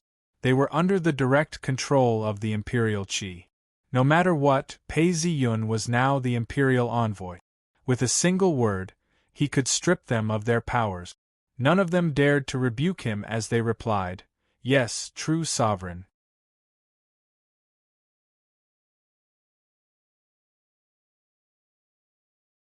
Chapter 369. Continue. Zhang Ling shouted out to the exhausted Taoist official. Her hands didn't stop moving as she channeled her energy into the Taoist official. The light from the spells landed on the cavalrymen. The cavalrymen were hit by the spells. Although their wounds hadn't healed yet, the bleeding had stopped. Their energy was being replenished as well. In such a situation, due to the scarcity of Taoist officials, it wasn't possible to use them in close combat. Kill! The cavalrymen became even more ferocious. Or rather, they were squeezing out more courage and energy. As they charged forward, King Lu's cavalrymen fell to the ground. Faced with the pressure from the Imperial Court's cavalry, Commandant Sing Jinzhong let out a furious bellow, and some scales appeared on his body. His face also changed, and he stuck out his tongue. The tip of his tongue was somewhat forked. As the changes occurred, he felt that his entire body was filled with power, and a large amount of battle experience appeared in his mind. Die! Sing Jinzhong laughed as he slashed down with his long blade. The blade emitted a shrill screech as it brought with it a blinding light. In a blink of an eye, it had arrived in front of the cavalryman. The cavalryman, who had been struck by the Tao arts, raised his spear and aimed it at the blade. Pooh! In the next moment, the spear was sliced in half, and the soldier's body was sent flying. Kill! After killing one person, Sing Jinzhong roared out. His heart was beating furiously as he charged towards the next officer. Boom! A loud sound rang out as the officer couldn't help but take a step back. His palms were trembling, and the web between his thumb and forefinger was trembling. Sing Jinzhong's energy seemed to be limitless. After a series of loud sounds, Sing Jinzhong's long blade rained down like a hurricane. On the seventh strike, the officer finally couldn't hold on any longer. Fresh blood splattered everywhere as his head flew into the air. The sound of the officer's corpse falling to the ground could be heard clearly. With the death of the officer, the morale of King Lu's troops rose. This was a new development on the battlefield. However, Pei Zi-yun remained unfazed as he commanded, "Continue." Several Tao arts landed on the body of another officer. This officer raised his spear and thrust it forward. Sparks flew everywhere as the blade and spear collided. A huge force was exerted on the officer as he felt a sharp pain in his palms. He took a step back but managed to hold on. This demonic chi is similar to that of an earth immortal. It absorbs the life force of its host. It's not endless. Furthermore, we have the upper hand. Even if we have a few powerful people, how long can they resist? Seeing the Tao arts being cast, the imperial court's cavalry continued to press forward. King Lu's cavalry continued to die down. Pei Ziyun then pulled out his sword and said, "It's time for me to fight." Pei Ziyun's silhouette flashed, and the sound of his voice was heard as he closed the distance between them. His body moved and his sword struck out. His speed was so fast that it was dazzling. In a flash, his silhouette appeared and disappeared, and he had already passed through them. 5 or 6 cavalrymen staggered forward and fell down. They were all stabbed in the throat. Then, they threw themselves at Xie Qingdong. Almost in an instant, the Earth Immortal's incarnation unleashed wind and thunder and pounced on him. Zi Chenji, Zi Chenji, Zi Chenji. The two swords clashed against each other. In an instant, the two of them had switched positions 8 times. A terrifying force was unleashed. Pei Ziyun flipped backwards and stood firm. It's not much different from before. It's just that he's a bit stronger, Pei Ziyun said in a low voice, as he swung his sword and advanced towards Xie Qingdong. At the same time, Xie Qingdong blocked the wind and thunder attacks as well as the sword. Xie Qingdong's face turned pale for a moment before he regained his composure and laughed coldly. "Is that so? All of you can come at me together. Let's see if you can take me down." Again. Zi Chenji, Zi Chenji, Zi Chenji. Pei Ziyun and the Earth Immortal surrounded him. It was 2 against 1. The battle went on for several rounds. Between the 3 of them, wind and thunder intertwined, lightning flashed, and thunder roared. The Earth Immortal and Pei Ziyun were not too far away from each other. The 2 of them worked together and were on guard against each other. The ground was littered with sand, ice, thorns, lightning, and sword chi. These were all signs of the battle that had just taken place. The terrain of the area had changed. The 2 of them looked at each other, their eyes were filled with caution. When Xie Qingdong saw this, he laughed out loud. "Haha, I should be the one saying that." Both of their faces fell, and were secretly shocked. Although they did not use their full strength, they were still attacking together. They were unable to take down Xie Qingdong in a short period of time. Their eyes were filled with killing intent. This Xie Qingdong could not be left alive. His combat prowess was far too extraordinary.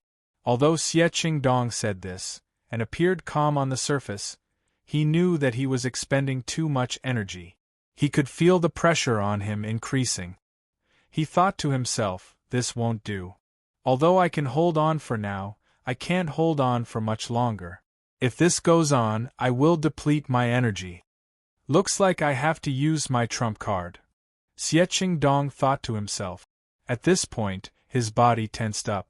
He saw Pei Ziyun's sword flash, and suddenly a piu sound could be heard. The tip of the sword had lost all of its energy, and suddenly spat out 3 inches of cold light. Xie Qingdong dodged it, and managed to dodge it. A strand of his hair was cut off, and he broke out in a cold sweat. Condensing chi into a sword? Xie Qingdong and the Earth Immortal's faces fell. This meant that Pei Ziyun had reached the threshold of the prominent divinity realm. Boom! The Earth Immortal's lightning bolts suddenly exploded and turned into electric snake. They pounced towards Xie Qingdong. His footsteps were like dragonflies skimming the surface of the water, and he leaped forward. It was as if gravity had no effect on him. In a flash, he had reached Xie Qingdong's side. Pei Ziyun's sword was like rain, and he attacked continuously. He coordinated with the Earth Immortal, and the space around Xie Qingdong was getting tighter and tighter. If he was not careful, he would die on the spot. Xiecheng Dong felt that he could not breathe and retreated backwards. We cannot give him any time to breathe. Let's kill this person first. The Earth Immortal and Pei Zi Yun looked at each other and understood each other's intentions. They then charged towards Xiecheng Dong. Xiecheng Dong's face turned gloomy. Fighting against two people at the same time was indeed a genius. However, his powers and stamina were limited. If they were to fight against him, he would die of exhaustion. He could not let this continue. Xiecheng Dong dodged the sword as he stretched out his hand. Something slid out from his sleeves. He pinched it and a decree appeared. This decree was very similar to an imperial edict.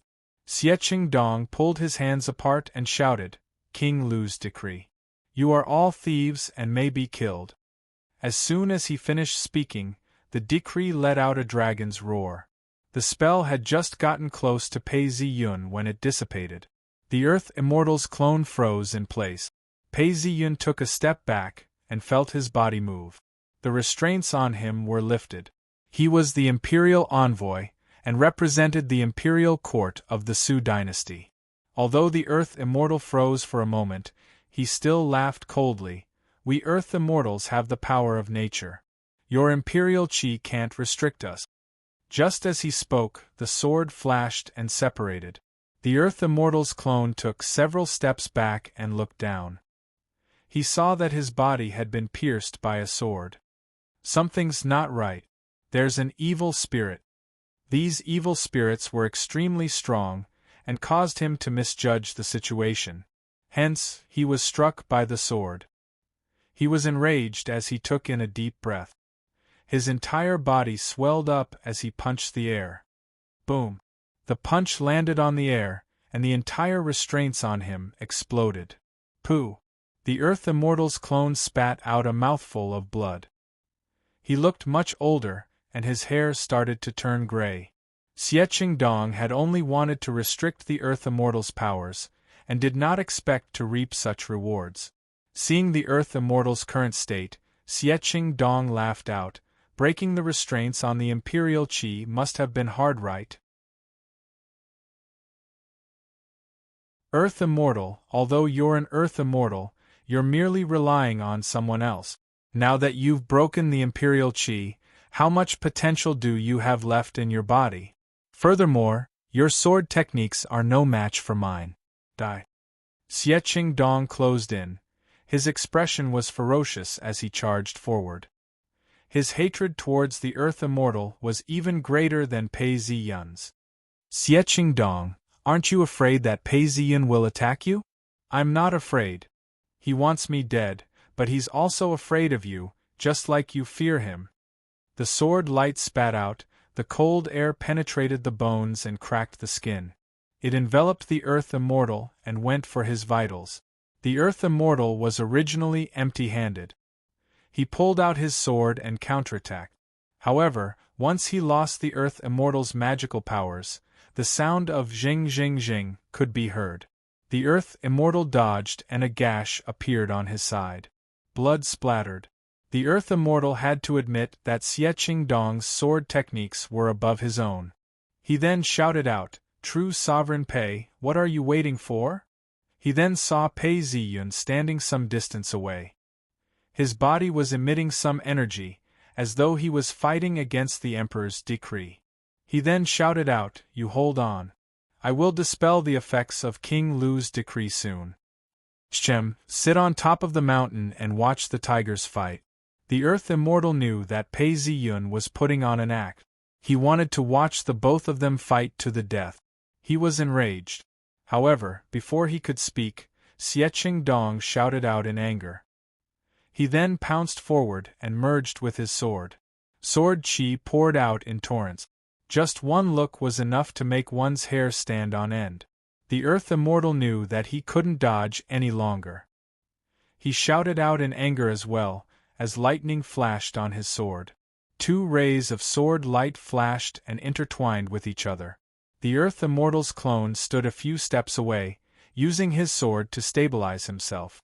The light in his eyes dimmed as his chest was split open. His internal organs were leaking out.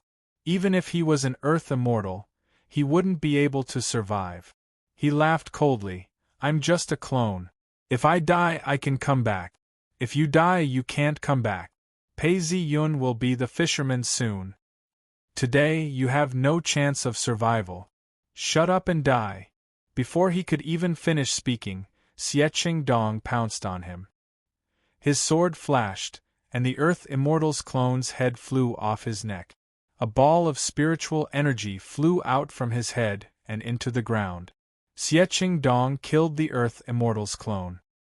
He didn't even look back as he retreated into the night. Indeed, he's quick. Pei Zi-yun didn't give chase immediately. He looked around and noticed that the number of King Lu's cavalry was decreasing. However, they were still fighting with all their might. Pei Zi-yun then ordered Zhang Ling, join forces and kill all of King Lu's cavalry. I shall chase after Xiecheng Dong. At this point, Zhang Ling wasn't afraid anymore. Seeing that they had achieved a great victory, and that the dynasty had only just been founded, their military achievements were the most important. She then shouted, "Yes, true sovereign. Leave it to us." She then shouted out, "Quick, cast your spells." Pei Zi-yun laughed out as he thought to himself. Although there weren't many of King Lu's cavalry left, he could see that the demonic qi was getting thicker and thicker as the number of soldiers decreased. This demonic qi is able to stimulate a person's potential, causing them to be fearless of death. How terrifying! If I want to take him down, the price I have to pay is much higher than what Zhang Ling expected. But that's exactly what I want. The Imperial Court's Records Department is secretly monitoring my sect and Golden Island. This is disadvantageous to me. All I have to do now is complete the system's mission and kill Xiecheng Dong. Furthermore, does Zhang Ling really think that there are only these few enemies? This is the entrance to Dark Altar Sect. Could it be that only the Earth Immortal's clone is fighting, while the rest of Dark Altar Sect's Taoists are all dead? It's obvious that Dark Altar Sect is the real fisherman. If I don't leave, am I supposed to be a sandpiper or clam? Pei Zi-yun then leapt into the darkness and disappeared.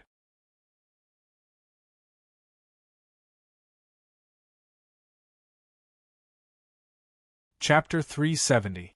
After killing for an unknown period of time, the sky started to darken. The dark clouds parted as the moonlight shone down from the sky. "Kill!" the officer roared as he slashed down. One of King Lu's cavalrymen raised his spear to block. The officer had received a boost from his Dao art. He felt that he was much stronger than before. However, as he slashed down, he felt that something wasn't right. His opponent's skin seemed much thicker than before. Damn it, there aren't many enemies left. Why does it feel like their strength has increased by so much? Just as he was thinking about this, a cold blade flashed across his throat. Huaziying flicked the blood off her blade and increased her speed. She ignored the cavalryman and charged towards the Taoist official. At this point, her body started to change. She started to look like a beast. However, she was wearing a full set of armor and it wasn't very clear. All she could see was her murderous voice. "You bunch of rats, let me kill you!" Kill. The moment she charged forward, her blade sliced through the air, causing blood to spurt out. She slowed down slightly, but several heads flew off. Kill, kill, kill. Huaziying could feel the wind blowing against her face. She felt as though her soul was on fire. Behind the cavalrymen, there were many angry and panicked faces. Huaziying's long saber slashed down, cutting apart the spears that were piercing towards her.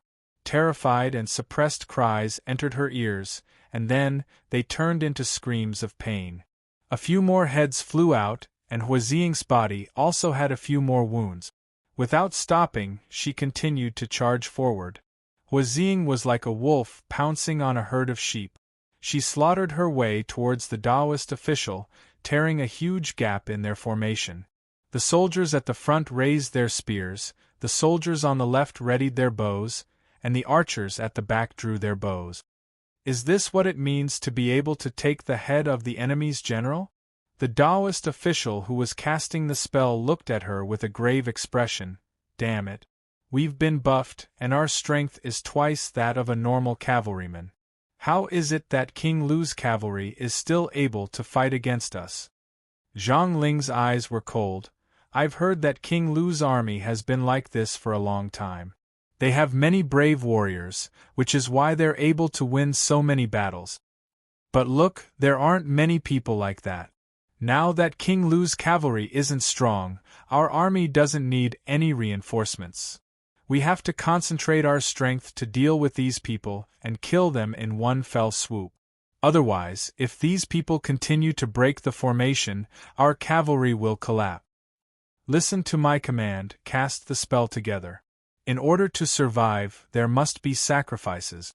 Whoever dies from the backlash, I will apply for a pension for their family. After death, the imperial court will confer a title upon them. If anyone dares to disobey, I will kill their entire family and destroy their souls. Do you hear me? Yes. The Tao officials responded loudly. They naturally understood that even if it was for themselves, they had to risk their lives. If they were lucky, they could survive. If they returned in defeat, those who fought to the death might be able to survive, but those who fled in the face of battle would be punished. Only death awaited them, and their families and souls would be harmed. Kill. Dozens of Taoist officials charged at the imperial court's cavalrymen. Quicksand. Because there were so many Tao arts on the battlefield, the soft ground started to cave in. The horses that were galloping screamed out in pain as they sank into the ground. Due to the momentum, the horses' legs were broken. Hua Ziying shouted out in anger as he stomped his feet on the ground. Although he was wearing armor, he still managed to jump several meters away from the quicksand. He then heard an order, restrain. Buzz. A dense net appeared in the air, as Hua Ziying's body froze. He couldn't move at all. He then roared out in anger as the beasts around him roared and struggled to break free. Throw the spears. The soldiers gave the order as more than 10 spears fell from the sky. Hua Ziying shouted out in anger, Kill! He brandished his blade several times, his face contorted in anger as he deflected the spears. At the same time, the Tao official cast another wave of spells, fatigue. Hua Ziying's entire body froze as he realized that he had lost all his strength. All he could feel was fatigue and exhaustion. He then saw multiple spears piercing through him, pinning him to the ground. Damn it! At this point, Hua Ziying wasn't dead yet and was still struggling. He then saw an officer with a similar expression on his face. He then slashed out with his blade, and Hua Ziying's head flew off. No. Hua Ziying's head was still screaming out in pain, as though he was unwilling to die. His eyes were wide open as he fell to the ground. The Tao official felt an excruciating pain. He had just cast a spell, and now he was suffering from a backlash. His vision turned black, and he almost fell to the ground. Next, kill him. Don't stop. Kill them all. We can resist the backlash. The Tao official's spell struck the cavalry, causing them to either be affected by the quicksand or weakened. Although the soldiers of the imperial court had lost their support, King Lu's cavalry was in an even worse state. The soldiers of the imperial court slashed down as the scales of victory tilted in their favor. The Tao official who had been sacrificed suffered the backlash as well. One by one, King Lu's cavalrymen fell to the ground. Finally, King Lu's cavalrymen collapsed as they retreated. All of you die. The cavalrymen of the imperial court had expressions of joy and ferocity on their faces. After such a long battle, they had finally won. What followed was promotion and riches. This was a path that they had fought for with their lives. Kill them all, don't let a single one of them escape. Their horses have traveled a long distance, and they've been through an intense battle. They're all tired and won't be able to escape. The cavalry general had several wounds on his body, and his body was exhausted. His hands were trembling as he held onto his sword. At this point, he took the lead and chased after the imperial court. Although he was escaping, he was quickly overtaken. In the blink of an eye, Xing was only left with a few cavalrymen, and all of them were injured. Several screams rang out as the last few cavalrymen of Xing were killed. Only Xing was left. At this point, Xing hair was disheveled, and his body was covered in wounds. He had killed countless people, and never thought that he would be the one to die. He roared out in anger as he shouted, "Whoever can take my head, come at me!" 3 long spears pierced towards him, and Xing was about to block them when a wave of Tao energy landed on his body. His entire body was drained of energy, and he heard a shout, "Kill!" The 3 long spears pierced through his body, and pierced deep into his body. Xing screamed out in pain as he fell to the ground. He wasn't willing to give up, and used all his strength to struggle to stand up. He then heard another shout, "Kill!" Another 7 or 8 spears pierced through, turning Xing into a porcupine. His eyes were wide open, but he immediately stopped breathing. The sounds of killing gradually died down. Zhang Ling looked on with a gloomy expression. In this battle, they had surrounded King Lu's cavalrymen. A third of their own cavalrymen had perished, and even 7 or 8 of their Taoist officials had perished. King Lu's imperial qi and the imperial qi of the imperial court were of the same origin. King Lu's imperial qi was of the same type as the imperial qi of the imperial court. Looking at the corpses of the Tao officials, Zhang Ling's eyes turned red. These were the Tao officials who had been in charge of transporting the treasures and weapons. Seeing their corpses lying in front of her, Zhang Ling's face sank. Damn it, did Pei Ziyun find out about this? Is he trying to kill me with a borrowed knife? That's impossible. Only 3 people know about this. They don't know anything. Just as she was deep in thought, Zhang Ling suddenly felt something. She turned around and saw a Taoist walking towards her. A dragon chi backlash? The young Taoist looked at the Tao officials, indeed the imperial court. Even Taoists are willing to sacrifice themselves. He then shook his head and sighed. You guys are the elites of the imperial court.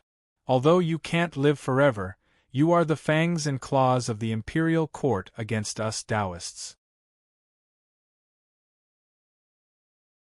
Today is a good day to kill you all. Don't you always want to sacrifice yourselves for the country? For the sake of your imperial court, I shall fulfill your wish. You're tuning in to the Phoenix Knights YouTube channel. Don't forget to subscribe and join us on this journey to catch the most captivating stories.